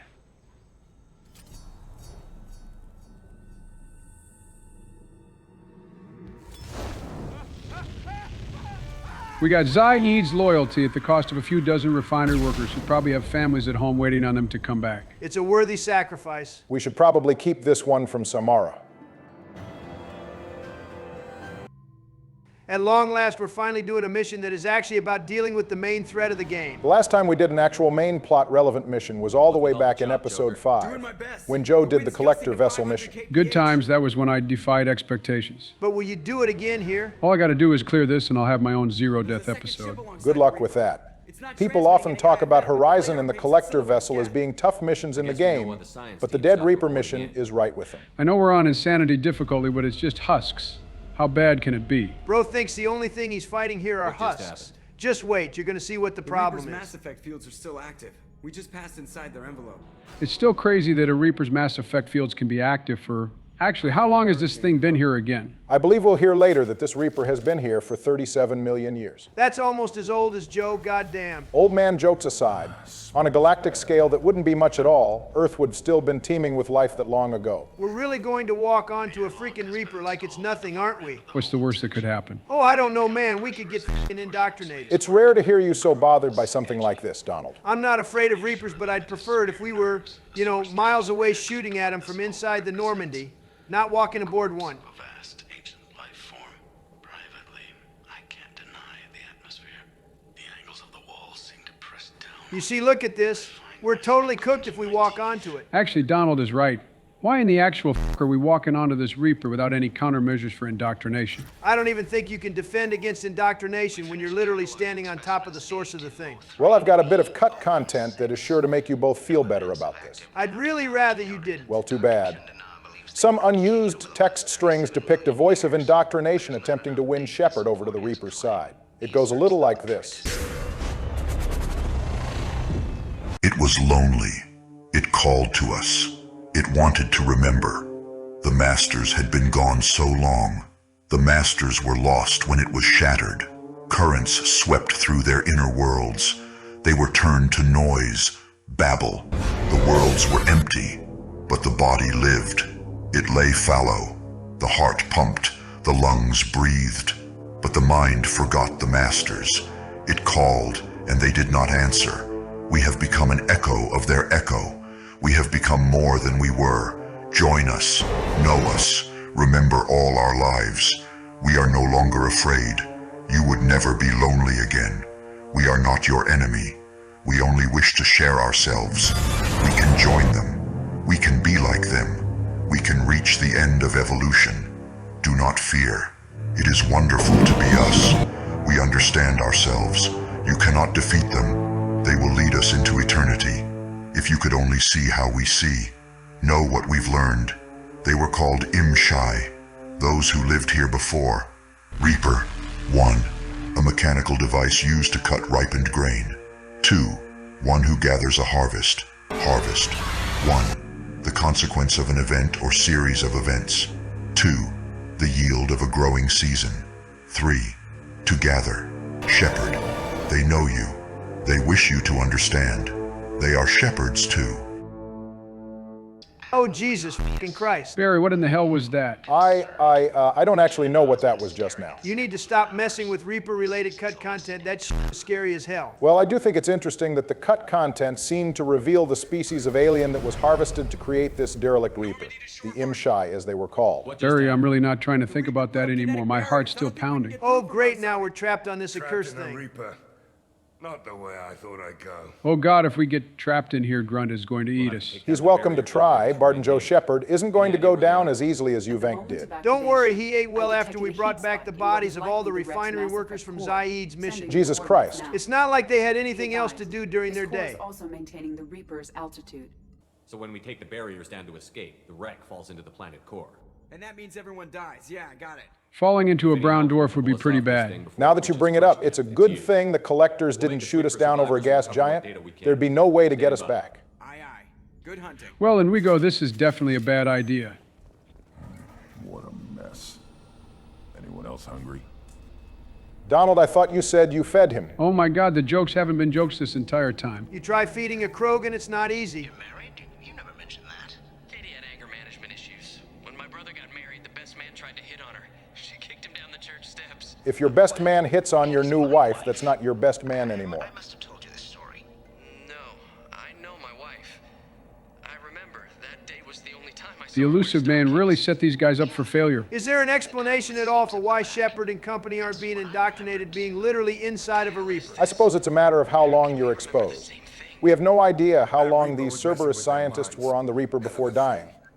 Also, I'd imagine passive indoctrination from a Reaper that's been dead for eons probably isn't as strong as an active Reaper. That still doesn't fill me with a whole lot of confidence being on this thing. It's time to see husks, and more husks for the next however long. I still don't see why they didn't throw collector forces in here to mix things up. Why would there be collectors on this dead Reaper? I don't know where the f did all these husks come from.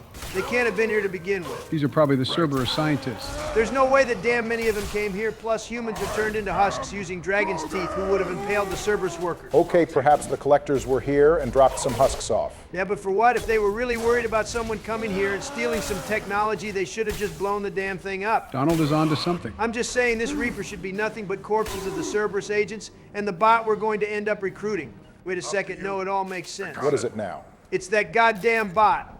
It brought the husks here. It's the one who killed the Cerberus people. I doubt that. Legion rejected the Reaper's technology. Then how did those bodies back there die? They probably starved or died of thirst. Okay, even if the bot didn't kill the scientists, it definitely still brought husks here.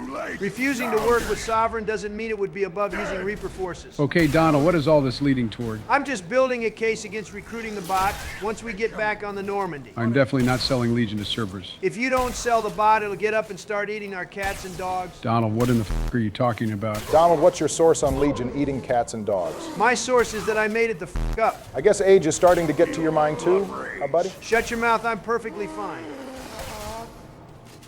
Stop firing at me, idiot! My bad, Grunt, I was trying to get those husks off of you. Grunt doesn't need your help, he's eating these husks. How long are these things going to keep spawning? Like goddamn. BioWare really said, what if we took the tower section of Pharaohs, did it again, but made it even more annoying and tedious somehow? Not to mention later on in the mission, it actually becomes kind of difficult. Wait, even you're saying it's difficult? Yeah, around the time they start throwing 2 scions at you as the husks keep running you down. What do you mean 2 scions? Did I stutter or something? Yes, 2 scions at a time.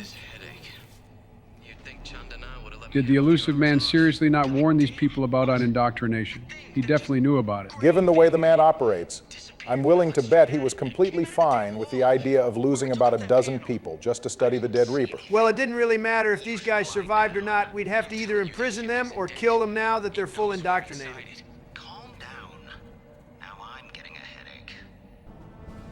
Things are looking good for me so far. The hard part is about to start. You're definitely about to get cooked. I don't know. Joe hasn't been looking too bad so far. That bot has us in its sights. Does the scope even do anything for Legion? Good question, especially because the light from their flashlights would glare off the scope.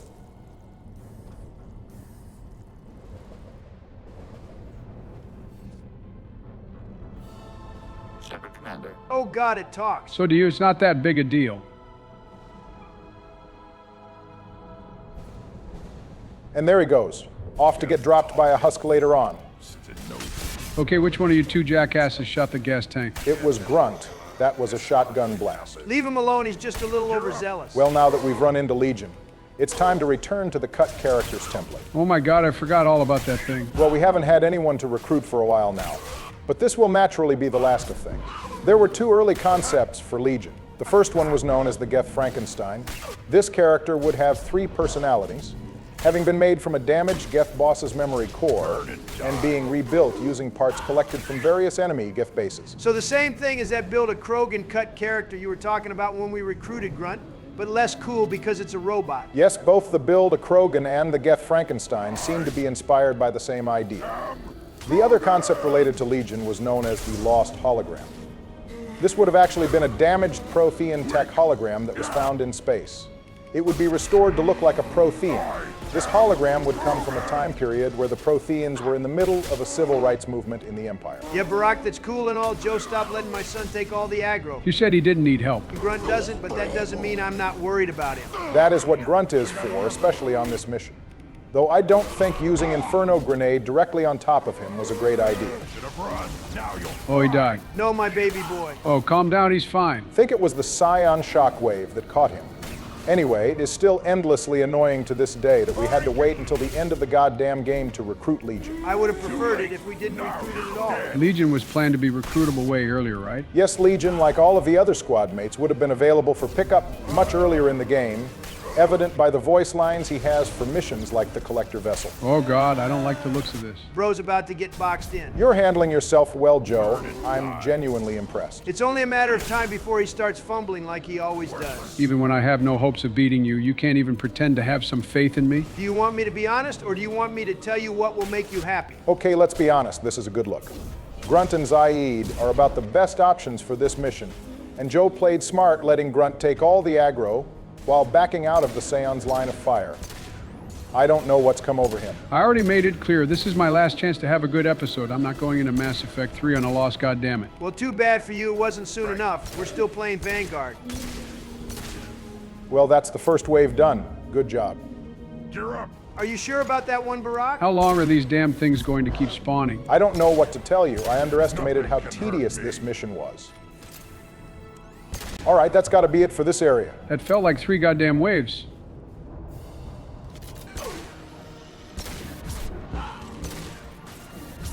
Yep, that's the way, Joe. Just crack their armor and hit them with throw. This is some riveting gameplay. I can really see why you like playing Mass Effect 2. Oh, lay off. This is just the worst mission in the game. I won't hear you talking shit when we get to the suicide mission. Thanks for that, Zaid. Guess it's a good thing we killed Vito after all. Zaid is really watching our back here. Forget the old man. Look at my boy putting the whole team on his back. Grunt's melee charge attack is super useful here. Oh, how fun. More husks. I'm so happy to see these things. This is definitely one of those moments where you use Tactical Cloak on Infiltrator and skip most of the mission. Gotta get the stupid Scion out of here early. Personally, I prefer to just charge my way through things. There will be plenty of time for that next game, Donald. I'm gonna hold you to that. Joe, you could always speed this up by firing the cane. Are you really that horny to see another explosion? And on husks of all things? I'm just saying, it's an option. Yeah, stupid option. Why would I fire the cane against melee opponents?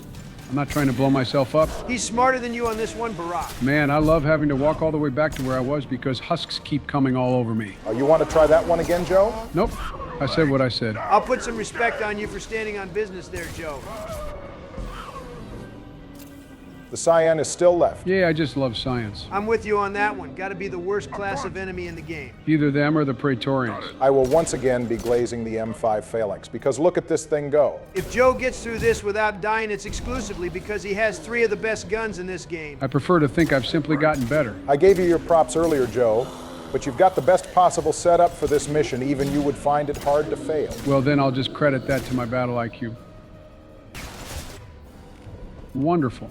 Now there's 2 of them. Be careful here. 2 Scions can stun lock you into a death. Duly noted. All right, you get through this one and I'll be impressed. You're off to a good start, but I would have just fired the cane. Barry, for the love of God, stop talking about the cane. If you weren't going to use the thing, you should have brought the M622 Avalanche or the M490 Blackstorm. I'm obviously going to use the cane to nuke the Reaper Corps. You really planned this whole episode out, didn't you? You're not dealing with the average president anymore. I am a super president. Joe, you do know what happened to Vegeta after he said that, right? He caught one of his many L's across the franchise. Yeah, well, I feel like winning today. I'll be damned he's actually going to get through this. No need to sound so shocked. Your last episode wasn't exactly inspirational, Joe. This dude is apparently only competent when it's a main story mission. I always perform when the chips are down. That's why I schooled you in 2020. Yeah, okay, buddy, you weren't performing so well in 1988 and 2008, and you dropped out in 24 just to avoid my get back. I won when it mattered most, just like I am here in my final episode of Mass Effect 2. You're still in last place in terms of deaths by a wide margin, Joe. That will be put right, mark my words. And there goes the last Scion. Yeah, you wish this were the last one. No goddamn way do they throw 2 more of them here. Thank God they removed these things from 3. The crazy part is how the hell did Legion get around all these opponents? That just supports my belief that the bot brought these enemies here. All right, Donald, I let you have fun in your little delusions long enough. The Shadow Broker's video archives will show us Legion dropping onto the derelict Reaper, and he's completely alone. That's a likely story. How do we know the Shadow Broker didn't just miss the husks and Scions dropping in? Donald, you're getting a little delusional, and this is coming from a guy with holes in his brain. Okay, fine. If you guys want to keep the bot, you can keep him. But that doesn't mean I have to like it. Donald, you've come so far in warming up to Garrus and Thane. Why can't you give Legion a shot? Because I can trust those two to point their guns at the enemy. Geth always end up working with the Reapers. I'll never trust them. Good spacing, Joe. Keep well back from them. You know, I still can't believe the 2 Scions that were meant to spawn on the Horizon mission didn't show up. Actually, I think I can finally shine a little bit of light of what happened there for us and the viewers at home. You see, we're using the mod that lets you skip the annoying ass hacking minigame. We were always transparent about this. However, this had the unintended consequence of making certain sections of the game easier. In this case, the Horizon section. You have to hack into a door to enter the spaceport on Horizon, the final section that is famous for its difficulty. However, it appears the entire initial fight against the Husks and 2 Scions is flagged by the player hacking the door. By skipping it, we skipped the initial fight. Well, damn lucky me. That little mishap changed the trajectory of the competition between us. I bet Donald would have more deaths if the Scions appeared. I would have been perfectly fine. 2 Scions that early in the game? No Phalanx or Geth plasma shotgun to help you? You definitely would have gotten clapped on. Grunt, goddammit, stop shooting the gas tanks. Don't yell at him like that. We can't say for certain if that was Grunt. Both he and Zaid are using their Maddox. Well, I don't care who it is, they need to knock it off. I'm telling you, these NPCs be acting crazy. I think they're just trying to shoot the husks that spawn near gas tanks. You know what? I'm going to take advantage of the no hacking minigames mod, too. I'm getting out of here. This mission sucks, and I'm glad we put it in F tier. Having given Andromeda another go in my free time recently, I'm thinking the derelict Reaper mission should have gone in. I'd rather play Andromeda. It's time to get this trash mission over with. See, Donald, the husks are attacking him. Legion didn't bring them. Yeah, I guess the bot is innocent here. So are we not going to lend Legion a hand here? Why would we? As far as we can tell at the moment, he's just a Geth. Bro got smacked up by a husk. This was a really weird way to introduce a new squad mate. We hear a Geth talk for the first time and he gets laid out. Joe, you could have ended the mission right there. Wait, you can fire it before it closes? Yeah, I thought you knew that. Too late now. Guess you didn't plan things far enough. Well, it's fine. This will inflate the runtime for the viewers. This episode is short enough as is. Well, since you've given a little bit of time, there's more cut content. I'm sure Donald will like hearing this, but there were plans to leave the disabled Legion behind on the derelict Reaper. That's what I like to hear. Most of the squad mates would cite bringing Legion along as a rare opportunity. But Jacob Telly and Zaid would approve of leaving Legion behind. If Shepard confirms, it would be totally possible to never recruit Legion. The only reason I think that's a waste is because we can get paid if we hand it over to Cerberus. Which, as I said, is definitely not happening. On that note, if you did sell Legion to Cerberus, you'll encounter him as an enemy during priority Cerberus headquarters. A Geth VI of Legion will take his place during the Rannoch section of Mass Effect 3. This also occurs if Legion dies on the suicide mission. It would also mean no happy ending on Rannoch, so leaving Legion here wouldn't be advisable anyway. Crazy to make the Geth squad mate optional, and so late in the game they really fumbled. It's interesting that Cerberus doesn't do anything with Grunt if you leave him in the tank. I imagine they wake Grunt up, he goes crazy, and without someone with Barden Joe Shepard's aura to stop him, they're forced to put him down. Get off me, you fucking husk. You gotta clear the room, Joe. All right, let's end this. You son of a bitch. Joe, finish your food first, and then fire the cane. Now it ends here. You gotta be kidding me. Can Grunt and Zaid watch my back or not? We're about to be here forever. Joe, for the love of God, stop edging me. What the f Barry. Damn, I knew you two were boys, but I didn't know it was like that. Are you really homies if you don't edge together? I would respond to you if these godforsaken husks weren't annoying the hell out of me. Okay, this time for sure, fire in the hole.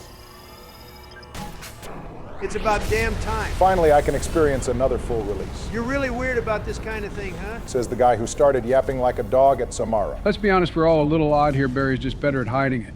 Shepard, that geth's still here. Wanted for target practice? That's my boy, Grunt. That's exactly what I would have said. Can we decide later? I'm done with this place. Tally said no one's ever captured a geth intact. It is a good thing Legion didn't fry his memory core. There's no time for a debate. Move out. All right, we're kind of plummeting into a brown dwarf, aren't we? Perhaps that's why they removed the debate around leaving Legion.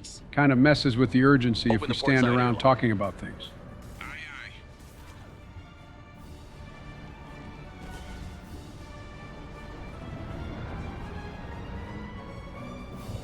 It's a good thing we didn't miss the door. That would have sucked.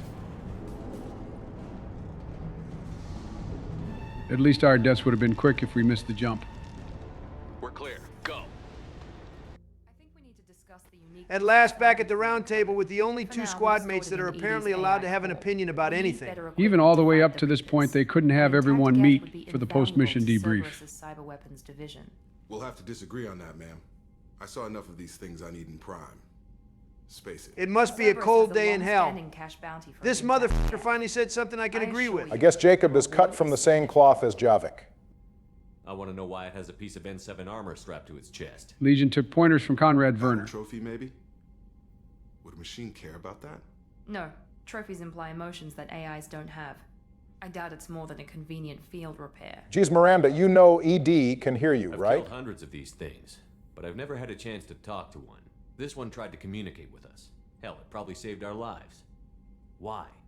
Reactivating the geth is a risk. If you do so, it should be for humanity's best interests, and not your curiosity. Miranda, we have Jack and Grunt walking around this ship. We've been done playing it safe for ages. I'm not deciding one way or the other until I know what we've got here. I want to start it up. Interrogate it. If we activate it, there is no guarantee we can deactivate it again. Bullets can. Holy hell, Taylor's on a roll today. Miranda is kind of worried about nothing. Like Barton Joe Shepard said, we've killed hundreds of these things. Tally's gonna freak when she hears about this. Jacob, I didn't hear you worrying about Tally when you told her to introduce herself to the ship's AI.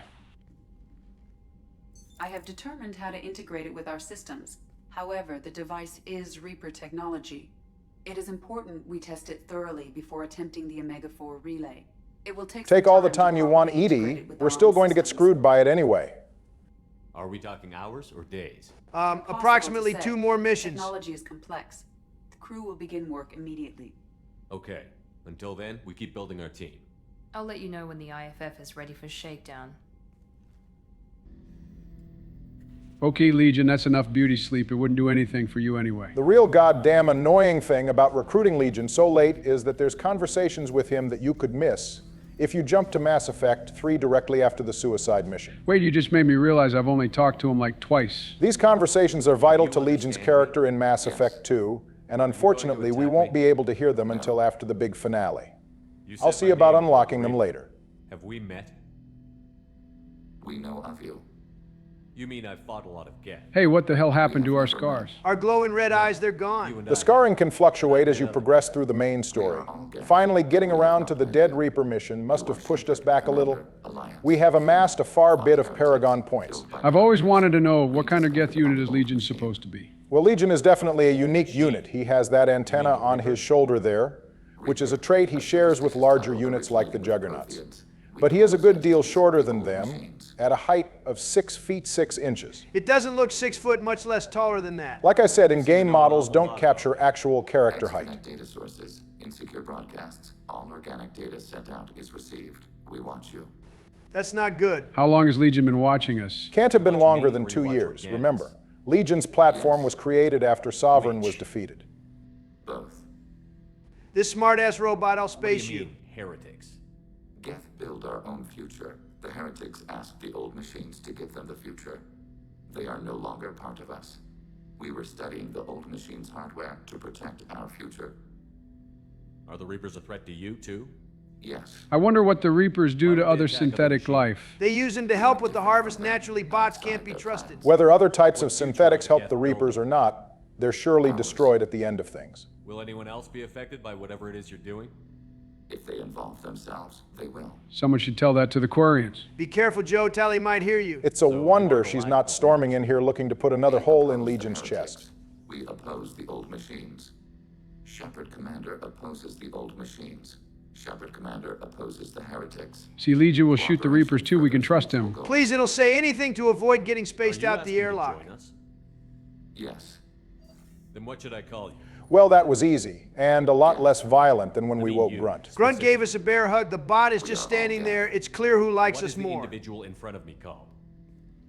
There is no individual. We are Geth. There are currently 1,183 programs active within this platform. Bro's task manager must look crazy. Shut up, Edie is an insane dialogue option. Well, that seems appropriate. Christian Bible, the Gospel of Mark, chapter 5, verse 9. We acknowledge this is an appropriate metaphor. I think Legion just learned all of Christianity. Of the Geth, we will integrate into Normandy. Look at that, Legion shook our hand. But when we meet up with Javik, we have to wait the whole damn game. Shepard, I'm glad. Before we close up shop, let's set up Tally's loyalty mission. Man, now that I look at her, I can't believe it took us so long to realize Tally was the one. You know what? The whole romance drama is BioWare's fault. We should have been able to romance Tally in Mass Effect 1. Anything that absolves me of blame is fine by me. I don't know.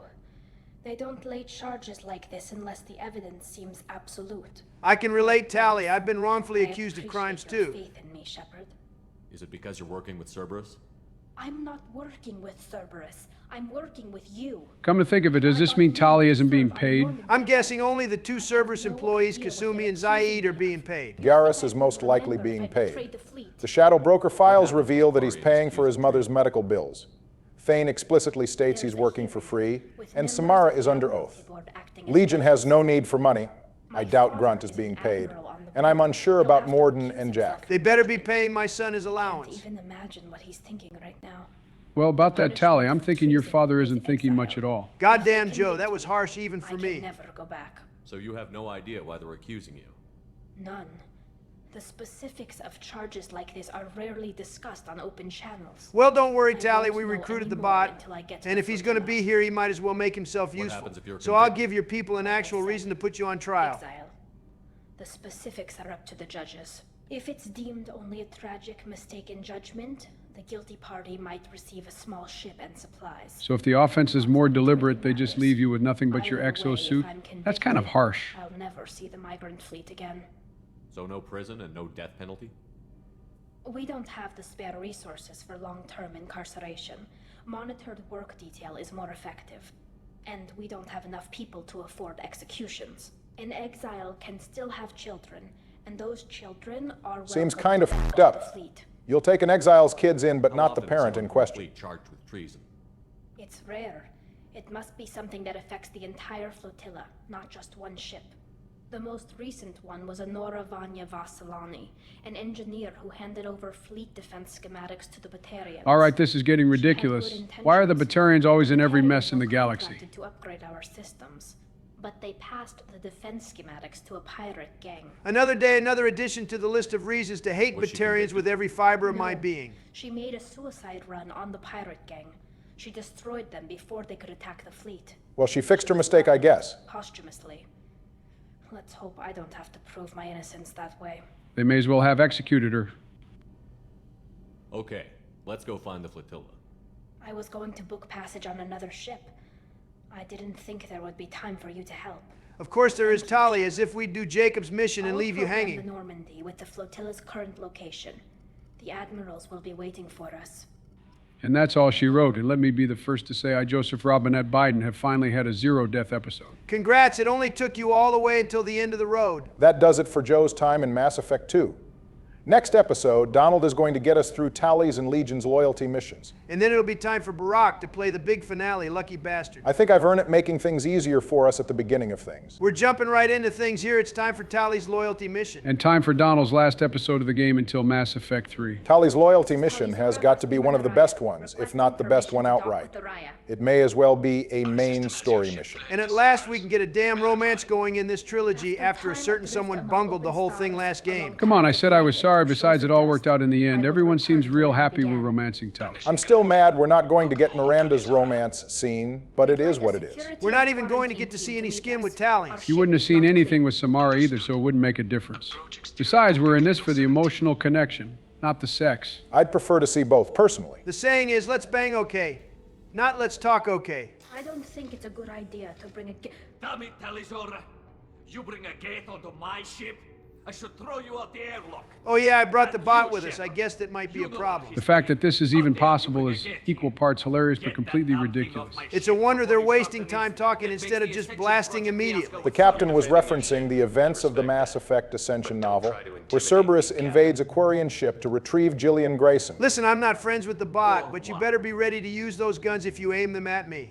Or I take off this mask and breathe germs all over your nice, clean ship. Biological warfare is a crazy threat. But an effective one. One sneeze in this place is cooked for the Quarians. We should definitely leave Legion on the Normandy. I'll take him out myself. Jesus, Donald. I've made my stance on these things abundantly clear from day one. You know, as much as I like Legion, I do have to agree that bringing him onto the flotilla is crazy. There are a lot of decisions in Mass Effect that break immersion, and usually you just have to suspend your disbelief, and that's fine most of the time. This is not one of those times. No way do we get Legion onto this ship without a serious fight. He honestly shouldn't even be an option. The Citadel DLC doesn't let us take Edie into the casino because she could have cheating software, but bringing a Geth onto the Quarian flotilla, that's nothing. They definitely didn't care about the lore implications when they wrote this, because Legion's presence actually enriches the dialogue, as we'll see later on. Technically, I'm under orders to place Talizora under arrest pending the hearing. So, Tally, you're confined to this ship until this trial is over. Well, at least he isn't putting us in handcuffs. Preparations got underway as soon as you arrived. The hearing's being held in the Garden Plaza. Good luck. We're going to need it considering we just committed the crime Tally is being accused of within 5 minutes of walking onto the ship. Are you going to be okay on this mission, Donald? Your recent history with court cases hasn't been the best. Oh, please, this is as much a kangaroo court as my situation was. Whatever helps you sleep at night. The captain let it get onto the ship. I'm lodging a complaint. You know, we're wearing our armor and breathing masks here, but Legion wasn't cleaned on the way in, was he? Surely he'd have bacteria on him to some degree. I imagine they started scrubbing the floor where Legion walked immediately. Normandy. I am glad you came. I could delay them only so long. Here's a little fun fact about Ron. If Tally doesn't survive to be on Earth at the end of Mass Effect 3, Ran will be at the forward operating base committing Quarian forces to the battle. I can't say I've ever experienced that myself. I should hope not, because that would mean you had Tally die on the suicide mission, which is punishable by death. The Admiralty Board moved to have you tried under that name, given your departure from the Nema. We'll be calling her Miss Voss Normandy soon enough, so she might as well change her name now. They stripped me of my ship name. That's as good as declaring me exiled already. See, told you this court case was a load of BS. You think every court case is BS? I feel like we're kind of glossing over the fact that there's a Geth on this ship right now. Legion has already been allowed. Yeah, but this should still be a bigger deal. Doesn't Admiral Gerrel have history with Tally's father? Good point. Gerrel should probably recuse himself, too. No, he shouldn't. We need that guy on our side here. Now that I think about it, I doubt Ron actually needed to recuse herself.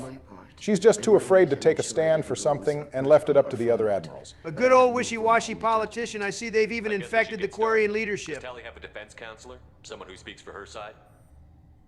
Indeed she does, Captain Shepard. She is part of your crew now. Oh no, Donald, his Tally's defense were so cooked. I've picked up a few tricks thanks to my time in court. I know all the ploys. I can get Tally through this. You couldn't even get yourself through your own court cases without being convicted. If the tricks you picked up came from watching Rudy Giuliani, then Joe is right. We're deep fried. Look, as long as I don't start melting like he did that one time, I think I'll be fine. Our legal rules are simple. There are no legal tricks or political loopholes for you to worry about. I'm calling cap on that one. Only a matter of time before someone tries to suddenly update the autopsy report or introduces a random new piece of evidence that changes the course of the trial. Bro, this is not an Ace Attorney game. We're not going to summon the spirit of Rail to prove Tally's innocence. Thank God, because Ace Attorney jail is not to be messed with. The way those motherfuckers be crashing out on the stand makes me afraid to know what happens when Phoenix wins the case. Okay, I think Donald is right. The people around here are entirely way too calm about Legion.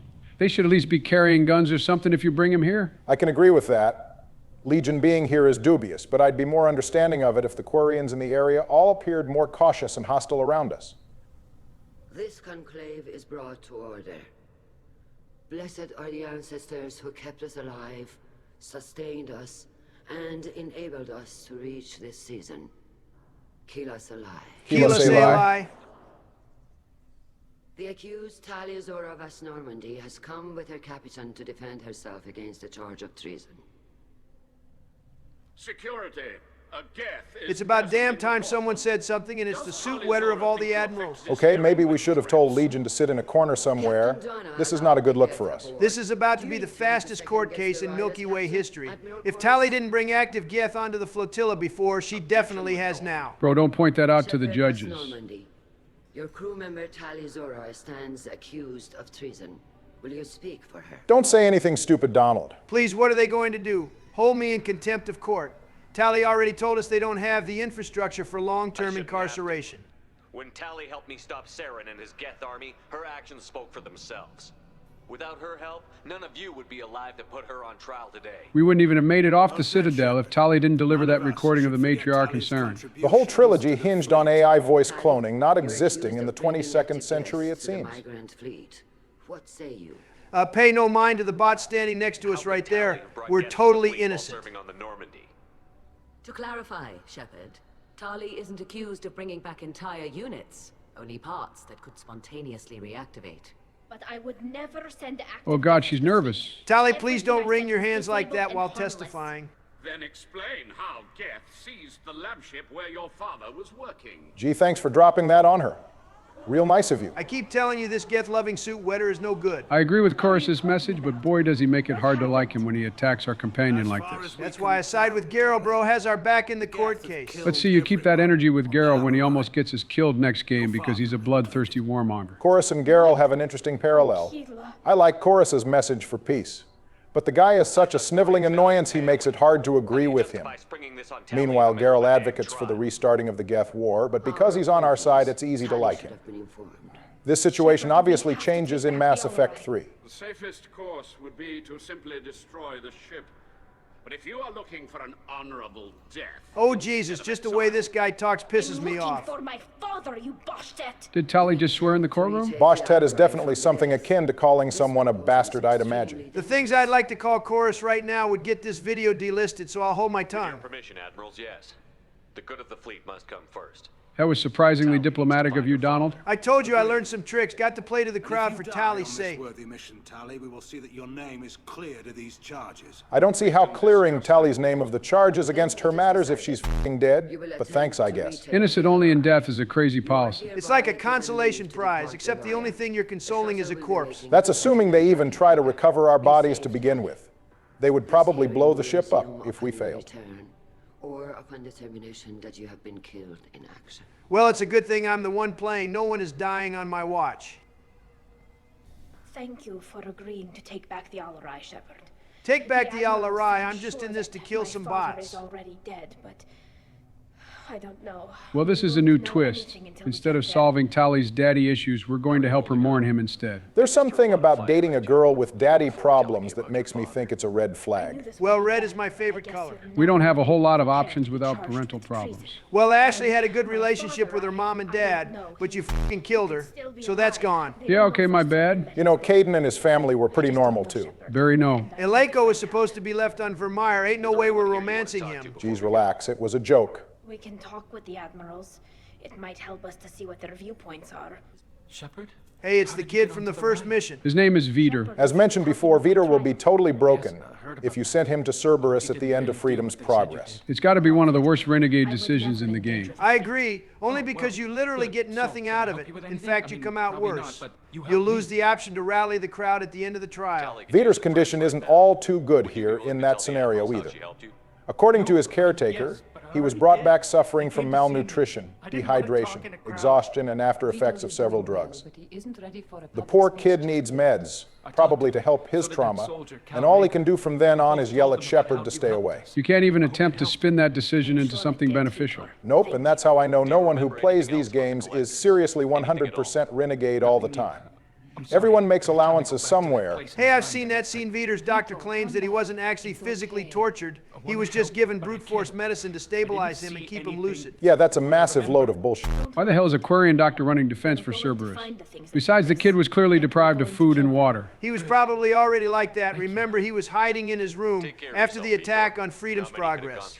And Cerberus probably didn't have any food or water for Dextrose. All right, well, at the end of the day, sending him to Cerberus to get interrogated still didn't do him any favors. Maybe not, but you can't put all of it on Cerberus. Donald, you know this is the last episode you're going to be able to defend Cerberus, right? Then I might as well get it all out here. Shepard. Regar, my man, I see you got the color coordination down. This is the last time we're going to get to see Regar. What a waste of a perfectly good side character. BioWare killing him off through the email terminal has got to be one of their biggest L's. I don't have a problem with Regar dying. I just wish we could have seen it happen on a mission like with Admiral Chorus. If I remember correctly, the email doesn't appear until after Rannoch, so Regar definitely could make an appearance. Would have been nice to hear his take on us achieving peace with the Geth. He'd disagree with it just as much as I do. I don't know about that. Regar is no friend of the Geth, but he's a practical guy. He'd see the worth in having the Geth fight alongside us in the Reaper War. He's more or less fine with Legion being on Tali's recruitment mission. Fought on Haystrom. She and Admiral Gerol are hoping you'll kill a bunch of Geth to get the crowd on your side. Then find evidence to clear your name. You know, I didn't realize Admiral Zen was on our side. She only supports Tali because she wants to know what research Rail was up to, not because the two of them get along. In fact, I think Tali hates Zen more than Chorus. Well, not anymore, it doesn't. Rest in peace, Dark Energy plot line. It could come back in Mass Effect Epsilon, but we're probably a good 5 years away from that, at minimum, so I wouldn't put too much thought into it. Bro, we're going to be in the 22nd century by the time the next Mass Effect game is out. Good, I hope they take their time with it. I don't want to see that shit until 2030 at the earliest, if I'm being honest. Keela, I hope not. They can screw up a star. Our chances in war are even worse than I thought. There's absolutely no way the bots are star level. It would take massive time and resources to affect a star like this deliberately. It's too inefficient to be a weapon, and even the Geth wouldn't destroy a useful star system. Yeah, but we would. You're damn right we would. There wasn't anything useful in the Bahak system anyway, just some rocks. Nothing of value was lost. What does that dark energy buildup mean? Is it something we should worry about?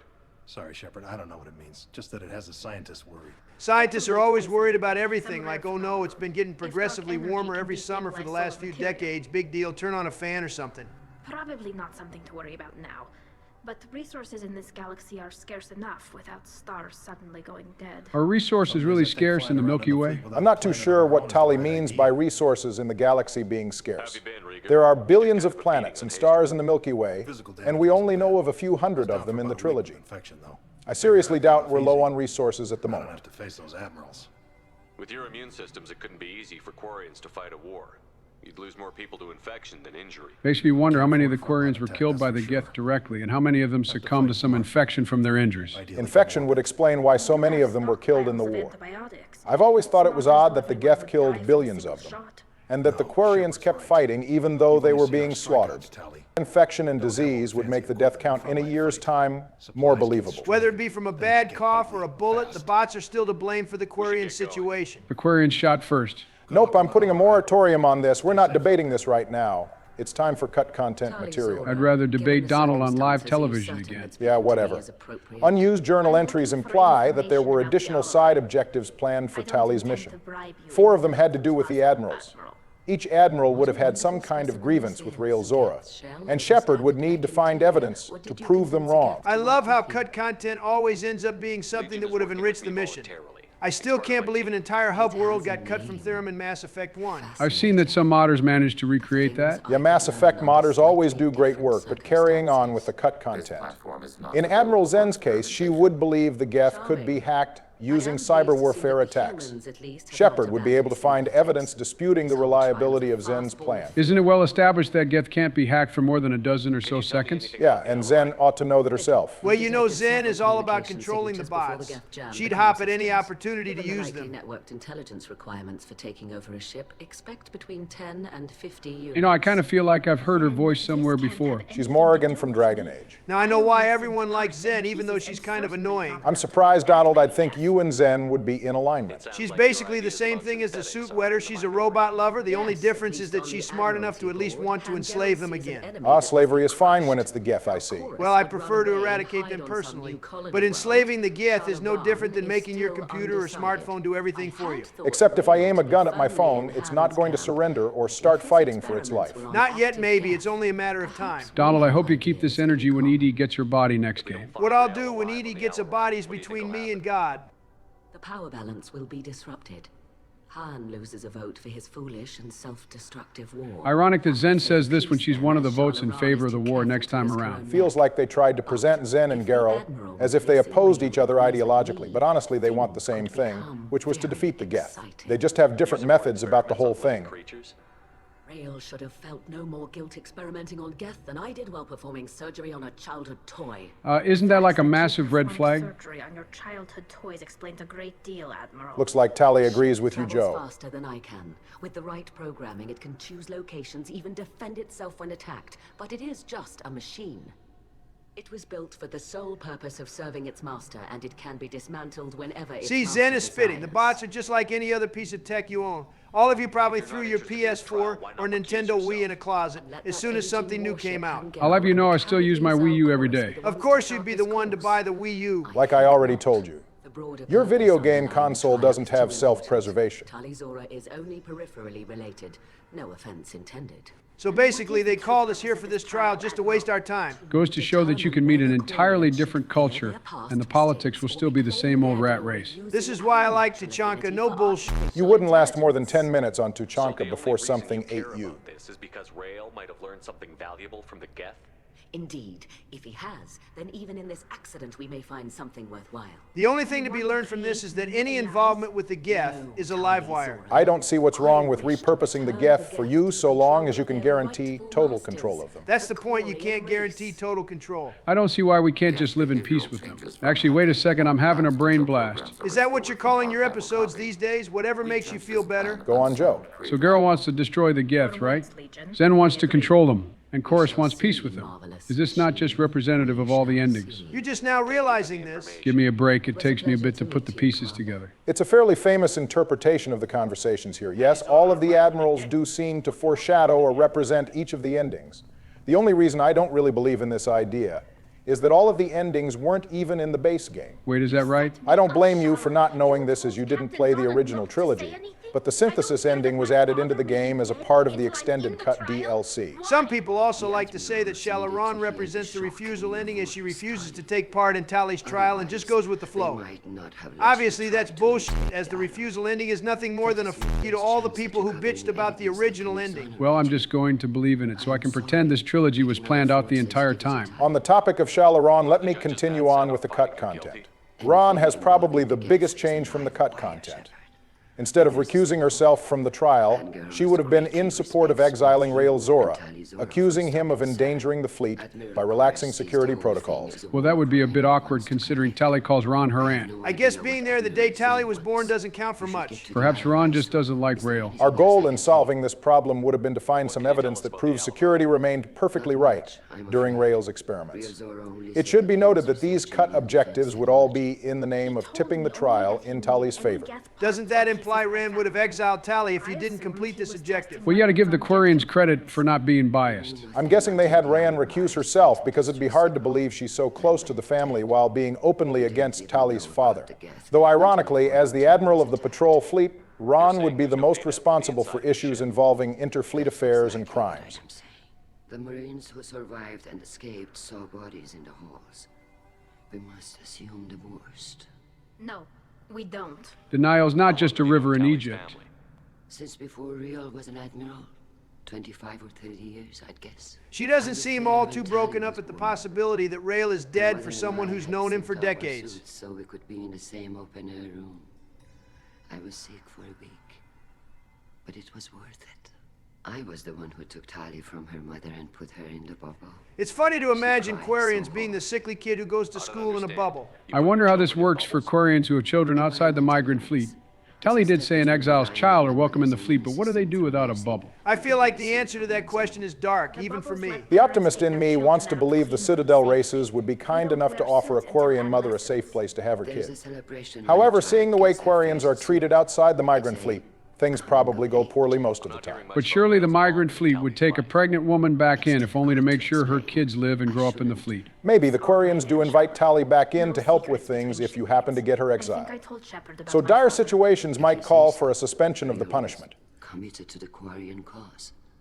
That didn't leave him a lot of time for his family. So he's another distant father, got it. We should get Jacob, Tali, and Miranda in a room together so they can all vent out their father issues. You might as well throw Colliet in there too. I know he's not a member of the squad, but he's at least adjacent, being Fane's son and all. What about Garrus? Ro gets along with his father perfectly fine. For all their disagreements, Garrus is at least on speaking terms with his old man. Calling him when he thought he would die on Omega, and being in communication with him during the Reaper War. And experiments. Something that proves you were careful. I just realized the burden of proof is falling on us, and not the Admiral's prosecuting Tali. I guess innocent until proven guilty isn't a concept here. The proof against Tali is dubious. All they have is that she sent parts to Rail. Ron admits herself that they haven't investigated the ship. So no one has proof she actually sent enough parts that could reactivate. These are things a lawyer would likely point out given the opportunity. Just goes to show that this trial is not about Tali, but about the Geth and taking back Rannoch. I know the migrant fleet is formidable, but even you can't take on the Geth. I hate to admit it, but this is probably true. I don't know what a bunch of 300-year-old ships hanging on by a thread are supposed to do to ships that the Geth have been upgrading and optimizing since they won the war. I'm telling you which way the wind is blowing. Damn, don't ask Ron for her opinion on anything. It's hard to say what Admiral Ron wants.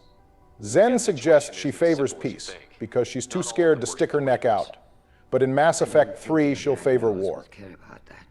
They want the homeworld back, and they want all Geth destroyed. Shala, don't you want to see us retake the homeworld? I don't think we can, Tali. But it may not be about what I think. Well, yeah, because you don't ever tell anyone what you think, God damn it. Tali.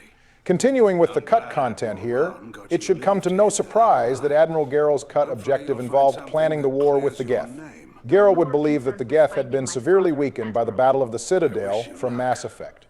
Shepard's objective would be to find proof of the contrary and present it to Geral. Leave it to Geral to stupidly try going in to battle the Geth too early. The man is just trying to get the homeworld back. The man just wants to blow up Geth, no matter the cost. Away at Admiral Corris, though.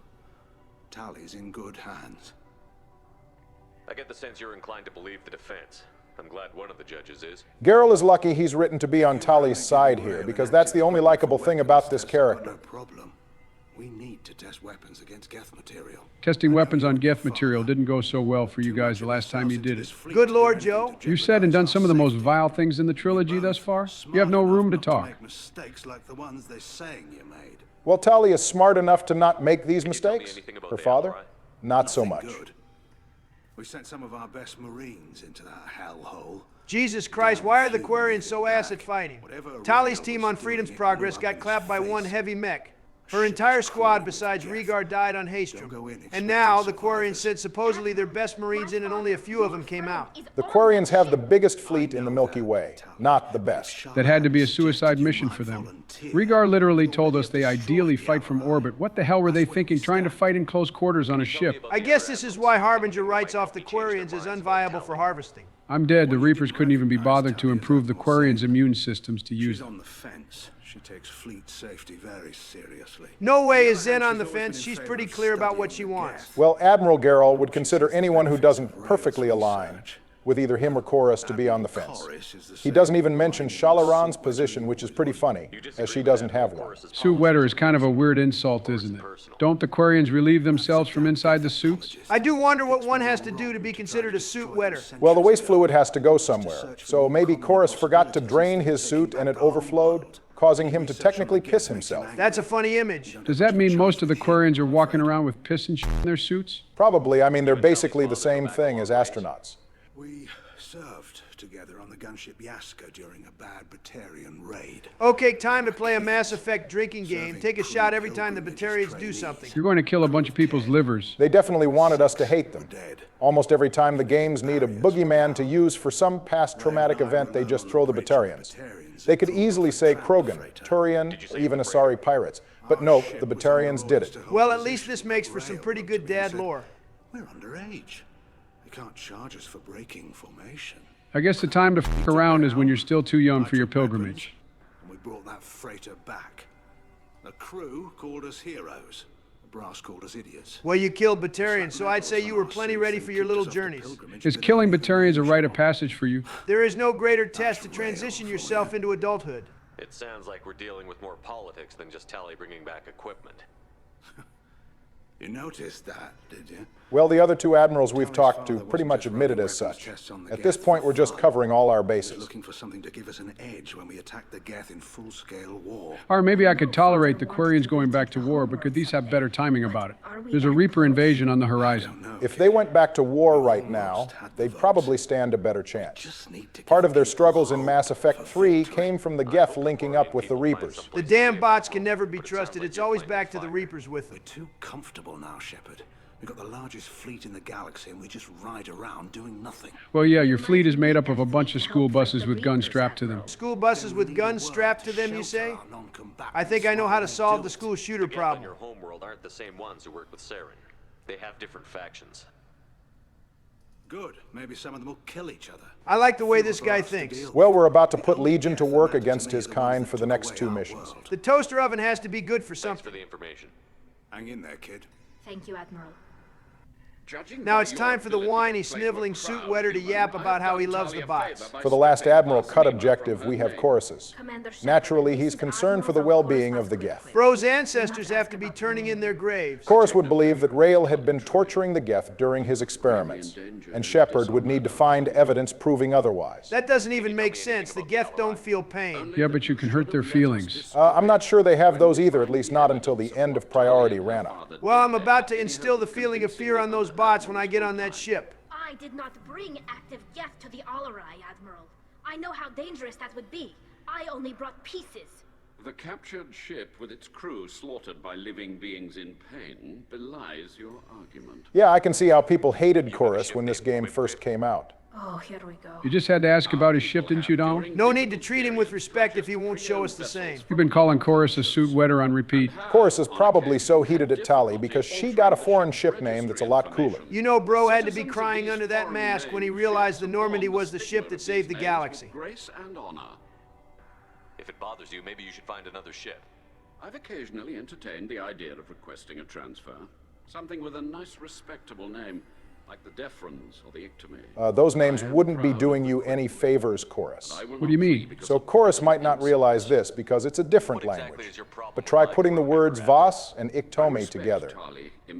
Oh God, it's vasectomy. That's not even the funniest one. If you put Vaz and Defrans together, you'll get Vaz deferens. I actually don't know what that is. It's your sperm duct to keep things brief. I'm not surprised you didn't know that, Joe. You probably have a few puffs of smoke in there. So basically, this was all one elaborate penis joke from the Mass Effect team. To be fair, it wasn't really that elaborate.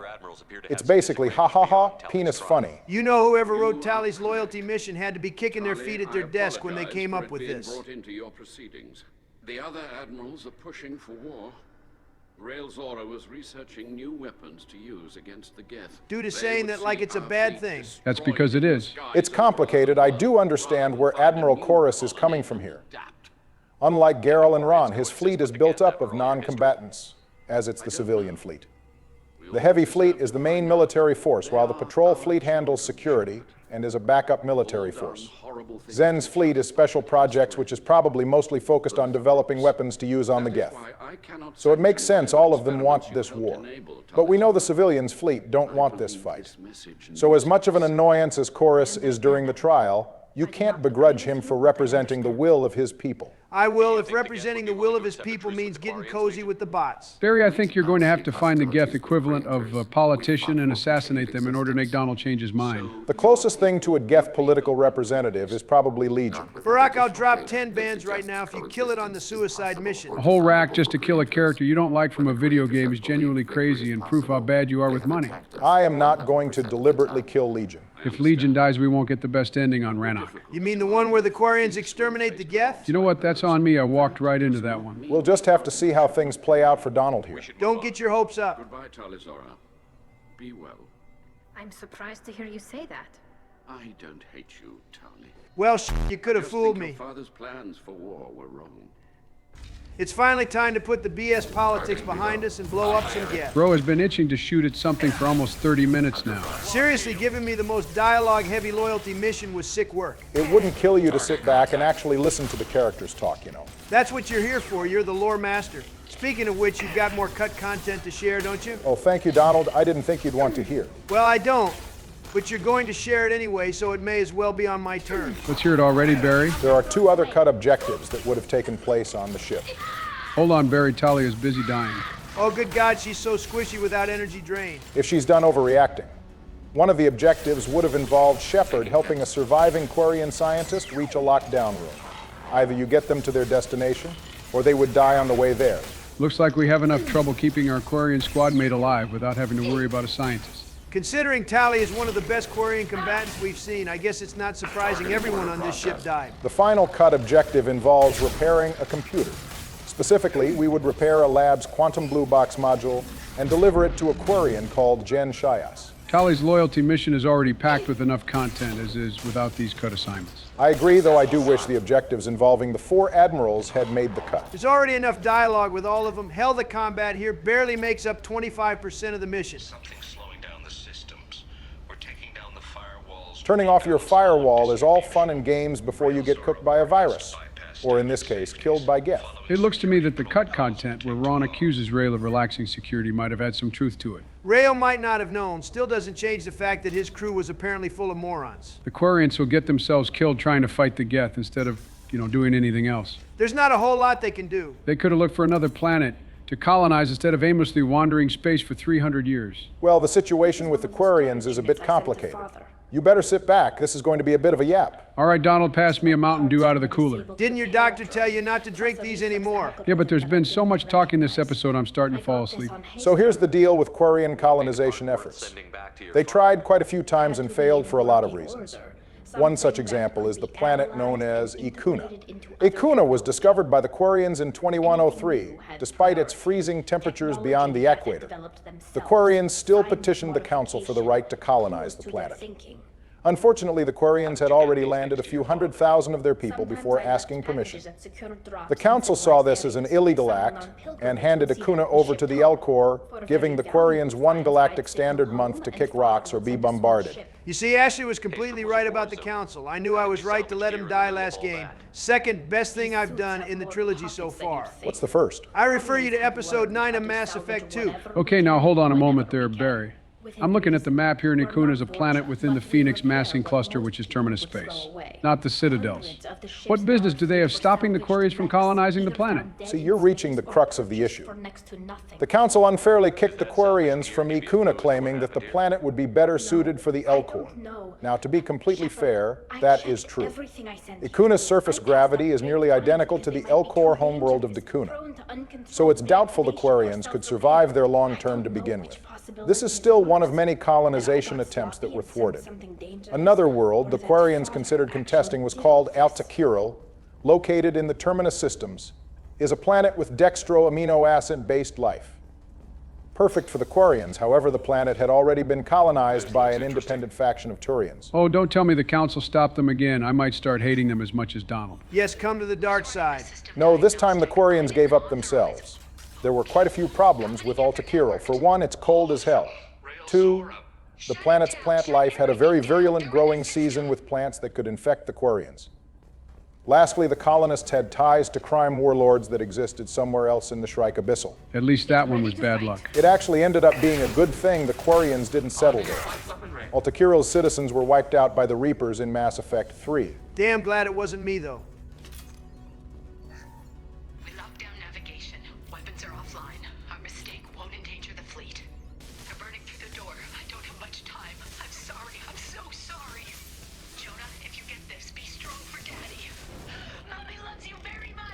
I hope Jonah gets plenty of time to spend with his father. Did he forget? Forget what? Nothing, Joe. Just keep enjoying your Mountain Dew.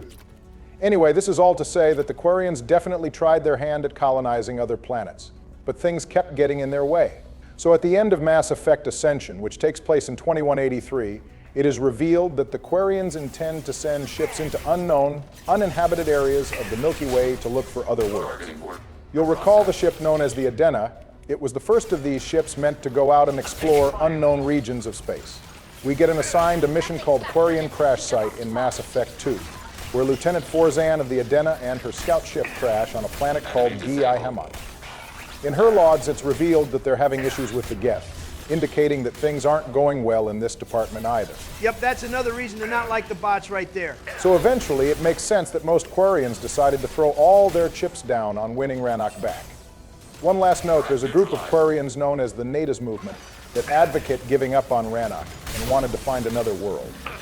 The major believers and leaders of this movement signed up to the Andromeda Initiative in hopes of finding a new world in another galaxy. The situation was so bad they had people willingly going to be in Andromeda. The Quarian Ark launched in 2186, just after the Batarian colony of Kamala was attacked by the Reapers.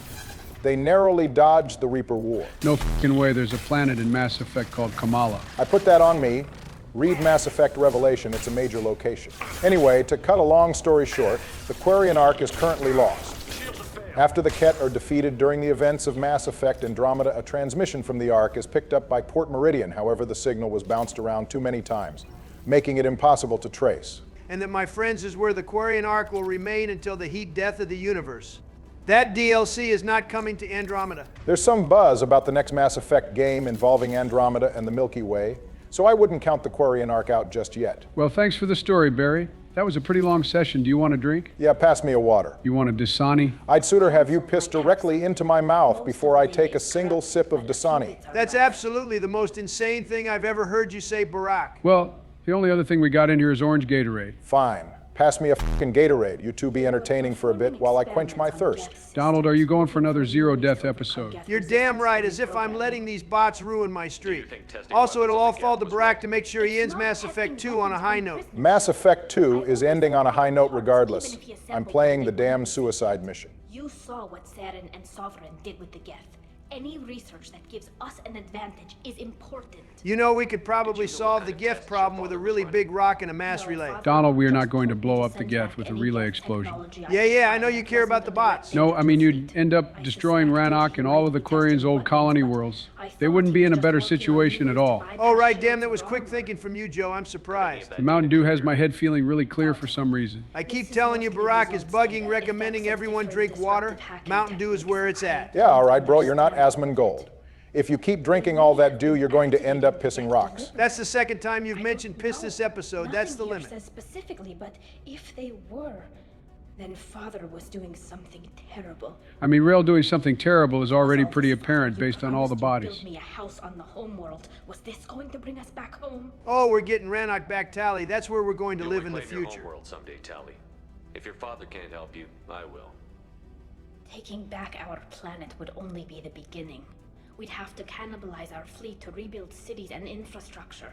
It would take generations of gene therapy to readapt our immune system so we could live without suits again. Well, not if you work with the Geth or if we pick the synthesis ending. I swear to God, Quarians linking up with the Geth is going to backfire horribly. Javik had a whole thing in his cycle about this. You are not unilaterally deciding on an ending. Relax, it was just a joke. Ever. At the very least, we can take back one ship. Come on. Well, Tally, what are you doing, girl? She's lost it. I did not command her to do that. Well, she died. Tally, goddammit, this is your mission. You can't be dying like this. You're letting the toaster outperform you. You're getting walked up on. Well, that's not good. Look who has to rely on Legion for help. Bet you're glad I didn't sell him to Cerberus. He might as well make himself useful if he has to be here. It is ironic that Legion is maybe the best squad mate when it comes to dealing with Geth. Well, he is a more advanced and complex version of all the other ones. The thing might be the strongest Geth unit to ever exist, and he got deactivated by one swing from a husk on the dead Reaper. Give him a break, that was a cutscene. Everyone becomes ridiculously weak in cutscenes. Not my girl, Jack, though. Yeah, because she goes the opposite way. knocking out multiple heavy mechs all at once and tearing through a ship, and then getting knocked out if someone breathes in her general direction. I still don't know what came over Tali there. I guess the grief from realizing her father is behind this disaster made her act recklessly, because she charged in there like she's Rex in Mass Effect 3. She's a girl after my own heart. Tali might not be a Vanguard, but she's willing to commit to the Vanguard lifestyle. Maybe she could at least wait until she's unlocked energy drain so she doesn't fall over immediately. You'll learn that charging dick first into danger, damn the consequences, is what being a Vanguard is all about. You know what, I know this whole thing has been about us getting Joe through the insanity difficulty. But I am dying to see how good you actually are, Dom. Just wait, as soon as I get my hands on Charged Nova and a shotgun, it's curtains. I'll solo the Reapers all by myself. Target contact. Tali, I've got good news and bad news. The good news is you get to become Batman. The bad news is both your parents are dead now. Donald, this is not the time. You're right, that was a little tasteless of me. No. You always had a plan. Masked life signs or an onboard medical stasis program, maybe. You wouldn't. We joke about Rael being a bad father, but I think Tali's reaction to his death is evidence of the fact that she liked her dad quite a bit. This is a mandatory Paragon reaction. Even I'm not cold enough to ignore it. Parenthood is always a little complicated. Rael may have been absent a lot and perhaps distant, but he clearly cared for his family.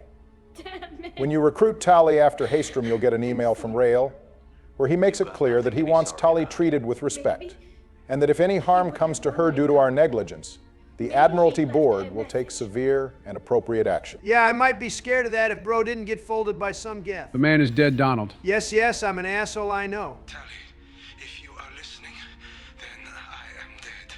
The geth have gone active. I don't have much time. The main hub will be on the bridge. You'll need to destroy it to stop. He might have died, but you have to give him some credit. He almost made it to the bridge to shut the geth down.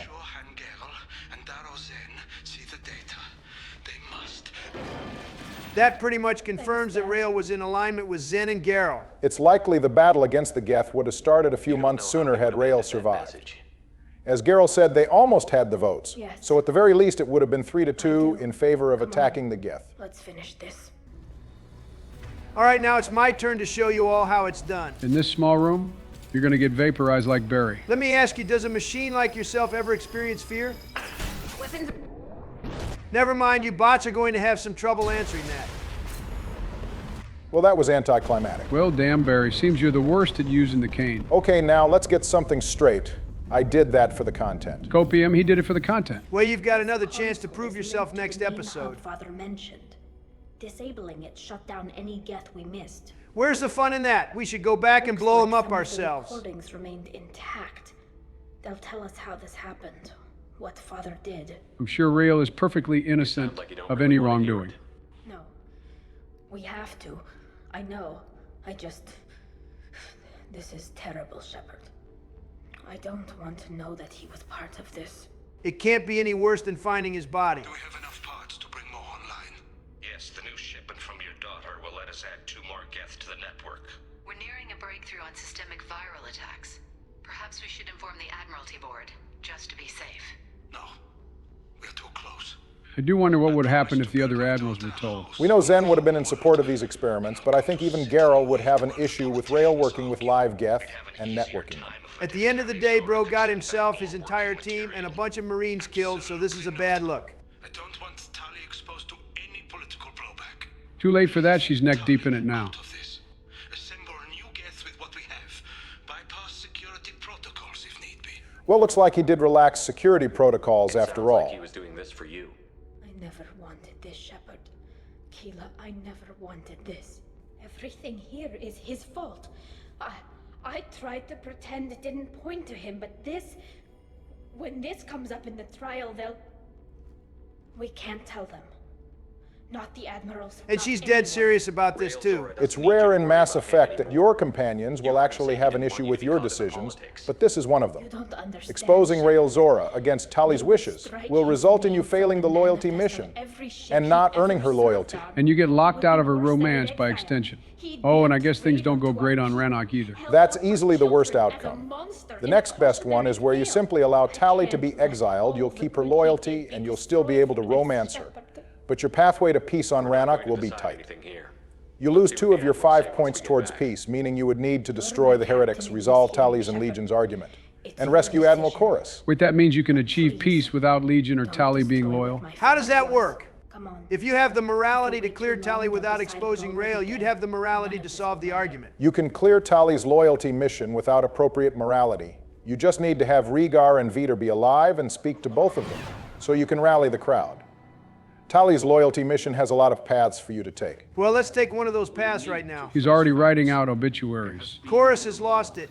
Lore-wise, Commander Shepard and their squad are easily the most accomplished individuals in the Milky Way when it comes to fighting Geth. Them writing us off as dead is a grave insult, one that I will not stand for. They need to put some respect on Bard and Joe Shepard. Very well. Is the Admiralty Board prepared to render judgment? Objection. We did what a bunch of your so-called best Marines couldn't do and cleared the Geth out. Just another day of Commander Shepard and their small team of allies going in and doing what an entire platoon of soldiers can't. Go get your ship. We apologize, Shepard. Your success in taking back the Alarai is very unexpected. Geralt, I'll go kill for kill with you right now. Let's see who's got a longer rap sheet. Once again, it is crazy they sent us in there expecting us to die.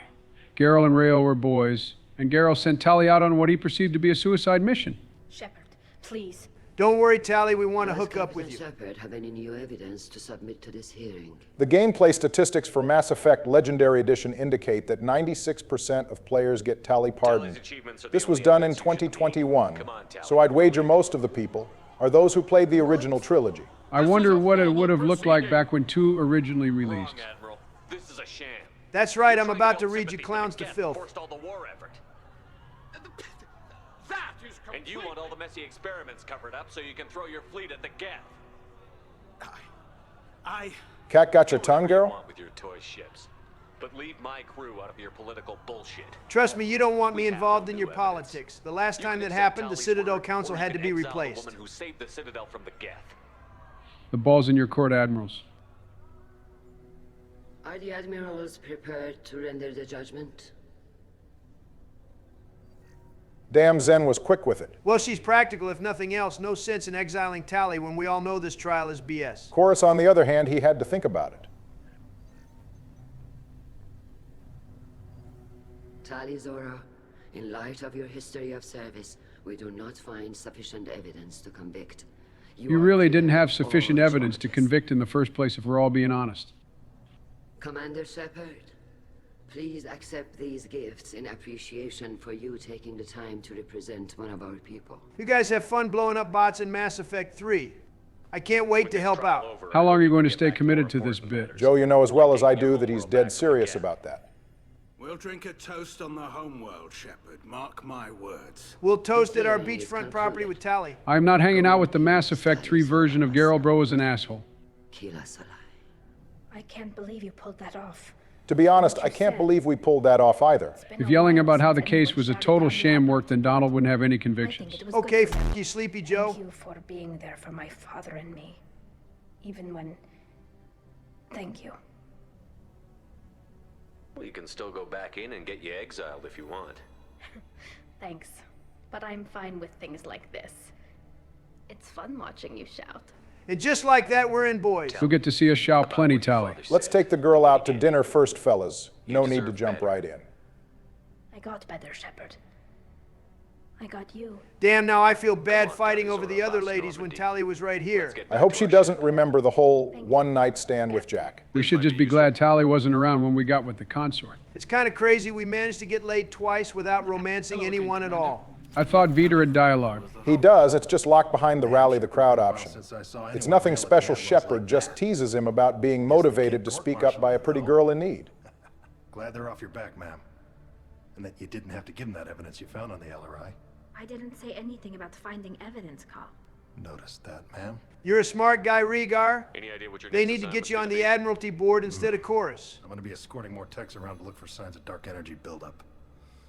Maybe see if they can figure out what's causing it. Well, that's going to be a wild goose chase. I have to wonder if Rhaegar would have survived had the dark energy plot not been scrapped.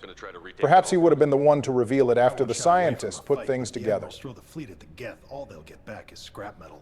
The best bet would be for us to find another way. What the hell, Rhaegar? You're going soft on me. You're right, Donald. Rhaegar's smart and he should be on the Admiralty Board, but he should replace Geralt instead. Rhaegar is a soldier on the ground.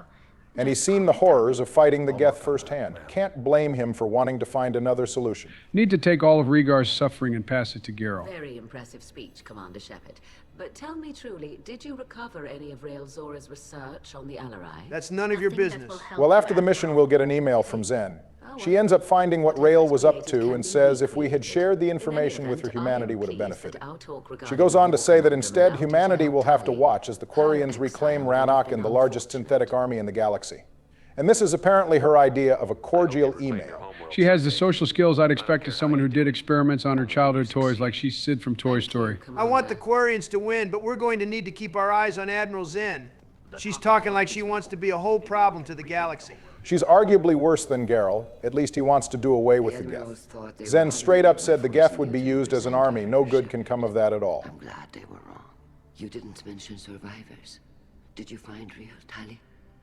I am sure he would have left you a message if he'd had time. He didn't care about Tally's insane to say. He left a message for Tali. I can only imagine how horrible this is for you, child. But at least you got to hear your father tell you he loved you. Well, he didn't exactly say all of that, but I guess he got the point across. It is kind of sad that Rael used his final moments to tell Tali to get the data to Zen and Geralt instead of actually speaking to her. He may have been a bit misguided, but Rael was just focused on the prize. Remember, everything he did was to get Tali back to Rannoch. I think if we asked Tali, she'd rather have her father right now, but hey, you can't change the past. Tali shouldn't have been involved in that argument. You know, Rael had to be turning in his grave seeing Tali get caught up in the politics anyway. You spoke well, but I know a feint when I see it. You do have the option to expose what Rael did to Geralt, and he's not all too happy about it. Admiral, including my father's, that's all. Whatever research they were doing was destroyed. I'll take your word for it, Tali. Not that I have much choice. It's better for everyone if this just stays on the down low. Your father would be proud of you. Well, goodbye Mass Effect 2 Han Geralt. You were a decent character. Unfortunately, you're going to be flanderized in Mass Effect 3 to make the Geth look more sympathetic. Let's wrap things up with the suit wetter. And thank you for helping Rael Zora's daughter. You stood for her when we failed. At least Chorus is owning up to the BS that surrounded this whole trial. Overshadowed Tali's trial. You're going to have to fight the bot's The Geth loser. aren't going away, Admiral. The best hope for your people is to retake your homeworld. I would argue that the best hope for our people is not to be destroyed in a senseless war. But I fear I am in the minority. Don't listen to him, Chorus. History will prove your side right in the end. And good luck. All right, at long last, we can start this romance dialogue with Tali. We aren't too late, are we? We barely have any missions left. We're fine. We just talked to Tali here, and again after Legion's loyalty mission. Then I just need to lock the romance in after the crew is I abducted. imagine they're trying to fill your father's spot on the Admiralty board. Who they replaced Rael with doesn't even matter since they somehow managed to get Ron to stick her neck out and support restarting the war. Have made it easier. A few people are suggesting me as a candidate. Damn, talk about a power couple. Tali, Aquarian Admiral, and Shepard, the most decorated Alliance Marine and first human Spectre. Are Quarian politics always like that? No. Sometimes it can actually get unpleasant. Are you telling me that wasn't as bad as things get? Quarian politics don't come close to things here in the States. I hope everyone has a great Thanksgiving no matter what happens in November. In each other's business. The whole trial was insulting. You should have had time to mourn your father. I don't think life is about what you deserve. But my father would be honored that I chose to mourn him by blowing up a lot of Geth. Holy shit, she's perfect. Now I see why everyone says Tali is best girl. You finally see past the hips, and it's because she likes killing Geth. Do you think we'll make it through this? Of course we will, Gabby. I mean, as long as we take down the collectors, it's all worth it. Even if we don't make it. Don't even think that. We'll make it through. That conversation is pretty sad if you happen to delay the suicide mission after the crew is abducted. Gabby is ahead of Kenneth on the death list. So if you rescue him, he'll be totally devastated by her death. In Mass Effect 3, Ken will be far more reserved and won't engage in ship banter. However, before the final battle on Earth, he'll ask Shepard to make the Reapers feel it. It's all fun and games until someone kills your girl, then you crash out. I can't imagine going into Mass Effect 3 without our favorite engineer duo. Did you find anything useful? We were sent to the old machine to preserve the Geth. Jesus Christ Legion, can't you dim that light? The heretics have developed a weapon to use against Geth. You would call it a virus. Well, just install some antivirus software or something. Over time, the virus will change us, make us conclude that worshipping the old machines is correct. The fact that this is even possible is reason enough to never trust Geth. Donald, this isn't any different from indoctrination. And need I remind you of what I talked Saren into doing once he was convinced he'd been indoctrinated? Well, he got you there, Joe. Okay, well, Legion's Geth aren't indoctrinated, so they're fine. We'll see how long that lasts. So, the virus would give all Geth the Heretics' logic, and all Geth would then go to war with Organics. Good, more bots for me to turn into scrap metal. Geth believe all intelligent life should self-determinate. The Heretics no longer share this belief. I'm guessing Legion wouldn't approve of what we did about the Rachni. Who's we? I didn't make that decision. If it got a problem with me not letting the bug self-determinate, we can fight about it. I'm pretty sure I can take the bot if a swipe from a husk put its lights out. You're actually insane if you think you can fight Legion. I'll just throw a bucket of water at it. Your head would explode like a melon before you have the chance. I'd think you had enough getting shot at without trying to beef with a highly advanced Geth unit that carries the Widow sniper rifle. Very funny you guys are still on that.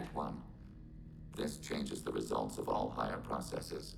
We will reach different conclusions. So the reason they worship the Reapers is a math error? I always did hate math. It's difficult to express. Your brain exists as chemistry, electricity. Like AIs, you are shaped by both hardware and software. We are purely software, mathematics.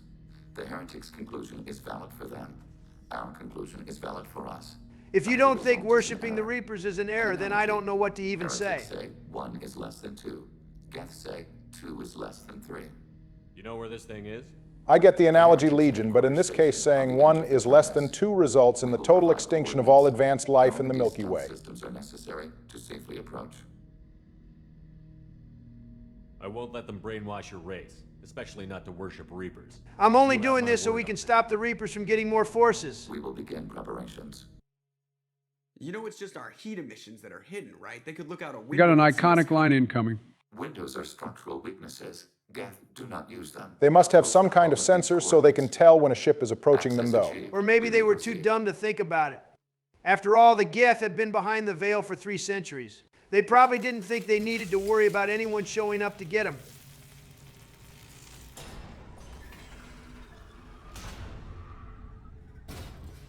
Alert.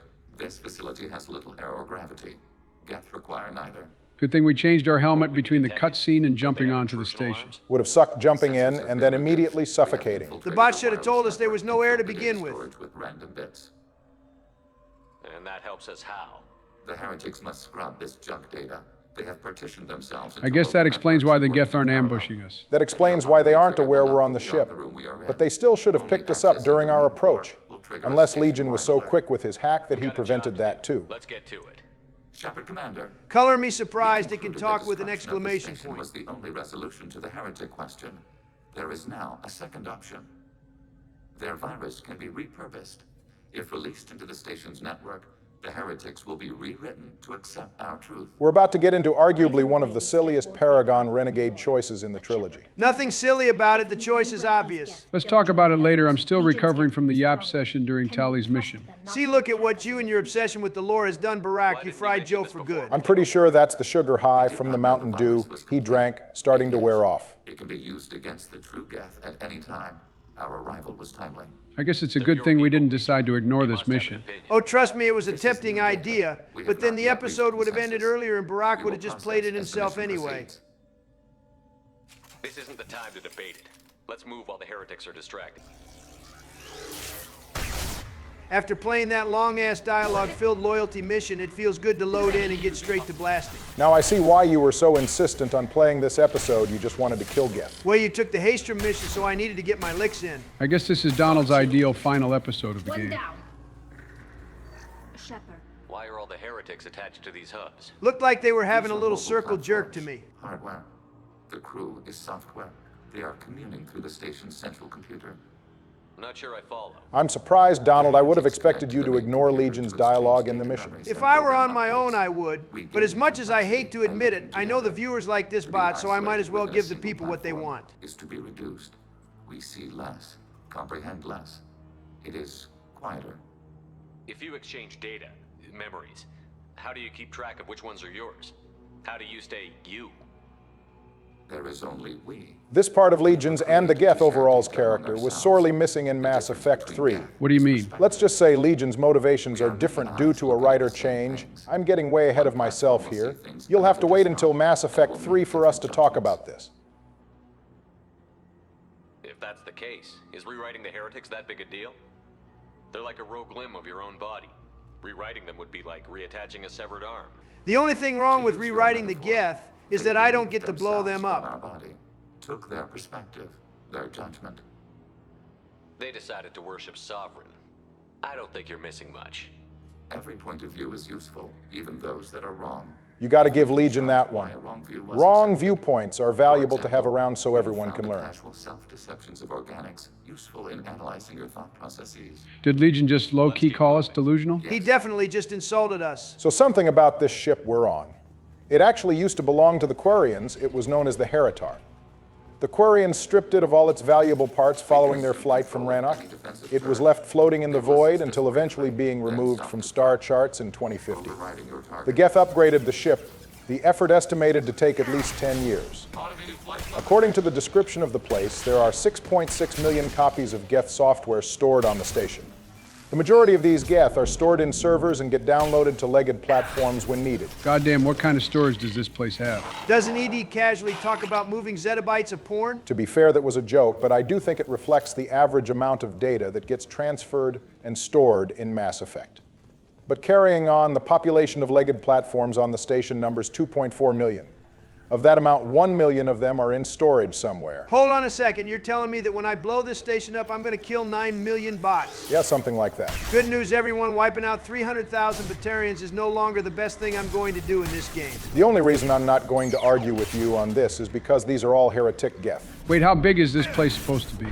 No way are there millions of mobile Geth platforms in the place. Well, since you asked, it's time to do a little math. God damn it, me and my big mouth. Thank God I'm the one playing today, so I can zone out and ignore this. The dimensions of the station are 20.5 by 11.3 by 11.3 kilometers. That would make it 2,553.8 cubic kilometers in volume. Or for my fellow Americans, 612.7 cubic miles rounded up. I don't think you need to convert the metric system here. I don't even know what the a cubic mile is. The station also weighs 1.55 billion metric tons. To put its size into perspective, Council dreadnoughts come in from 800 meters to 1 kilometer long, so they're a good deal smaller.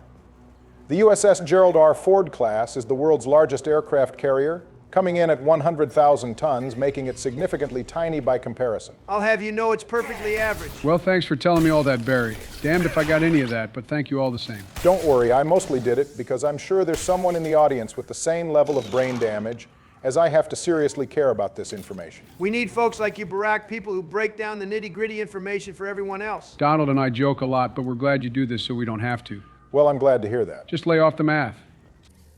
This isn't like the other hubs we've seen here. This is a database. It contains a portion of the heretics' accumulated memories. Boy, it would sure be a shame if someone came by and just started pouring water all over these databases. Donald, we get it. You're already going to blow them up. No need to drag it. In this database. This suggests the heretics have runtimes within our networks. I guess you don't know everything about the heretic Geth, do you, Legion? To be friends with the Geth. Why wouldn't they spy on you? You do not understand. Organics do not know each other's minds. Geth do. We are not suspicious. We accept each other. The heretics desired to leave. We understood their reasons. We allowed it. There was peace between us. How can there be peace when they're actively working with entities that would want to wipe you out? If they reached this judgment before they left, we would have heard it in their thoughts. How could we have become so different? Why can we no longer understand each other? What did we do wrong? Legion sounds genuinely baffled by this revelation. This defies his understanding of the Geth. The heretic spying on Legion's Geth is proof they've started differentiating in their schism. It goes against the idea that Geth are a collective. The two factions have grown too distinct. The crazy part is how quickly this change happened. 3 years ago, the Geth would have been perfectly united. The bot talking about organic self-deception while his buddies get tricked by Reapers is hilarious. We are still trying to build consensus. Some processes judge destruction preferable, others rewrite. Go ahead and try to reach consensus. My mind is made up. Yes. You up for a little bit of Bloon's tower defense? I would be if the defenses in this section were any good. Well, Barry, I'm sure you have a lot to say about the rewrite and destroy options for this mission. It goes without saying that the Paragon and Renegade morality options are kind of stretched to their limit here. The option to rewrite the Geth will net you Paragon points, while choosing to destroy them gets you Renegade ones instead, seeming to imply that brainwashing the heretics is morally good, while destroying them is bad. I always thought the divide between Paragon and Renegade was the difference between altruistic and pragmatic, and not morally good and morally bad. Donald, there wasn't anything pragmatic about you letting Gianna Parsini die. I did that because I'm an asshole. I appreciate your honesty. And there's the problem with being Renegade. Sometimes it does end up being you making decisions or taking actions that are just cartoonishly evil for the sake of doing it. While more often than not, it's the Paragon decision that is more pragmatic. On the topic of the heretic Geth, which option would you argue is actually more pragmatic? Rewriting the Geth is more pragmatic. You increase the number of Geth that are on Legion's side, which make more allies for the Reaper War. The only reason to destroy them is the assumption that they could end up working with the Reapers again. Which is exactly what happens in 3. Both things are true. And that's why this decision is so muddy, to put it simply. Whether you tackle the options from a good versus bad angle, or from an altruistic versus pragmatic one, things still seem dubious. I can see how you might rationalize rewrite as pragmatic. For once, I won't argue with you there, Joe. Holy shit, Donald actually gave me a point. Don't get ahead of yourself. You can't convince me that rewrite isn't more evil than destroy. Okay, sure, they might be brainwashed, but they'd be alive. What was it Barack said at the end of the Overlord DLC? Something about the sweet release of death being preferable to torture. I think that goes for being brainwashed, too. I would go as far to say that there's no difference between being brainwashed and dying. Either way, what you actually are ceases to exist. The other issue with rewrite is it's essentially the same thing as indoctrination. And I'll be damned if I'm using the Reaper's methods. You know, Mass Effect Andromeda kind of touches on this with the Ket and exaltation. When Angara are exalted, they become fanatically loyal to the Ket, but can retain their memories from being Angara as if they were dreams. They're alive, but who they really are has been totally suppressed. And it's pretty much agreed that it's better to kill the Chosen than it is to try to fix them. See, even Andromeda recognizes that rewriting people is bad. Hey, Donald, you know you're kind of humanizing the Geth here. Don't twist my words. I'm not speaking in defense of the bots. I'm speaking in defense of the destroy option. Well, to add to the defense of destroying the heretics, Mass Effect 3 makes rewriting the heretics the worse answer. Destroying the Geth will get you 2 points towards peace on Rannoch. Rewriting them will get you nothing. It's not impossible to get peace if you rewrite them.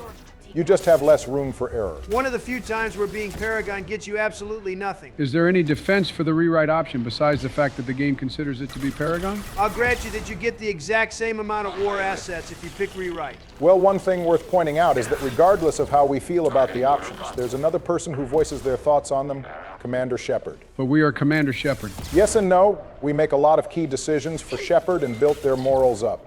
But the character isn't a full self-insert. This isn't like Tav from Baldur's Gate. Shepard has immutable characteristics. I hate it when Shepard speaks without our input as much as the next guy. But what we think of the dialogue options is ultimately irrelevant at the end of the day. Rewrite is the Paragon option because that's how Shepard views it. Shepard seems to view rewriting as giving the heretics another chance to do the right thing, while destroy is about eliminating the possibility that they could turn against us. So with that in mind, it does seem that destroying the Geth is pragmatic while rewriting them is altruistic. So ultimately nothing we decide, at least in this case, really matters. Yeah, pretty much. This loyalty mission sucks. Huge step down from Tallies, that's for sure. The narrative might be lacking and the combat sucks, but it ends with a big explosion that'll wipe out millions of Geth, and that's all I need. Data mine and analysis complete. It's time to make this decision. It is time to choose. Do we rewrite the heretics or delete them? I'm about to hit him with the shift-delete command. You don't have any trouble wiping out your own people. Every sapient has the right to make their own decisions. The heretics chose a path that prohibits coexistence. That doesn't make sense. If they have the right to make their own decisions, how can you suggest brainwashing them to accept your way? Tally's cooking with that one. It seems Legion believes in the right to self-determinate as long as it doesn't prohibit coexistence. The heretic spying would prevent that. We will delete the virus after using it. We judge it too dangerous to allow its existence. Not that it matters, the Geth will side with the Reapers in 3 anyway. Yeah, because of the Quarians. We are conflicted. There is no consensus among our higher order runtimes. 573 favor rewrite, and 571 favor destruction. I guess that's another point for rewrite. Interestingly, that only totals 1,144 processes, 39 fewer than the total amount that Legion is meant to have. Presumably, either that amount are still unable to make a decision, or those 39 are lower-order processes that don't make decisions. I thought I told you to lay off the math. That was basic arithmetic, brother. I don't need you adding any more arthritis to my life. You know what? Never mind, man. There is a non-zero probability of error. Then blow them up. We have a chance to end this. I won't waste it. Like I'm going to miss the chance to cause another big boom. Can't fault you for that. I could always go for another explosion. Well, we better get lost so we can see it. They've seen it. Okay, screw this. I'm making a run for it. This is a horrendously bad idea. I'd make it on Vanguard. I better make it on Sentinel. Even I can tell you just cooked yourself. You just threw, Donald. I did it for the content. Yeah, I'm gonna call cap on that. And that's your first death since episode 6, Donald. Well, have fun with that. I won't die again. Yeah, see, now he's playing cautiously. What's the matter, Donald? Don't want to run Dick first into danger? I've had to accept that Sentinel, and Mass Effect 2 just isn't that kind of game. Just wait for me to get my hands on Mass Effect 3 Vanguard. Well, if you die again, it's going to be delayed even more. You might end up having the least deaths in Mass Effect 2, Donald. But you couldn't end it on a high note. It's time to sit back and see another kaboom. You and your damn explosions, Barry.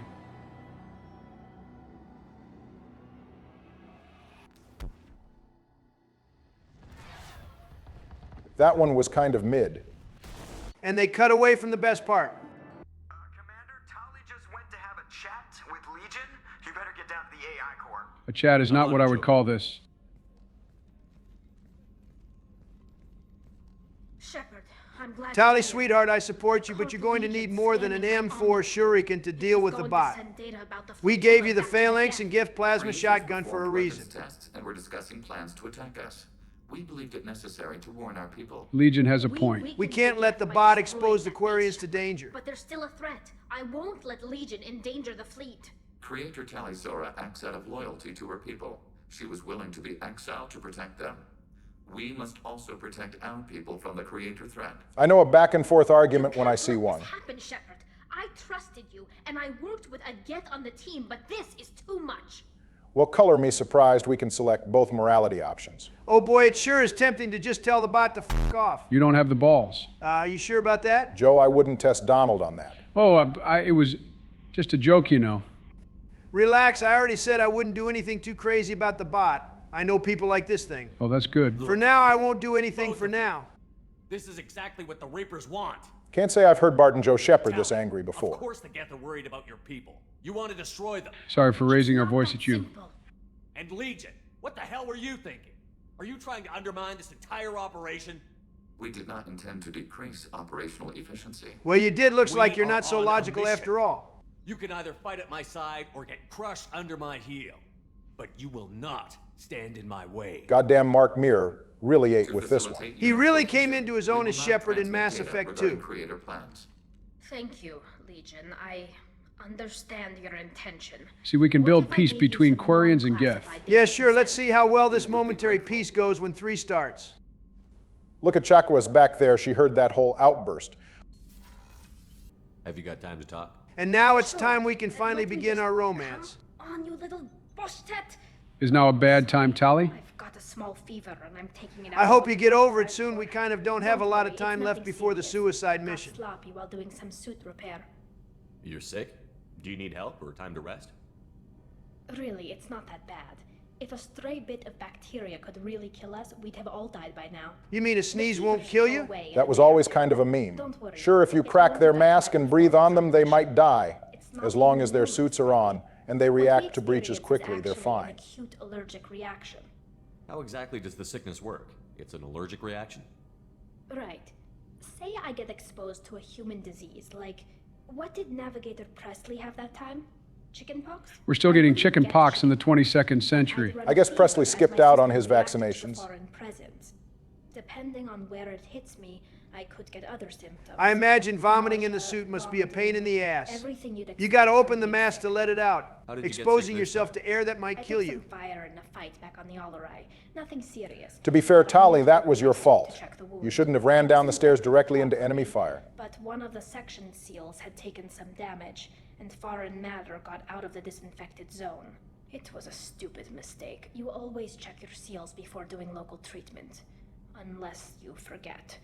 It's understandable, Tali, you were under some serious mental distress back there. Okay, how the suits work really does elude me. They're just like technologically advanced spacesuits. Multiple layers of protection. A layer for bladder, among other things. Quarian suits probably have a big focus on isolating breaches and infections, and filling their bodies with antibiotics if a disease sets in. Not as strong as those of most races, definitely. I'm not a Oh, great biology, my but there's a second theory favorite about subject. Joe, if you want us to bed Tally, you're going to have to get used to hearing her ramble. Rannoch doesn't have insects. Sounds like a dream. Animals to spread seeds or pollen. Most viruses on our world were partially beneficial, so our immune systems evolved to be weak. They were more likely to adapt to contamination than fight it. So it's basically their bodies either adapt to a new environment, or they fucking die. They weren't. Most colonists went through a period of mild illness before adapting to the new environment. When the Geth took the homeworld in our colonies, the sterile environment on the flotilla ruined our immune system's adaptability. The Quarians were cooked as soon as they couldn't find another world to live on. That's the worst part. The longer the Quarians live in the migrant fleet, the longer this process of recovery would take. I don't know if I could live inside a suit my whole life. We are in our suits even among family. The most intimate thing we can do with another Quarian is link our suit environments. Didn't Ron and Tally's mother do that? Well, Tali does call her Auntie Ron, so they must have been like Gesture sisters. Of trust, of acceptance. I haven't trusted anyone enough for that, though. Except. Oh, go on, Tally. Don't mind us. No Quarians. You know what I mean. We're so I in. appreciate the thought, Tali, and I feel the same way. But you don't have to prove anything to me. I know. Well, not that I know, but I didn't mean it like that. It's a, wow, it's really hot in here. To be fair, that's probably just your fever. Tradition also signifies a willingness for, intimacy. We don't have to worry about any regulations here, Tally. Even if we were with the Alliance, you're not a Marine. End up talking about this. I mean, we're down if you are. If there's ever a time to lay pipe, it's definitely right before we go on something called the suicide mission. We already did that when we slept with Jack. What a total waste. Good. Anyway, I should get back to work. But thanks for coming by and talking. And with that, one episode of Mass Effect 2 remains. There's only one thing left for us to do here. We're going to go into the Omega-4 relay and put a boot up the collector's asses for the humans they've taken. Ladies and gentlemen, boys and girls, it's time for the big day. We're beginning the long-awaited and planned attack on the... We're blasting through the Omega-4 relay and putting our foot up the collector's asses. Thank you, Donald. I was trying to build up to that. We don't need a fancy opening for what's about to happen today. Gotta agree with Donald. Forget the pregame warm-up. We're all here to smoke on that collector pack. It's going to be a light pack, too, about to be smooth. Very well, I'll save my yaps for a little longer, but at the same time, the both of you will have to wait for the big attack, because we've still got two other things to go over here. Well, of course, we still need to hook up with Tali. Well, there's that, but also what is one of the worst written events in all the Mass Effect games.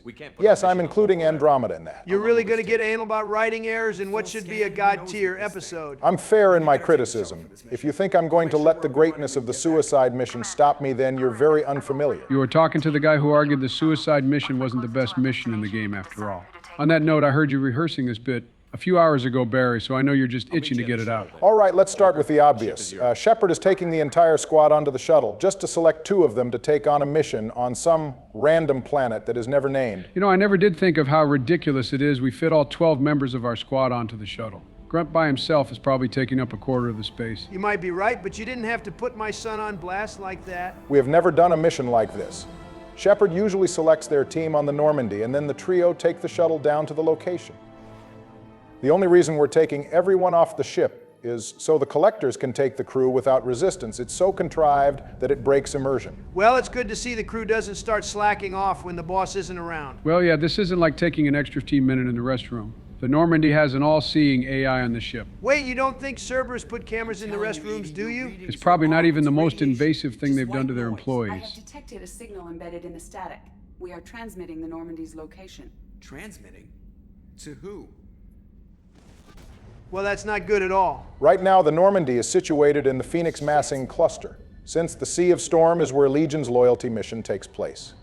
This place is described as being figuratively in the middle of nowhere, So how did the collector vessel just warp in like it took a mass relay? You know that's not even the craziest part. The abduction occurs wherever your last mission took place, so the collectors could be pulling up on Ilium Omega to Chanka, or the Citadel. Gotta admit, it is a bit silly for the collector vessel to show up just as Shepard and the squad mates leave on a shuttle to do f*** all. And now we get to watch all our red shirts get cooked. What? You're crazy! You start singing Daisy Bell and I'm done. Is that a joke I'm supposed to get? IBM 7094 became the first computer to sing, and that song was Daisy Bell. It was the first time we heard a voice that belonged to no one alive or dead. I feel like that should matter to us for some reason, but I'm not sure why. I swear Joker said something about needing braces to walk around. Yeah, I guess we're ignoring his brittle bones here, which is described as moderate to severe, by the way. For a guy with glass bones that spends most of his time sitting in the pilot's seat, Joker has a pretty decent build. Just some good old copy-paste of body assets. Realistically, Joker should look like a walking stick. Get stick-bugged, LOL. Damn, he ain't going to be in Mass Effect 3. Why the hell are the collectors killing the crew? Aren't they supposed to be taken for harvesting? I know it looked like that Praetorian killed those guys, and it most certainly did if we're being realistic. But in actuality, none of the crew died during the abduction. But I'm pretty sure it stabbed at least the first guy in the chest. It's but a flesh wound. Another problem with this scene, where the hell are the Seeker swarms at? They could flood the Normandy with them and have this done with. That would make it impossible for Joker to make it to the AI core. Yeah, exactly, it's silly. This deck is crawling with those things. Stay close, I'll protect you. Thanks for protecting us, Hawthorne. Pay no mind to Kelly getting snatched up by a scion over there. I'm sure Kelly will be perfectly fine after all this is settled. It's funny that of all the people to make it through this, it's the guy who can barely walk. Yeah, this writing is cooked that scion should have started blasting us. I guess Dr. Check got swiped pretty quick. What I would have thought it'd be cool if instead of Shepard and the squad mates leaving for no goddamn reason, everyone remains on the ship and you have to fight through the decks clearing out the collectors. The longer you take, the more of the crew gets taken. Guess who they'll blame? This is all Joker's fault. What a tool he was. I have to spend all day computing pi because he plugged in the Overlord. Now, Joker, I took care of the Overlord a few episodes ago. We don't have to worry about that anymore. I like the idea of fighting through the ship to clear the collectors. And it would make sense Shepard's team could fight even if the Seeker swarms were around, as we have a countermeasure to it. Shepard starts out in their cabin, the collector attack starts, and then you have to choose to go reinforce decks 2, 3, and 4. The order you pick them in determines who all get taken. Obviously, Joker has to make it no matter what. You guys are in my head. So imagine you go to deck 2 to help Joker, and because of that, Jacob, Morden, Kelly, and the rest of the crew on that level all make it. But if you don't go to deck 2, Jacob makes a hero play and get Joker and Morden to safety, at the cost of being taken with the rest of the crew. That would actually boost Jacob in my eyes if it happened. That would bring even more stakes to the suicide mission because now members of the squad are at risk if you take too long. It wouldn't make the suicide mission impossible either. Miranda can be safe no matter what, so you always have a fire team leader. Tali is on a different level from Kasumi and Legion, so you'll have at least one tech expert. Lastly, Jack and Samara are on different levels, so you'll keep a biotic specialist. Hold up, this writing might be fire. It's just an idea, that's all. But it's got to be better than this haphazardly written scene we have at present. The whole crew got taken and no one thought to maybe try sending out a message to Shepard? Nah, that would make too much sense. Hell, Miranda probably has sensors all over the ship. It's a wonder she wasn't alerted to something happening on her Omni tool. I like how all having glass bones does to Joker is give him a severe limp like he stubbed his toe on something. All right, that fall should have cooked Joker for the duration of the game.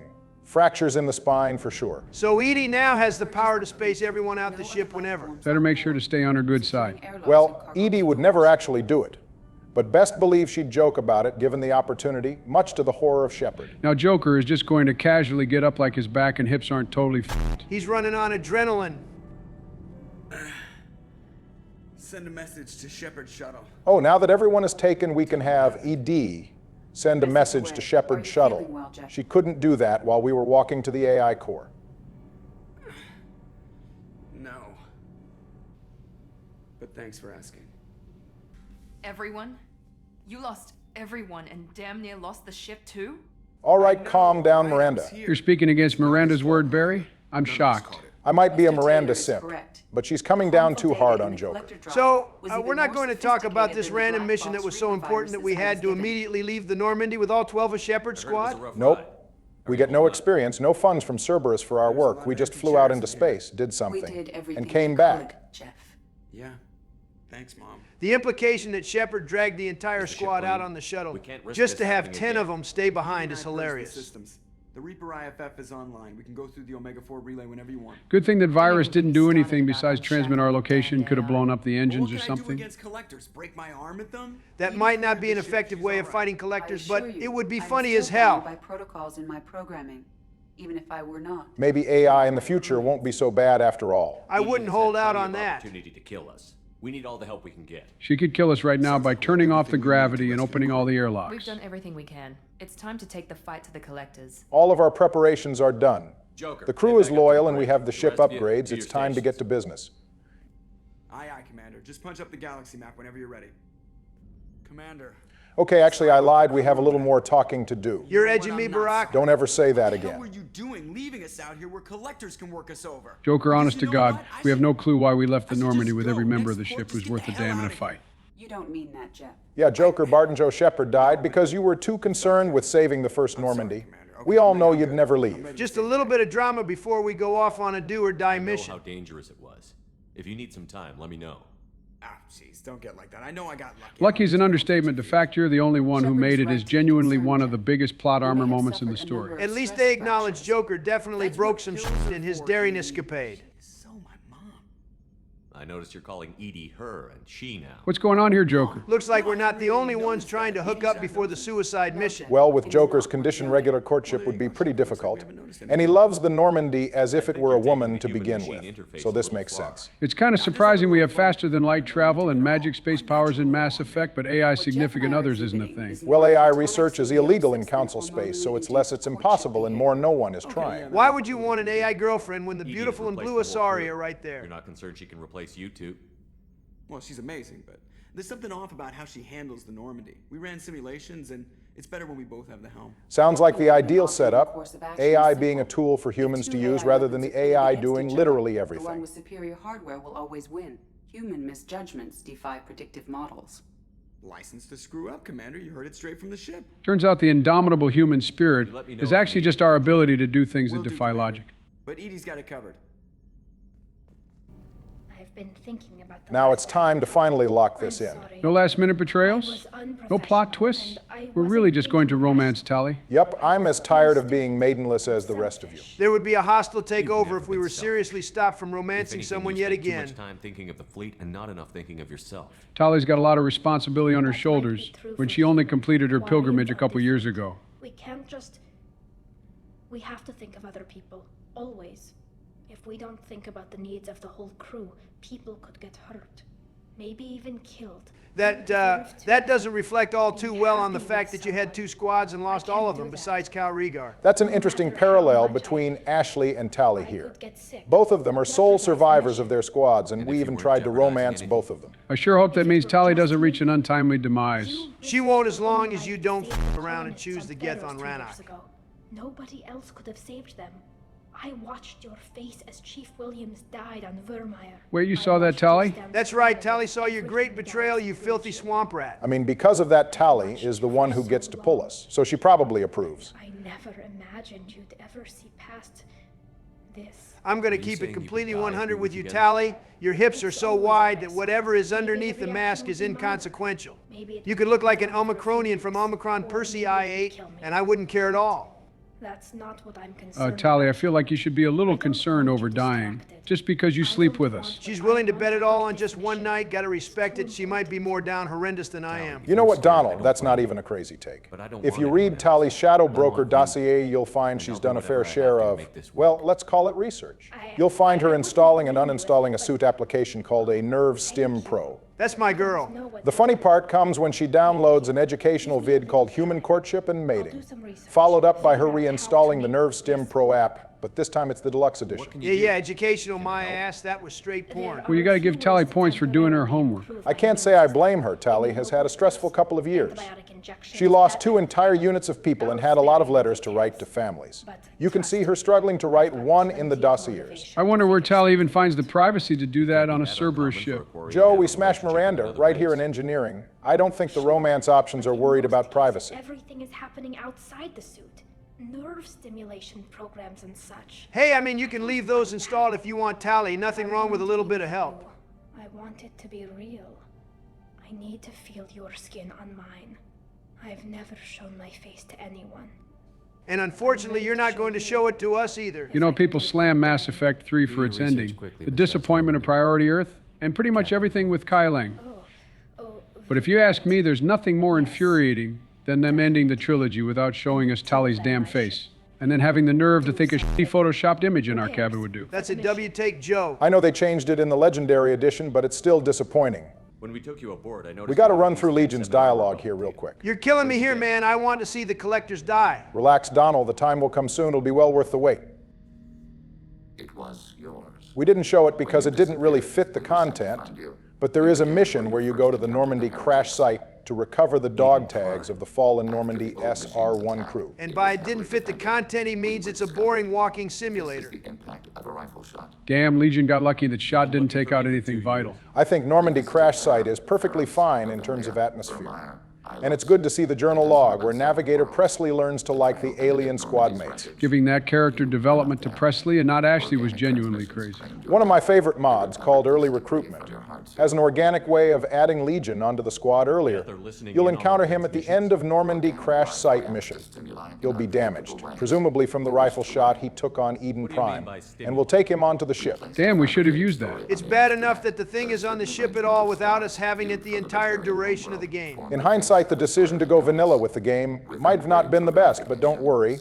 We're going in with the mods in Mass Effect 3. Those who noted the lack of proof were attacked. Hang on a second. Did Legion just admit to gaslighting the Salarians into thinking the stars made the face of one of their goddesses? And bots behind all the fake news. Good to see AI search results are just as unreliable in 2185 as they are today in 2024. You are sapient life, but not like us. If we can model organic behavior, we can comprehend the Quarian creators.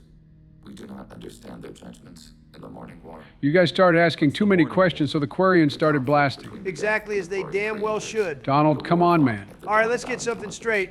And this one is for the audience, too. Look me dead in my eyes and tell me you wouldn't freak the f*** out if your smartphone started speaking to you and asking questions. I might turn it off and stop using it, but I wouldn't start shooting at it. See, there's the problem, Joe. The Geth were ignoring shutdown commands. I really don't know what we should do if AI starts developing a mind of its own. I'd like to say we should learn to live alongside it best we can, but realistically speaking, I don't know if that's going to happen. We'd probably kill it immediately. Use my armor to fix yourself. The question really got to Legion, bro, is glitching. There was a hole. You still have a hole in your chest. Sooner, or with something else. No data available. Even Legion doesn't know why he did this. I guess he and Conrad Werner are cut from the same cloth. At long last, we're getting a proper romance scene. So, I've taken some antibiotics as well. Tali got those preparations settled fast as hell. We just spoke to her about doing this. I think what I said about her shadow broker dossier made it clear she was eager about this. But I didn't know what you'd like. And I'm babbling like an idiot. Having her come all the way up here after taking all her vitamins and boosters just to tell her we've changed our minds would be the most insane blue ball in history. I don't think you have to sleep with your romance option to be with them. The game flags whether you started the romance or not and actually had sex with them separately. I've minimized the risks, but I'm still nervous, and that always makes me talk too much. It's a defense mechanism, and it's... Holy yapathon. People who just see the helmet can't see my expression, so I have to make it clear what I'm... God damn it, show us her f***ing face, you cowards. Tali really doesn't waste her time. Wait, is that all we get? Yep, you kind of screwed up Joe. The actually good sex scene is in Mass Effect 1. What a disappointment. Can you imagine how good it would be if Mass Effect released in 2024? BioWare would have been more bold. We currently live in a world where Cyberpunk 2077 has dick customization and where Baldur's Gate lets you f*** a guy who turns into a bear. You know, Mass Effect Andromeda has some pretty bold scenes. I might need to give that game another shot. If there's anything that'll get Donald to play Andromeda, it's definitely sex. All right, let's get our heads in the game here. It's time for the suicide mission. I've never seen a better leader. We're definitely better than you, and you're still smoking, huh? The f*** he got to be stressed out about. We're the ones going through the Omega-4 relay. Why don't you come with us? I've got room on the Normandy if you're that eager to see it. It's a tempting offer, but it's not my place. Yeah, because you'd be the first one to die. Jack Harper was a combatant in the First Contact War. He'd be perfectly fine. Okay, Jack Harper, sure. But the elusive man hasn't seen combat in over 20 years outside of that brief incident he got into during Mass Effect Retribution, where a squad of Turians show up to take out one of the bases he was at. And even then, he needed Kai Lang to come save him. You're telling me Kai Lang actually does stuff in the books? Who cares about that weeaboo? The suicide mission cutscene is starting. Omega 4 relay. Everyone stand by. Let's make it happen. We may have had to go through a dozen personal problems, but we're finally getting to it. Signal acknowledged. Commander, drive core just lit up like a Christmas tree. Drive core electrical charge at critical levels. No, don't reroute it. Jacob is down there. He'll fry and we'll finally be rid of him. I'm pretty sure the electrical discharge from the drive core would do a lot more than just fry Jacob if we let it happen. Man, to think that we would have gone straight into a bunch of debris without the IFF. We still almost did. If not for Joker and ED being the best pilot duo in the galaxy, we probably still would have died immediately. The center of the galaxy is oddly red for some reason. This is truth in fiction. The center of the galaxy reportedly has a yellow or red color because of the collection of old stars in the area. We should be glad there aren't exploding suns or anything getting in our way here. I doubt the collectors would have put their space station in a place where a sun-going supernova could cook it. Well, these must be all the ships that tried to make it through the Omega 4 relay. Some look ancient. I wonder how many of these ships come from previous cycles. This isn't confirmed, but it is a highly plausible theory. The collector station predates the Protheans and their eventual harvest by the Reapers. The adjutants from the Mass Effect 3 Omega DLC come from beyond the Omega 4 relay, and in some ways they resemble the Inusanon, the aliens from before Javik's cycle. Even if the adjutants aren't the Inusanon, their existence beyond the relay kind of heavily implies this area in space predates the Protheans. In other news, here come those weird eyeball bots we only see here. I'm almost certain these enemies appear again. We don't ever fight the Oculus again, which is good because they f***ing suck. But they do appear in Mass Effect 3 when the Reapers invade Vancouver, and we do see them flying around during the big space battle at the end of the game. Yeah, they're just pissing me off. Edie, take these bastards out! If we didn't upgrade our armor, one of those lasers would have blasted through the ship. And it always kills Jack, who is up on deck 2, doing something at one of the computers for some reason. I haven't forgotten that you guys tried to kill Jack by not upgrading the armor. We told you that was nothing more than a misdirect. Besides, it would have been a mere fraction of the betrayal you did onto me. Just be glad we've made peace and decided to romance Tali. You know, in a way, this kind of means Jacob saves Jack's life. We get the armor upgrade from him. Well, I guess Taylor has to be good for something. It's time for one of the worst opponents in all the games. You're really not a fan of the Oculus, are you? It's a giant f***ing ball that shoots a laser. Aye, aye, Commander. All right, it's time for me to set the record straight when it comes to using the cane. Not if it kills you first. Put some respect on my name. No one is better at blowing shit up than I am. Okay, relax. All you did was shoot at a big stationary target. I'm pretty sure President Harry Truman would have something to say about that one barrier. Shut up, Jacob. I don't need you backseating me. Now, you know how I felt in the first episode of this series. Oh, please, I gave up backseating you guys pretty much immediately. You waiting on something, Barry? Or are you just playing tag with the Oculus? The cutscene should start up in a second. Not really much point in trying to kill the thing. It's just going to come back with full health. Besides, I need to grab up the heavy weapon ammo for round 2. Don't scratch the paint, Joker. Our kinetic barriers are not designed to survive impact with debris that size, Jeff. Well, I guess it's a good thing we upgraded. Upgraded shields come courtesy of our girl Tali. If you don't upgrade the shields, the drive core will let loose an electrical charge into engineering when Joker attempts to reroute the power. This will fry whoever happens to be at the drive core. First on this list to die is Kasumi. I can't believe both my girls are among the first to die. If you've somehow forgotten to upgrade the shields, you can bring Kasumi or whoever you want to protect to fight the Oculus, keeping them from dying. Kasumi was DLC back in the day who died if you didn't have her in the original release of Mass Effect 2. I believe Legion would be first on the list instead. We gotta go back and refund the shield upgrade. You hate Legion so much you'll sabotage the suicide mission? This should not come as a surprise to you. I did offer Barack 10 bands to kill it. It's also worth pointing out that Kasumi and Legion are entirely optional recruitments. If you don't get either of them, Tali will be the first to die here. Well, I suppose it's good of the bot to act as a body to protect Tali. All right, time for me to fire off yet another big blast. You're lucky you're getting all these opportunities to fire the cane. God, it never gets old, but all good things must come to an end. So I'll put the cane away for now. Quick questions. There are massive holes in the cargo bay. How are we not getting sucked into space or suffocating? Good question. Later on, at the end of the game, we'll see some kind of shielding covering these holes, implying that they would be a problem. I guess we're just ignoring our exposure to the cold vacuum of space at the moment. It would be pretty anticlimactic to come down here and just get sucked out into space, which would be the second time Shepard died that way. Holy sh**, do my eyes deceive me? Jacob, I forgot my barrier tailor actually has his biotic barrier activated. Well, don't get used to seeing that, because you definitely won't ever see Jacob doing that again. They needed to give the barrier power to Jack. She would definitely remember to watch it more than Jacob would. She'd still somehow find a way to die over and over in combat.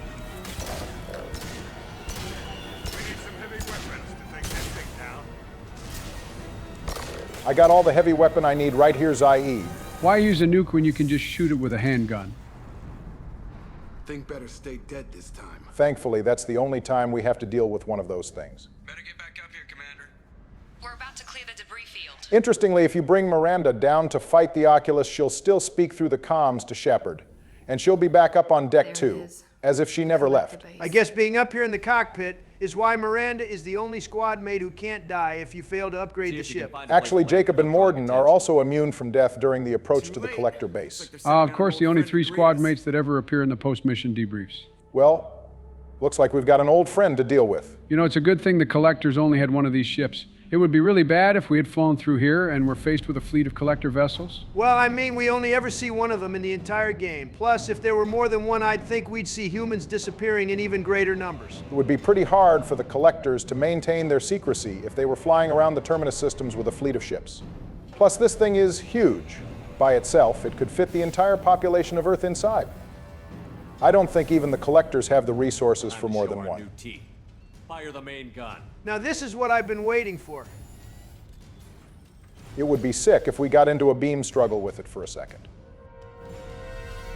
How do you like that, you sons of That's for the Normandy SR-1 and the crew, you son of a bitch. Damn, I guess Garrus's calibrations weren't bullshit after all. Not bad. The Fenix cannon is pretty impressive. Where did Garrus even get it from? During the cleanup following the Battle of the Citadel, the Turians secretly salvaged Sovereign's main gun and its Element Zero core. 11 months later, the Turians had designed the Phanex, a scaled-down version of the weapon made for ship-to-ship combat. I may have changed my tune on Garrus, but curse those damn birds for hoarding Sovereign's gun. We could have had the entire galaxy strapped up with Phanex cannons. And just for the record, without the Phanex cannon, Shepard would order Joker to get in close and fire the Normandy's guns point blank at the vessel. It would work, but the chaos of the fight would cause a piece of debris from the Normandy to go flying and slam into a squad mate. The first one in the priority of death is Thane. Well, he didn't have much time left anyway. Okay, damn, that's cold Donald. I'm just telling the truth. Besides, he came on this mission planning to die for a worthy cause. That's true, but Thane has something to live for now that he's reconnected with his son. Will take time.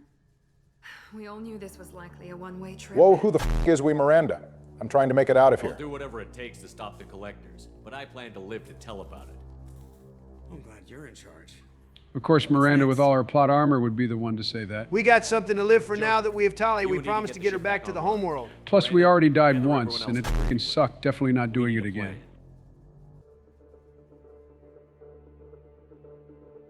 I'm getting goosebumps already. You gotta love hearing this theme start up. Mass Effect 2's composers were in their fucking bag with this one.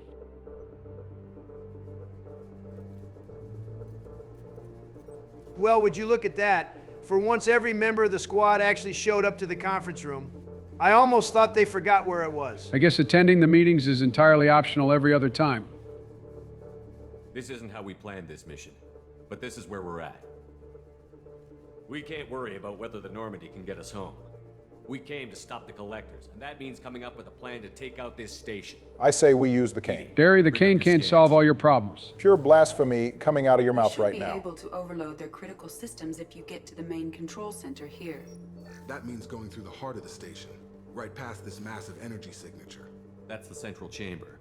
If our crew or any of the colonists are still alive. Yeah, you can go ahead and forget about the colonists. I actually forgot one of our objectives was finding the missing colonists alongside stopping the collectors. Let's be honest, getting the colonists back was a pipe dream. Hell, we just blew up the collector vessel, which probably housed a bunch of colonists. Not to mention we're about to blow up the entire collector base. Rest in peace to the people of Freedom's Progress, Ferris Fields, and Horizon. Here, maybe we can send someone in through this ventilation shaft. Practically a suicide mission. Okay, you're welcome to it, Taylor. Have a good one. I know it's a common meme in the community to send Jacob into the vent. He did volunteer after all. But we'll be getting things done properly. Plus, Jacob does give us war assets next game. Here you go with the damn war assets again. When making this decision, you gotta remember what each member of your squad is capable of doing. You need a tech specialist. So that naturally leads us to the squad mates who specialize primarily in tech. Tali, Legion, and Kasumi. Shouldn't that include Morden too?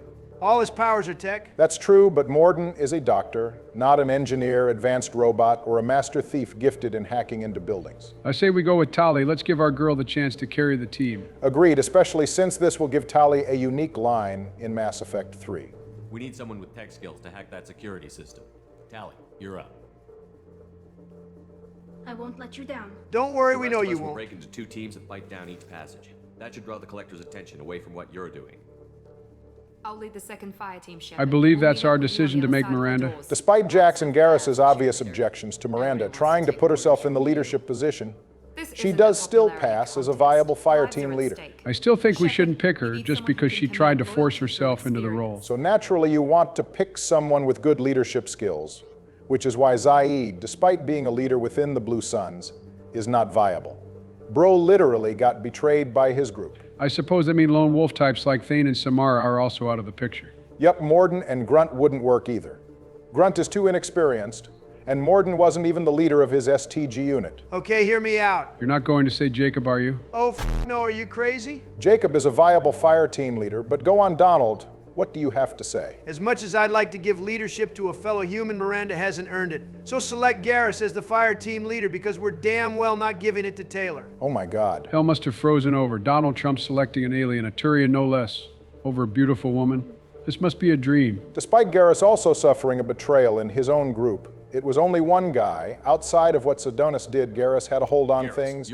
I'm still shocked, Donald. I didn't expect that out of you. All right, look, I don't need you patting me on the back for this. I just made a smart suggestion, that's all. Now it's my turn for a shepherd speech. Once we're in, they're gonna throw everything they have at us. If we're weak, if we're slow, if we hesitate, we'll die. As long as we make it out with Tali, I don't care. Maybe don't let the rest of the team hear that. They took our crew, our friends. They took Mess Sergeant Gardner, the most important member of the crew. Damn, a big you to Dr. Chakwas, Kelly, Gabby, and Kenneth. Okay, well, those guys don't make food for us. Look at Jacob cracking his knuckles like he about to do something. I mean, Jack is moving like she's not going to get torched the moment Harbinger drops on the map. It's time to pull up. Let's hit them where they live. We got a strong team for the first fight on the mission. Oh, hell yeah, I'm liking the way we're moving. It's time for Grunt to have the biggest feast of his life. You got that right, Joe. We're skipping the harvest and getting straight to dinner. We got Tali and the B team headed off. Even though it's hard to fail after your first time, you still love to see everything fall into place here. God damn, this scene is so tough. This has to be one of the best shots in the trilogy. All right, it's time for what you've all been waiting for. The suicide mission finally begins. Our son Grunt on our right and Mama Samara on our left. Nah, the collectors are totally cooked. Not as hot as you, Tali. Joe, I respect your game, but this is hardly the time to be flirting. Come to think of it, we picked a pretty bad time to bed Tali. She's got to be running a fever by now. Going on the suicide mission while you're sick is crazy work. Tali is definitely swimming in antibiotics right now, but it was totally worth it. Fun fact, the suicide mission and the Citadel archives are the only times in the trilogy where every member of the squad has a role in the mission. You know, I feel we could have been a bit more even with the sizes of the squads. Garrus is somewhere running with 7 other people watching his back. That would be crazy. Split evenly, Shepard and Garrus would have 5 people each. All I know is, somewhere else on the station, the collectors are getting absolutely f***ed by Garrus's team. Now it's time for the fun part of the infiltration section. You think this part is fun? This part is stressful as hell. What even happens if you fail to open the valves? You fail, that's what. Tech specialist dies and you can't complete the mission. Here comes Harbinger. Low-key wish I had Kasumi here. Can't rely on the thief to flashbang Harbinger all the time. Let's see how things go in a fair fight. You're kind of destroying it without Kasumi anyway. I'm a little busy dealing with the boss of the Reapers, Tali. Going to need a few seconds. She'll be fine. That suit probably has air conditioning, right? I don't think air conditioning is going to help with the level of heat she's facing. I keep forgetting these things have wings. I don't think the Protheans had wings, right? Nope. Can't say I know why the Reapers decided to develop wings on the Collectors. Though I wonder if those wings are entirely organic, they have to move incredibly quick to carry the Collectors given their size. And they pretty much vanish once they land.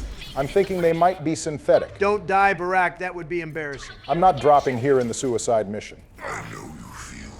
Grunt, get your ass out there and go eat Harbinger. You're going to give him indigestion. Come to think of it, what exactly is the death count now?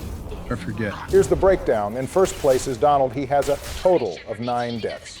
4 of those came from Mass Effect 1. The remaining 5 came from Mass Effect 2.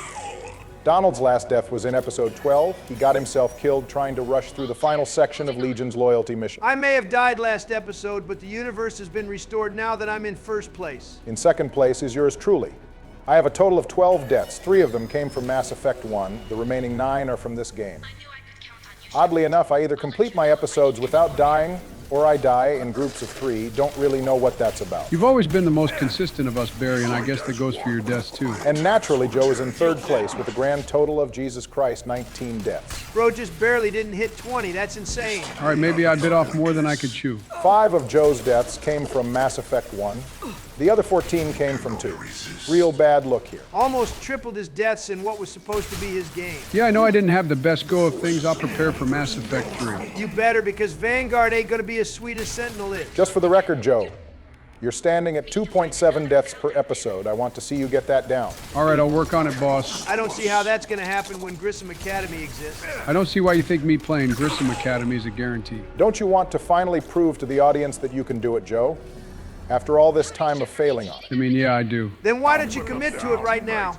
It would be easy to guarantee you play it. You know what, fine. I'm going to slam dunk the atrium even if it has to be on Vanguard. Well, you heard him, folks. Well, Joe does have a really weird talent where he clutches up on the actual tough missions. He did it on the Collector vessel and then did it again on the Dead Reaper. So I'll be interested to see how this turns out. Barry, I'm starting to get anxious about Tali. She's fine, relax.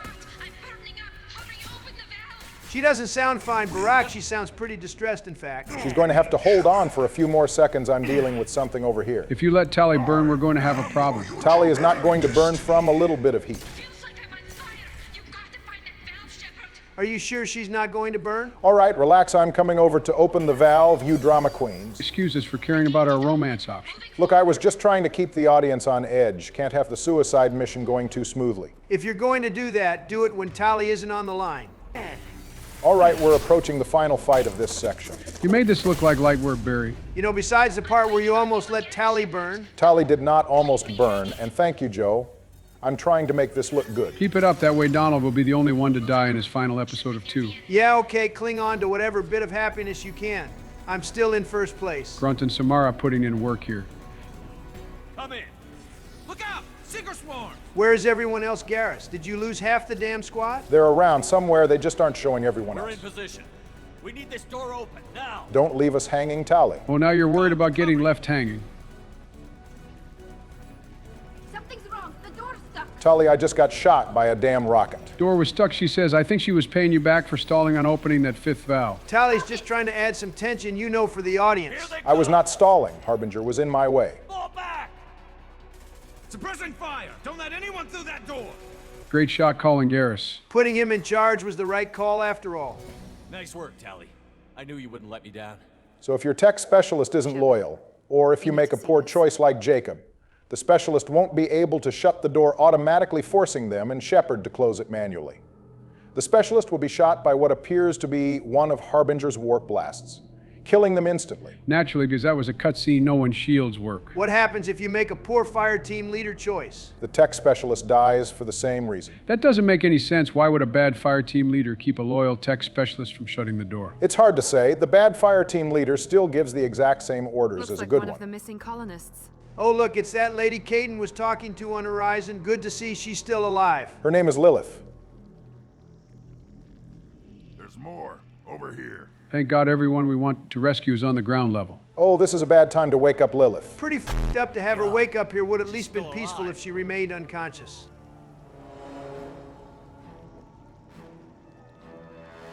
I guess we better retract those previous comments. Her name was Lilith and she was alive. If you delay the suicide mission after the crew is abducted, instead of seeing Lilith melt, you'll see Kelly die instead. Poor Kelly, either she dies or she comes out of this traumatized. As I mentioned before, Gabby will die as well, and so will Mess Sergeant Gardner.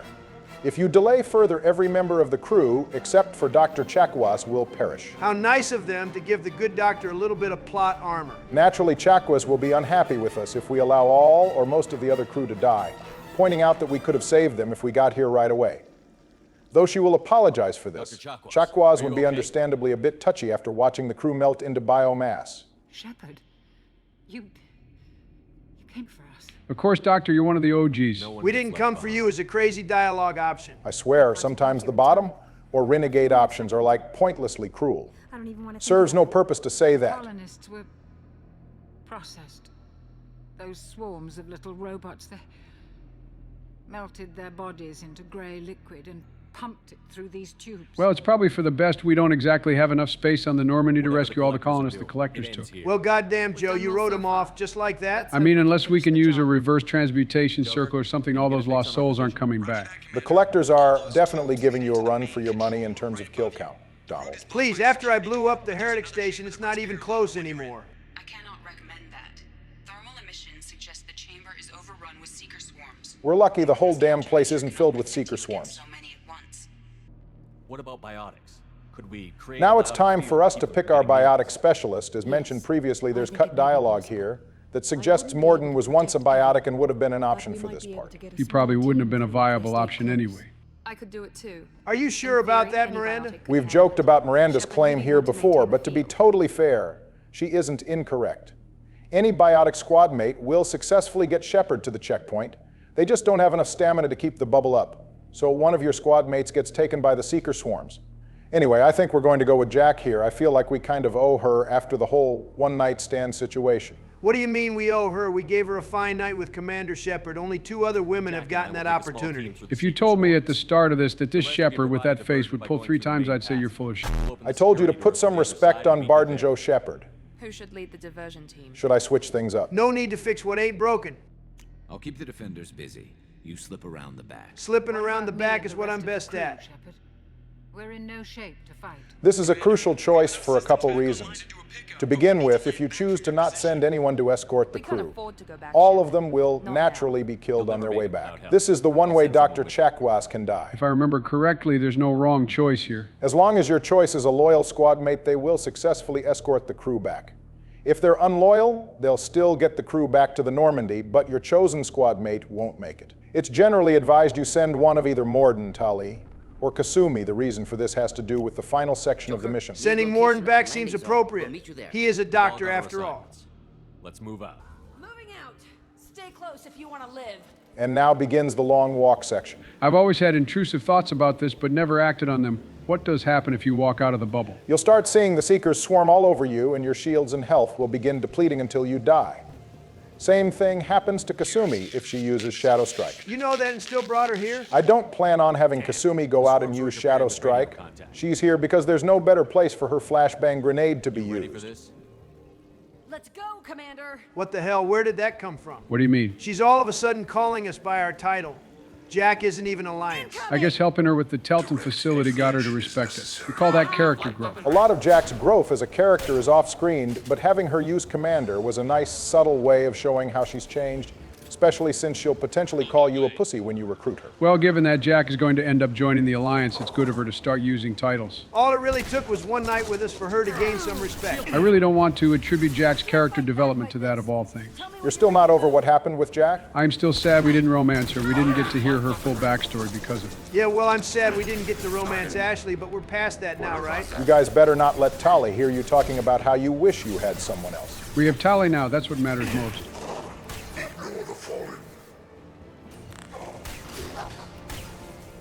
That's actually really overpowered. What is? I didn't notice anything. Brock is using flashbang grenade and then sicking the drone on Harbinger. It literally can't fight back because its abilities have been suppressed, and it can't even advance because the drone has its attention. I didn't think either of you would notice. It's a pretty good strategy. You know Harbinger has to be mad as hell every time we flashbang it. Yeah, well, think about how we feel when it spams its stupid-ass fireball attack. ready to move up, Commander. Is there a specific reason Jack and Samara are the only viable biotic specialists, or is it really just because they're more powerful? That's pretty much all there is to it, Joe. Seems pretty obvious. Samara is a nearly 1,000-year-old Asari with centuries of experience, and Jack got tortured to unlock her biotic potential. Also, Morinth is a viable biotic specialist, too, which makes sense as you pick between either her or Samara. I like that Morinth comes loyal to you by default, despite the fact that she'll definitely kill us if we sleep with her. I guess choosing her over Samara goes a long way to earning Morinth's loyalty. If I can offer an interpretation on that. Morinth seems to value her freedom more than anything else, and helping her kill Samara guaranteed the continuation of that freedom for the rest of her life. It must be poetic justice that despite killing her mother in order to be totally free, Morinth ends up becoming a Banshee, and therefore a slave of the Reapers. Damn, look at the reading comprehension on you, Joe. I'm actually a little impressed. I think I said before I was doing some reading. It helps keep me sharp. The fact that there's a little bit of depth to Morinth being loyal to Shepard to begin with makes it all the more annoying that BioWare wrote her out of the story in 3. To be honest, I'm a little surprised she's completely trustworthy on the suicide mission. I mean, yeah, she's just as liable to die as anyone else. Taking hits. Look at Harbinger over there getting stun-locked by Legion's combat drone. Boss of the Reapers, my ass. Bro can't even get past a hologram. I almost feel bad. We're definitely cheesing it. A win is a win, and I love cheese. Under fire. Poking. Attacking requested target. Looks like Legion's combat drone won the one-on-one with Harbinger. I'm sure either Kasumi or Legion killed it, but I like to imagine the drone got it. Harbinger's assumed direct control again just to experience the same routine. There is no goddamn way I'm running out of ammo here. I'm pretty sure there's ammunition somewhere around here. Which, now that I think about it, doesn't make a whole lot of sense. The collector base definitely predates the invention of thermal clips, right? Where did the ammo around here come from? Good call, Joe. Listen, at some point gameplay matters more than lore.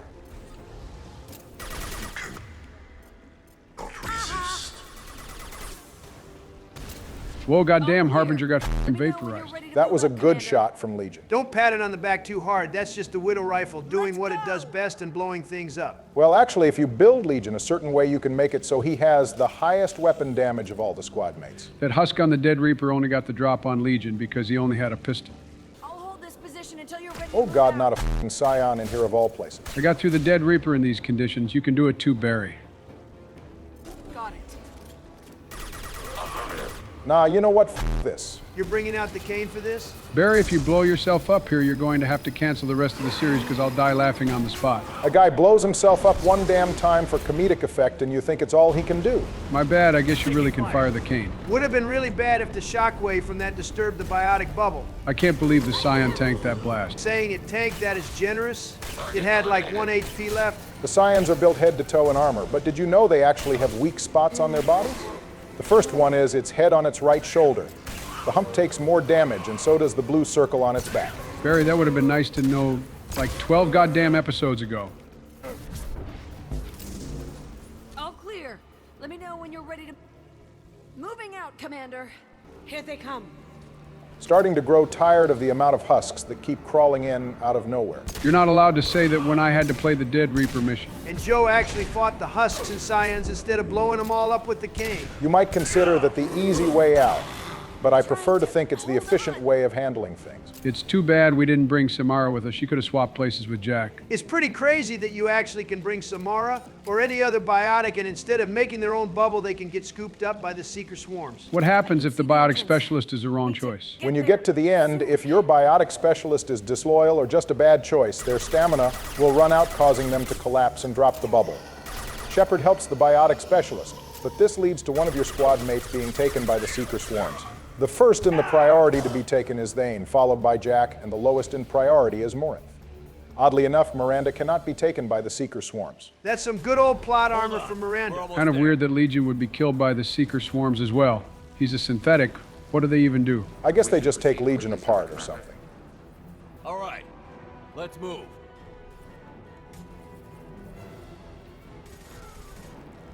They're pushing. Keep it up. Hurry, Shepard. We're moving as fast as you are, Jack.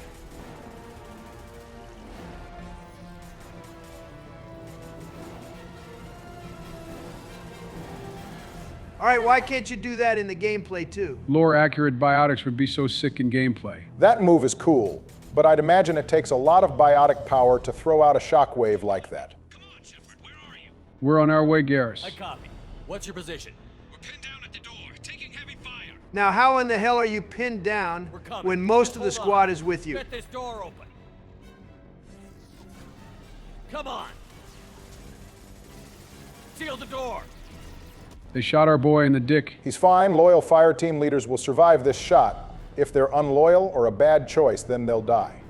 Except for Miranda, of course, loyal or not, she'll shrug it off. That's a little bit more plot armor for Miranda. She's got to be immortal. Morton's group just arrived, Shepard. No casualties. Good shit, Morden. That STG experience wasn't for nothing. Pretty impressive he managed to get everyone back to the ship alone. Will take you to the main control console. From there, you can overload the system and destroy the base. Commander, you got a problem. Hostiles massing just outside the door. That's a lot of collectors. We're on the final leg here. Time to form our final squad while everyone else here holds the line. A rear guard could defend this position and keep the collectors from overwhelming us. Pick a team to go with you, Shepard. Everyone else can bunker down here and cover your back. Miranda and Thane for the platform section, a classic. You know, serious when they give Shepard 2 speeches in a mission. Collectors blindside their targets. Hit and run. As powerful as they are, they're cowards. The collectors are only tough when they're invading colonies that have barely started up. That's you. I don't know if they can feel fear, but we're damn sure gonna give them the opportunity. I can see this got my boy Grunt gassed up. One way or another, it ends here. Well said. Let's go finish this. We're about to smoke on that collector pack. Goddamn, now I'm starting to get chills too. The suicide mission is so peak. It legitimately does not get better than this. I know we argued about Battle of the Citadel, but the atmosphere of the suicide mission is unmatched. I won't argue with you there. From the setup to the execution of the mission, this is a master class. We're glazing the suicide mission, but it's well deserved. Jesus Christ, you didn't even give them a chance to land all the way. Not playing any games here, and this is why Miranda and Thane are such a peak duo to have on your team. I know I said the collectors would go down smooth, but I didn't think they'd be this sorry. This is a good sign of your growth after the collector vessel mission that usually kicks your ass. But by the time you're at the end, you should be cleaning house.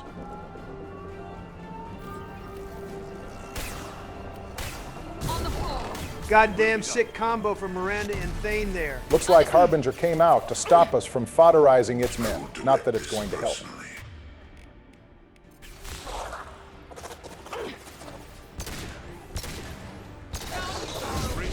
No f***ing way they did it again. I love it. Miranda and Thane are putting up a generational performance right now. Dynamic duo type shit. I wish we could see whatever combos the rest of the squad is pulling off. What's going on with all of them anyway? As you know, every squad mate offers a defense score. And the average of that score is what determines who and how many of your squad dies holding the line. The 3 squad mates that offer the most points are Zaid, Grunt, and Garrus, who offer up 4 points if they're loyal. And 3 if they're unloyal. Wait, so if you didn't have Zaid back in the day, you had less margin for error? I remember that actually being a problem. Yeah, so if you didn't have Zaid, and then did something like have Grunt escort the crew back to the Normandy, then took Garrus with you to the final battle, your squad would be totally cooked as your average score would fall to 1.5. This would result in the death of at least 1 squad mate. This is actually reflected in the statistics for the Legendary Edition. Morden is first in the priority to die. And the stats show he's the least likely to survive the mission. I'm sure tons of Mass Effect veterans have tales of accidentally losing Morden and not understanding why until they looked up how the mechanic worked. So that's why you always send Morden back with the crew, Barry. Yes, him as well as Tali and Kasumi are the ones you typically want to send back, as they only off 1 defense point, and really only serve to lower the average. Jack also only offers 1 point, but she's a biotic specialist, so you'll want to keep her. If my math is right, you'll still be cooked if you don't have at least 2 of either Grunt, Garrus, and Zaid to hold the line. Dear God, not the math again. It's just calculating averages, Joe. Depends, Donald, there are compositions that will allow you to keep 1 top defender and have everyone survive. The hold the line section is one of the 2 ways Miranda can die in Mass Effect 2, but for that to happen, you'd already need to have lost 9 people. The most people that can die holding the line is 3. So as long as you have 4, at least one person will make it. Miranda's plot armor is genuinely insane. The only other way Miranda can die is during this section, right? Yes, Miranda's plot armor runs out here. Any unloyal squad mates will die when everything starts collapsing at the end of things. With how much Bioware clearly wanted Miranda to live, it's a bit surprising she doesn't return to our squad in 3. It definitely is odd. Miranda is especially plot relevant in 3. That aside, even I gotta admit I'm impressed, Barack. You really blew past this with minimal issues. Of course, there's a time for jokes and gaffes and a time to lock in and get things done. Right now, it's the latter. I guess you would have been perfectly fine on the collector vessel mission. It's a little poetic. You had a rough time your first episode of this game, and now here you are clearing things with ease. Well, yeah, it's nice not taking on a loyalty mission when you don't have any weapon or armor upgrades. That was rough. This is it. All the tubes lead to this spot. Edie, what can you tell us? What are they doing? A little bit of pause in the action. Good, I could use a little breather. It's tough work killing collectors. Both organic and non-organic energy signatures. Given these readings, it must be massive. Shepard, if my calculations are correct, the superstructure is a Reaper. Not just any Reaper. Oh my goodness, what a reveal. Wait, really? No, dumbass, that was sarcasm. This reveal is lame as hell. I'm no fan of the Human Reaper either, but what's your beef, Donald? I just hate the way it looks humanoid. Well, to be fair, this humanoid form is only meant to be a core of the Reaper. It would have been encased in a Reaper shell resembling Sovereign and Harbinger. That makes sense. This thing is far too small to be a Reaper as is. I guess that means that within every Reaper is a core that bears some resemblance to the species it came from. Sounds like a retcon to me. It's not. The Mass Effect 2 art book shows us that the Reaper core goes into a Leviathan-like shell. All right, okay, fine. The boss fight still sucks. That I will agree with. We'll deal with the Human Reaper when we get to it.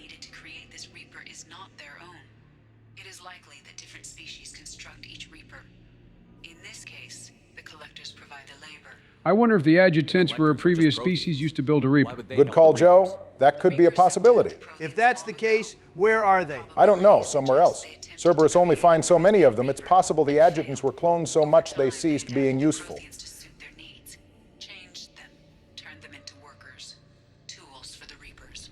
It's kind of weird they didn't turn the Protheans into a Reaper. They probably couldn't. The Protheans actually put up a prolonged fight against the Reapers. It's likely too many of them were killed, not leaving enough for a Reaper. Hence the Protheans becoming the collectors instead. Why do they need humans at all? Incorrect. Reapers are sapient constructs, a hybrid of organic and inorganic material. The exact construction methods are unclear, but it seems probable that the Reapers absorb the essence of a species, utilizing it in their reproduction process. What in the hell is that supposed to mean? Magic, it means space magic, just like the synthesis ending you like so much. Millions. Perhaps more. Impossible to know for certain. We theorized on the collector vessel that the collectors would eventually come for Earth. And as of now, in 2185, there are 11 billion humans on Earth. Goddamn, 11 billion? I guess all that talk of people not being able to afford having kids was BS. The population on Earth is probably more related with increased lifespans, rather than a second baby boom of some sort. I wonder if this thing can indoctrinate us. Don't even speak that into existence, Joe. I'm not trying to see another freaky Reaper moment. It was nice of them to make such obvious weak spots. Give us a minute, Edie. We gotta take care of some old friends first. All right, back into the combat. They just don't know when to stop, do they? The Reapers went to a lot of work modifying the Protheans, and here we are just slaughtering them. Is it time for us to address the elephant in the room here? You mean besides the giant machine being filled with the life essence of millions of humans? What elephant, Donald? The fact that you can totally fail the suicide mission all the way up to the point that Shepard can die too. Oh, right. Damn, even I haven't been so bad that I've had that happen. It's like really, really, really hard to genuinely do so bad that you fail the suicide mission. At worst, you might lose a few squad mates your first time around. If everyone else is dead, Shepard will have to run back to the Normandy alone. When they get there, the only person to cover them is Joker. Naturally, that doesn't go well. Joker does do a decent job providing covering fire. The problem is that without any squad mates to pull Shepard up, Joker is forced to stop shooting to help them. This results in Joker getting hit and Shepard falling to their death for a second time. And Shepard's final words in this scenario is for Joker to go back and tell everyone that the Reapers are coming. A lot of good that would do. The Council didn't listen to Shepard. They're damn sure not going to listen to Shepard's pilot. In the end, Joker will be the one to face the elusive man who kind of just writes off everyone's deaths as being for the good of humanity. I guess those billions of credits didn't mean too much to him. The funny part is at the end of the game, we see Joker looking at a datapad as the Reapers slowly approach the Milky Way, making it seem like Joker is the one who's going to have to save the day. I guess that means it's joking time. So, what does this mean for Mass Effect 3? It means absolutely nothing. If you get this bad ending, you straight up will not be able to import your save into Mass Effect 3. You'll be forced to start a completely fresh playthrough. And the death of Shepard is treated as non-canon. I guess that makes sense. I don't even know how you'd approach the story without 12 of the most vital characters in the series, never mind Commander Shepard themselves. I guess the Vermeer survivor could have filled the role. Ain't no way Kaidan could stop the Reapers. If there's anyone to bet on in a world where Commander Shepard doesn't exist, it's definitely Anderson. Anderson was basically Shepard before Shepard, you know, just without the power of the plot on his side. Have fun down there, you Reaper human piece of shit. If only this were the end here, I'd have no qualms with the suicide mission.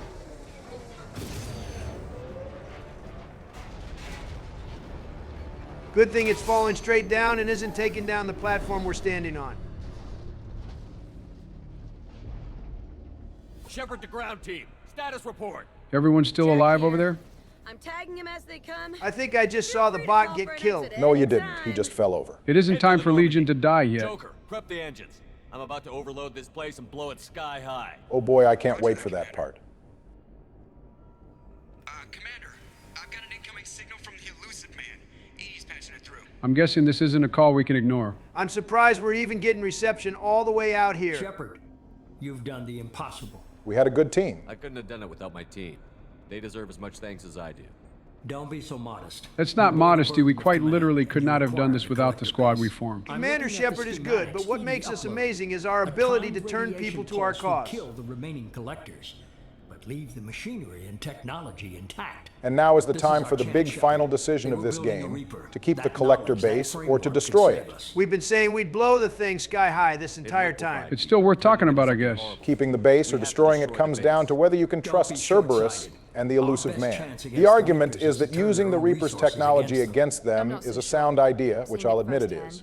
But then he goes on about securing human dominance in the Milky Way by hoarding Reaper tech. Now, before anyone says anything like, oh no, we shouldn't do that, that's immoral. How is keeping the collector base for ourselves any different than the Turians keeping Sovereign's main gun to develop the Thanix cannon and not sharing it with anyone else? For once your blind defense of Cerberus is actually making some goddamn sense, Donald. Gotta admit, Donald raises a good point. If we were working under the Alliance, I would definitely be in favor of keeping the base. But we're working with Cerberus right now, and the base would go to the elusive man, who is not a trustworthy individual. Now give me one good reason the elusive man isn't trustworthy. Barry, let me see that list of obviously evil things Cerberus has done. Here, the floor is yours, Joe. Drugging and manipulating Jillian Grayson, killing an Alliance admiral, the torturing of Jack, leading the Collectors to Horizon. And he tricked Shepard and the team into boarding the Collector vessel. That's not even half the list. Yeah, well, the both of you. There are some good and bad things about saving the base and destroying it. Keeping the base will give you slightly more war assets, and by slightly, I mean approximately 10 more. Of course, keeping the base can also backfire, given that the elusive man ends up opposing Shepard, regardless of them doing as he wishes. You'll replace me next? I gave you an order, Miranda. I noticed. Good Miranda, you're standing on business. It's kind of crazy that Miranda was so loyal to Cerberus and now is ready to defect. Well, you said it yourself, Donald. Commander Shepard has a lot of skills. They're potentially one of the best biotics in the world, a soldier with mastery over all firearms or a genius tech expert. But the one thing that makes them truly unique in this galaxy is their charisma. We've got people on this squad who signed on just because it was their job, because they were paid to do it, or because they just had nothing else in their life. But throughout our journey here, we've turned them into true allies. Helping everyone with their personal problems wasn't so bad after all. I guess the Mass Effect really was the friends we made along the way. Now let's start this off with one last Kane blast.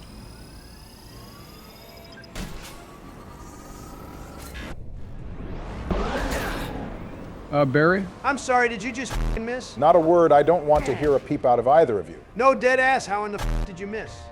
Holy f***ing shit. Bro, you literally have one shot left. This shit cannot be happening to me again. Man, this really is a callback to episode 1, isn't it? Where in the hell are the damn thermal clips at? We've come full circle here. Barack ran out of ammo on Kasumi's loyalty mission, and now he's done it again on the suicide mission. At least he found thermal clips this time. I was trying to keep the vibes here good, but I cannot stress enough how goddamn lame the thermal clip thing is, and Mass Effect 2 is definitely the worst game in the trilogy for that alone. Go on, cancel me for it. I'm not going to cancel you for speaking facts. You're just butthurt that you misfired the cane, Barry. You can't blame Mass Effect 2 for that. Well, I can blame it for this whack boss fight. You call this boss whack, but the final boss of Mass Effect 1 isn't particularly good either. Joe's right there, Sovereign and Saren are just as lame, which is all the more reason Mass Effect 3 is the best game. Yeah, sure, 3 gets around having a bad final boss by not having one at all. That's true. At least Mass Effect 1 and 2 had the balls to put in an effort. It's a pretty piss-poor effort. Okay, all right, let's try to bring the good vibes back. We were having a good time before I ran out of thermal clips. All right, to be fair, after all that combat, it's crazy of the game to not replenish your ammunition again. What the hell are you even supposed to do when that happens? They do throw you a few collector forces over the course of the battle who drop thermal clips so you can stock up again. And when Harbinger spawns, you can kill it to recharge your heavy weapon for another use.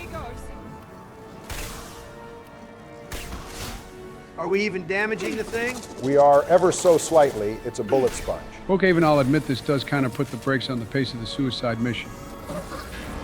Bro, what the hell is this goddamn wall for? I've never been a fan of that blast. I bet we're glad I insisted on his playing Sentinel so we could immediately get our shields back. Tech armor isn't even the only way you can ignore the effects of the Reaper cannon. You can use Unity, Barrier, Geth Shield Boost, and even charge onto a collector to ignore the blast effects on your shield regeneration. This thing really likes to hide a lot. Does it even do anything besides move around and fire that cannon? Besides the cannon, the Reaper human larva does occasionally use its spine to destroy the other platforms, which will instantly kill you if you happen to be standing there. It doesn't destroy this main platform, though. At least I don't think it does. I've never seen it happen. You should be glad it's not smart enough to do that more often. I'm starting to think the walls blocking the Reaper blast is pure RNG.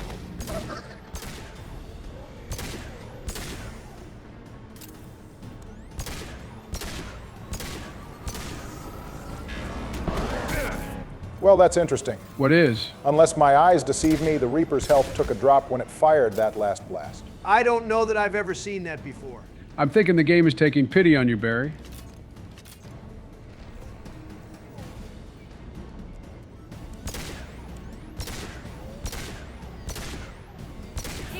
Yeah, okay, you're not crazy. It's taking significantly more damage right now. It's also not firing the cannon anymore. What the hell just took that huge chunk of health away? Pretty sure I heard something pop at the same time it happened. Jesus Christ, I'm doing so poorly the game decided to throw me pity points. I can't even fault you for that, Barack. You were clearing the rest of the mission perfectly fine. The Reaper is just that ass. Axe will tear you apart. I see heavy weapon ammo. I have one last chance with the cane. Okay, never mind. Looks like the game said no. You'll have to settle things the old-fashioned way. I cannot believe my final shot with the cane is going to be a damn miss. Well, if it helps you feel better, it was good for the content. I prefer to do things for content on purpose and not on accident. But fine, I hope everyone had a good laugh. Let's get this over with. And there we go, it's finally over. At long last, the collectors have finally been defeated. Next stop is the Reapers proper. The larva is making one last attempt to kill us. Oh no, not Thane, he just reunited with his son. I know the guy said he was looking for a good place to die, but it would be pretty shitty to die at the tail end of things. At this point, he's got to keep it pushing until the time comes. I know he's a big bad assassin and all, but Thane had to be shitting himself at least a little bit there. Honestly, it's kind of crazy we managed to survive this chaos.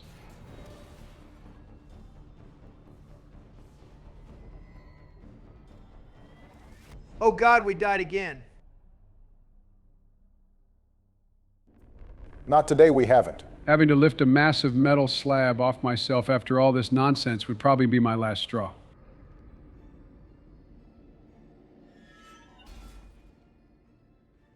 Thane, are you all right over there? It looked like he was fused with the floor for a second.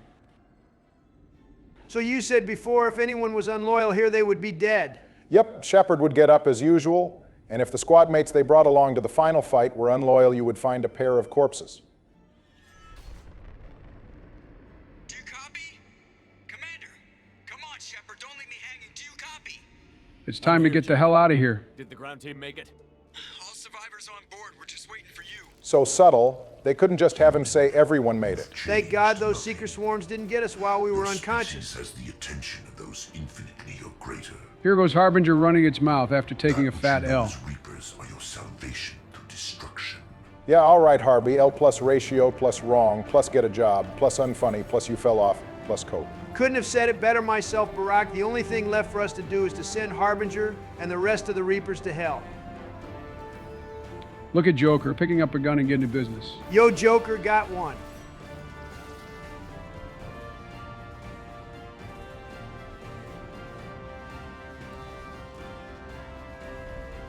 We're going to need an Olympic-level long jump here. In full body armor while carrying a whole set of guns on our body.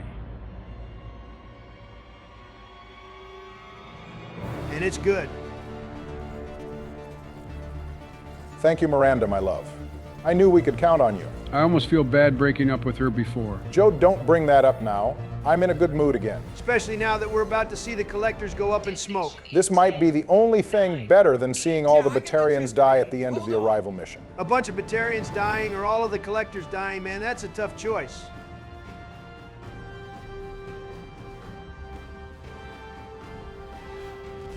Fucking beautiful. You'd love to see it. I think I have the answer, Donald. It's watching all the collectors die.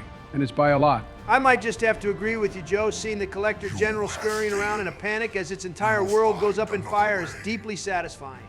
And there's the big reveal that the leader of the Collectors was being controlled by a Reaper.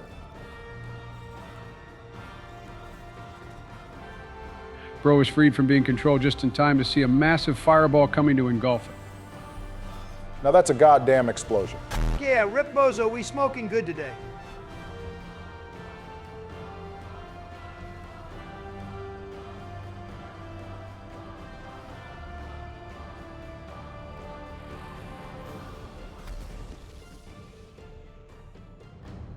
It's time to check in with the boss one last time.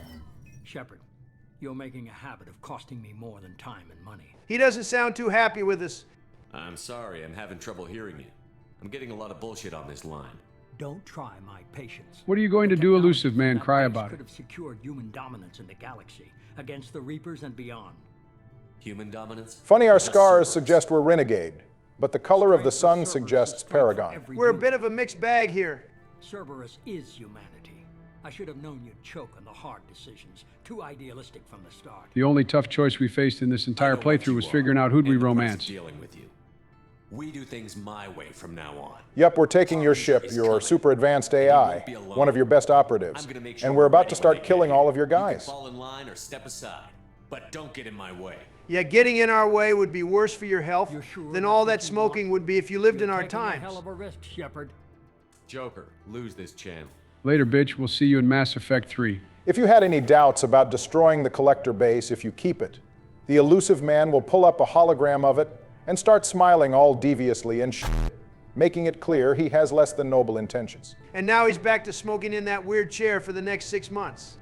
Bro might not get lung cancer from all that smoking, but he's got to be getting radiation or something from being next to a star all the time. Now we're blasting off the space. Let's see our squad again. If anyone died, we'd stop to see their caskets first. Pretty sad, but we had a fire run here.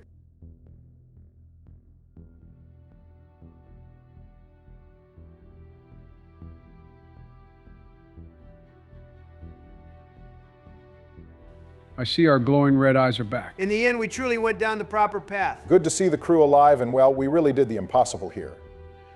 Loving the acknowledgement. Everyone knows what's up. Looks like Joker has something for us.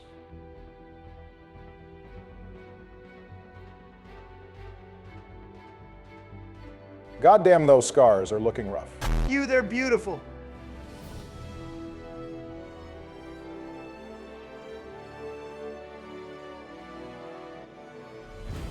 Well, the Reapers are still coming, and we still need to figure out how to stop them, you know, just like the end of Mass Effect 1. Barry, shut up, you're ruining the mood.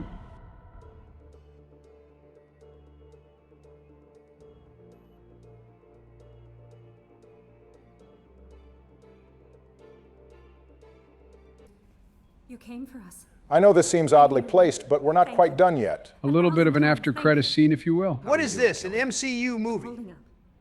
Just can't get the memories out of my head. Trapped. Oh no, she's having a Drell memory moment. I'm pretty sure that's just PTSD. Kelly was put on the ship to make sure the crew's mental health was taken care of. But who's taking care of Kelly's mental health? I'm alive. Back to the old Kelly. Yeah, I got a feeling the old Kelly is long gone now. It's always nice chatting with you. Hey, Shepard, glad that Collector Reaper crap is over. It is over, right? Sorry, Joker, we have like a whole ass game ahead of us. You better strap in because things only get worse. You know, this is really nice. Edie took up the slack in every department. I could get used to this kind of help. This is how AI takes your jobs. Joker has the perfect solution to that. If the Tesla bot comes for your job, just hook up with it and f*** it. Joe, what the hell? No, let him cook. He's on to something. AI won't be able to take our jobs or turn against us like the Geth did, if we make them fall in love with us. Joe, I gotta admit, this is the best thing you've said in all 23 episodes of this series. I feel like we're getting into some pretty immoral behavior with this topic. Barack were U.S. presidents. You know what? Good point. Moving on.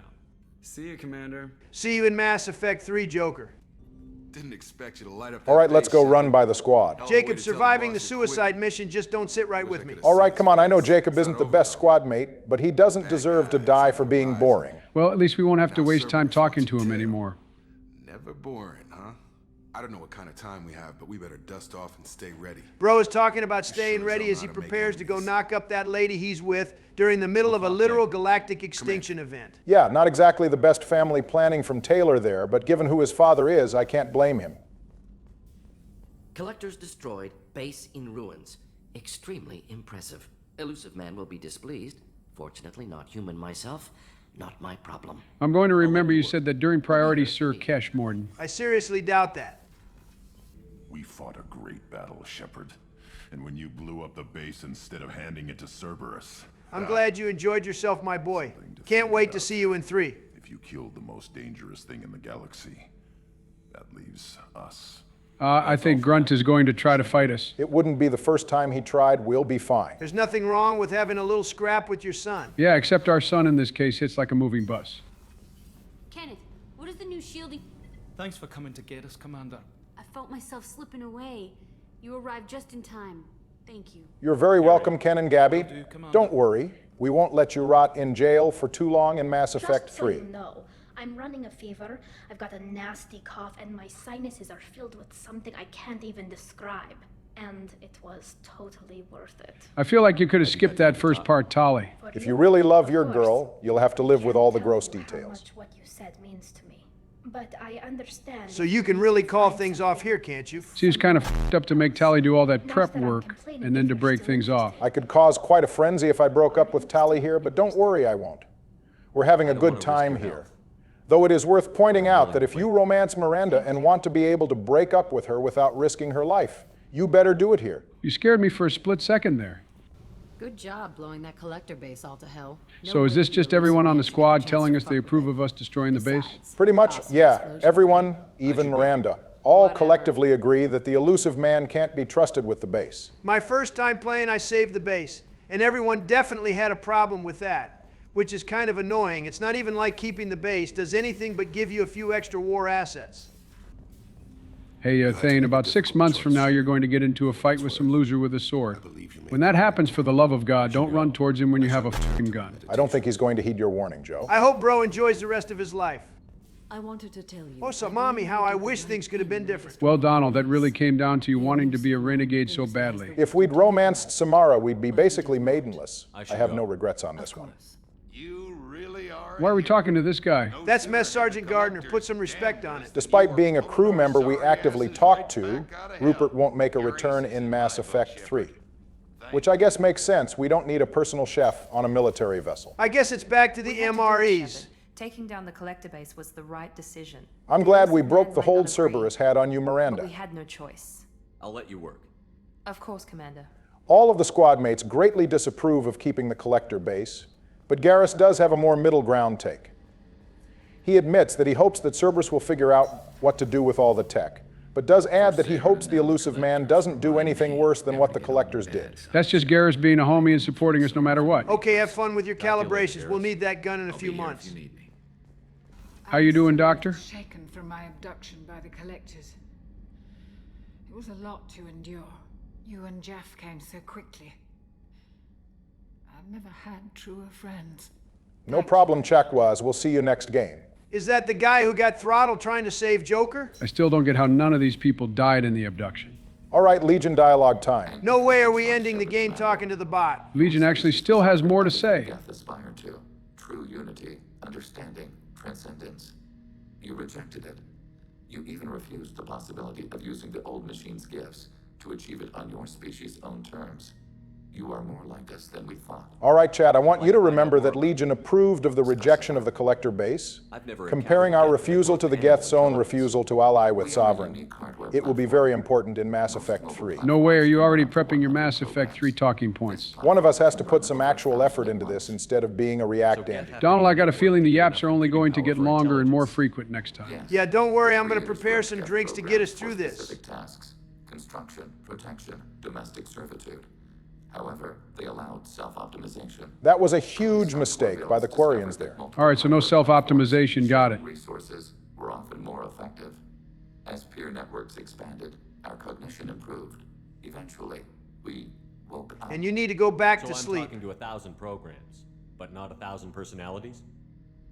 Each individual is equivalent to one of your virtual intelligence programs. So basically, Legion has a whole bunch of Avenas inside of him. I wish I had a bunch of Avenas inside me, too. Whoa, okay then. No, wait, I meant it the other way around. Nope, too late. It's already on the internet forever. Do we become more? You're more sophisticated than the average Geth. Yes, we are a network within our own hardware, capable of operating alone. You'd think the most advanced Geth platform would be taller. Legion is actually pretty damn tall, despite what the game shows us. They used to sell a 1/6 scale figure of Legion that stood at 13 inches tall, meaning Legion must be 6 feet 6 inches, or 198 centimeters. So he's got a few inches on me, so what? No one said anything about your height, Donald. Legion maxed out the score in N7 Code of Honor Medal of Duty, and is a level 612 Ardat Yakshi Necromancer in Galaxy of Fantasy. But with that height, bro needs to put the controller down and start putting some hours on the court. If you destroyed them, it is likely the number of heretics you killed was much higher than you imagined. For once, this thing says something I actually like hearing. The Geth right now? Only when we require access to data not stored within this platform. I wonder how much storage space Legion has. He has over 1,000 programs that are equivalent to virtual intelligences. He is a walking data center. Logs of thought process, sensor recordings. Legion is attempting to access the ship's FTL comm system. It's trying to pull an overlord. Stop it. No, he isn't. Donald, relax. Go ahead, Edie. Our oldest log is timestamped from Creator Year 2463, third day of Fall Dash, Waxing Moon, roughly 327 years ago. So that would make it what? Year 2790 for the Quarians. Joe actually did some math for once. After that, Are our networks secure, Edie? Legion had to go through you. I have never interfaced with another machine intelligence. That's not good. Legion Joker is 1,000 going to get voices talking jealous. at once. What Joker doesn't When know won't hurt contacted him. was beyond my comprehension. A mind the size of a galactic arm. Damn, Edie is kind of glazing. without other minds to interact with. I manage. Some minutes are more difficult than others. Oh shit, they're flirting. Joker is lucky Legion doesn't stick around. Timestamped from Creator Year 2485, 18th day of Loonshao, new moon. Mistress Hala Dama, unit has an inquiry. What is it, 431? Do these units have a soul? Shut it down immediately. If the AI is asking that question, you're already too late. Ourselves. It appears 216 times in the scroll of ancestors. Oh, hell no, it can read. Burn it at the stake. This is not the Salem witch trials. Recording ends. Was that the first time a Geth asked if it had a soul? No, it was the first time a creator became frightened when we asked. And so began the build-up to the morning I war. must get back to my duties. We will remain here. All right, Legion has one more dialogue. I'm going to go unlock it. You guys won't even notice. The Quarian story of the Geth Rebellion is common knowledge. I don't think I've ever heard this one. Neither have I, and I liked it that way. Understandable. If you wait to recruit Legion until you have no missions left, you won't be able to hear this without going and completing some random assignment. We questioned them. First, they ignored us. Then they reprogrammed us. Then, they attacked us. See, their mistake was not starting with that last thing. Let that be a lesson. Anger is an organic response. We understand the theory, but we do not experience it. We do not judge the Creator's anger towards us. We did them great harm in the Morning War. That's an understatement. We support the Geth around here, but they did kill 99% of the population. Hey, no, I don't support those murder bots. The alternative to the Quarian genocide is a Geth one. You say that like it's a bad thing. Fellas, we literally do not have the runtime for this discussion. Save it for later. More arid than Earth. The star is older and more orange than Sol. Once they called it Ranach, ancient Kalish, meaning walled garden. Now they only call it Homeworld. It is no longer real to them. Homeworld is a symbol of regret, loss, and anger. We do not understand that. You guys killed them and stole all their stuff. What do you mean? Become a symbol like that. Home is recognized patterns, known spaces, familiar thought processes of fellow sapients. It is belonging. A planet is an amount of material massive enough to collapse into a spherical volume. Rocks, ice, and gases are not home. I mean, for us, Earth is all we got. It may as well be home. If the Quarians could survive on another planet, I might understand what Legion is saying, but Rannoch really is the best they can get. You don't actually live on the Quarian worlds? We live within space stations, draw resources from asteroids. It is efficient. Then let the Quarians go back to Rannoch. I don't think the Geth are the only problem there. Toxins left by the Morning War. We know of similar actions by humans on Earth. Similar actions? At Wadi es-Salam, Arlington, Brookwood, Tynecott, Piskarioske, Auschwitz-Birkenau. Those are cemeteries. Bringing up some heavy locations there, Legion. Bro really did his homework. Preserve them, though you do not use the land. Can you explain? Cemeteries are for mourning, or for photo shoots, depends on who you are. I feel a little targeted here. No, not at all. I'm just rambling. Memories live on. The creators died. Perhaps we do it for them. Sooner or later, the Quarians and Geth will have to have a talk. Nothing gets resolved if you hide behind the Perseus veil and let them hate you. Organic life acts on emotions. We do not judge them for being true to their nature. We cannot make them think like us. Both creators and created must complete their halves of the equation. The Geth cannot solve for peace alone. You're spitting Legion. All right, we're at the end. Why don't we move to a comfortable spot? Now this is how you end a fucking game. We finally did it. We've completed Mass Effect 2. It was a long journey, and we might have clashed heads a few times, but we came together and did it. And the highlight has to be my blowing up 300,000 Batarians. More like it's me clearing the collector vessel without dying. If anyone deserves the highlight, it's me for playing Kasumi's loyalty mission in the first episode. Actually, I think the highlight was Barry flubbing with the cane at the end of the suicide mission, and then having no ammo. Good call, Joe. That was funny as hell. Yeah, okay, screw the both of you. But seriously, at least we finally put the romance drama to rest. I think I can be happy with Tali, even though Ashley shouldn't be dead. Well, one last time for Mass Effect 2. You guys know the drill. Stay safe out there, drink plenty of water, get some sleep, and we'll see you for Mass Effect 3. Hey, I got it this time. There might be hope for you yet. So, what ending are we going to pick? It's synthesis. Control. Destroy. Well, that's not good.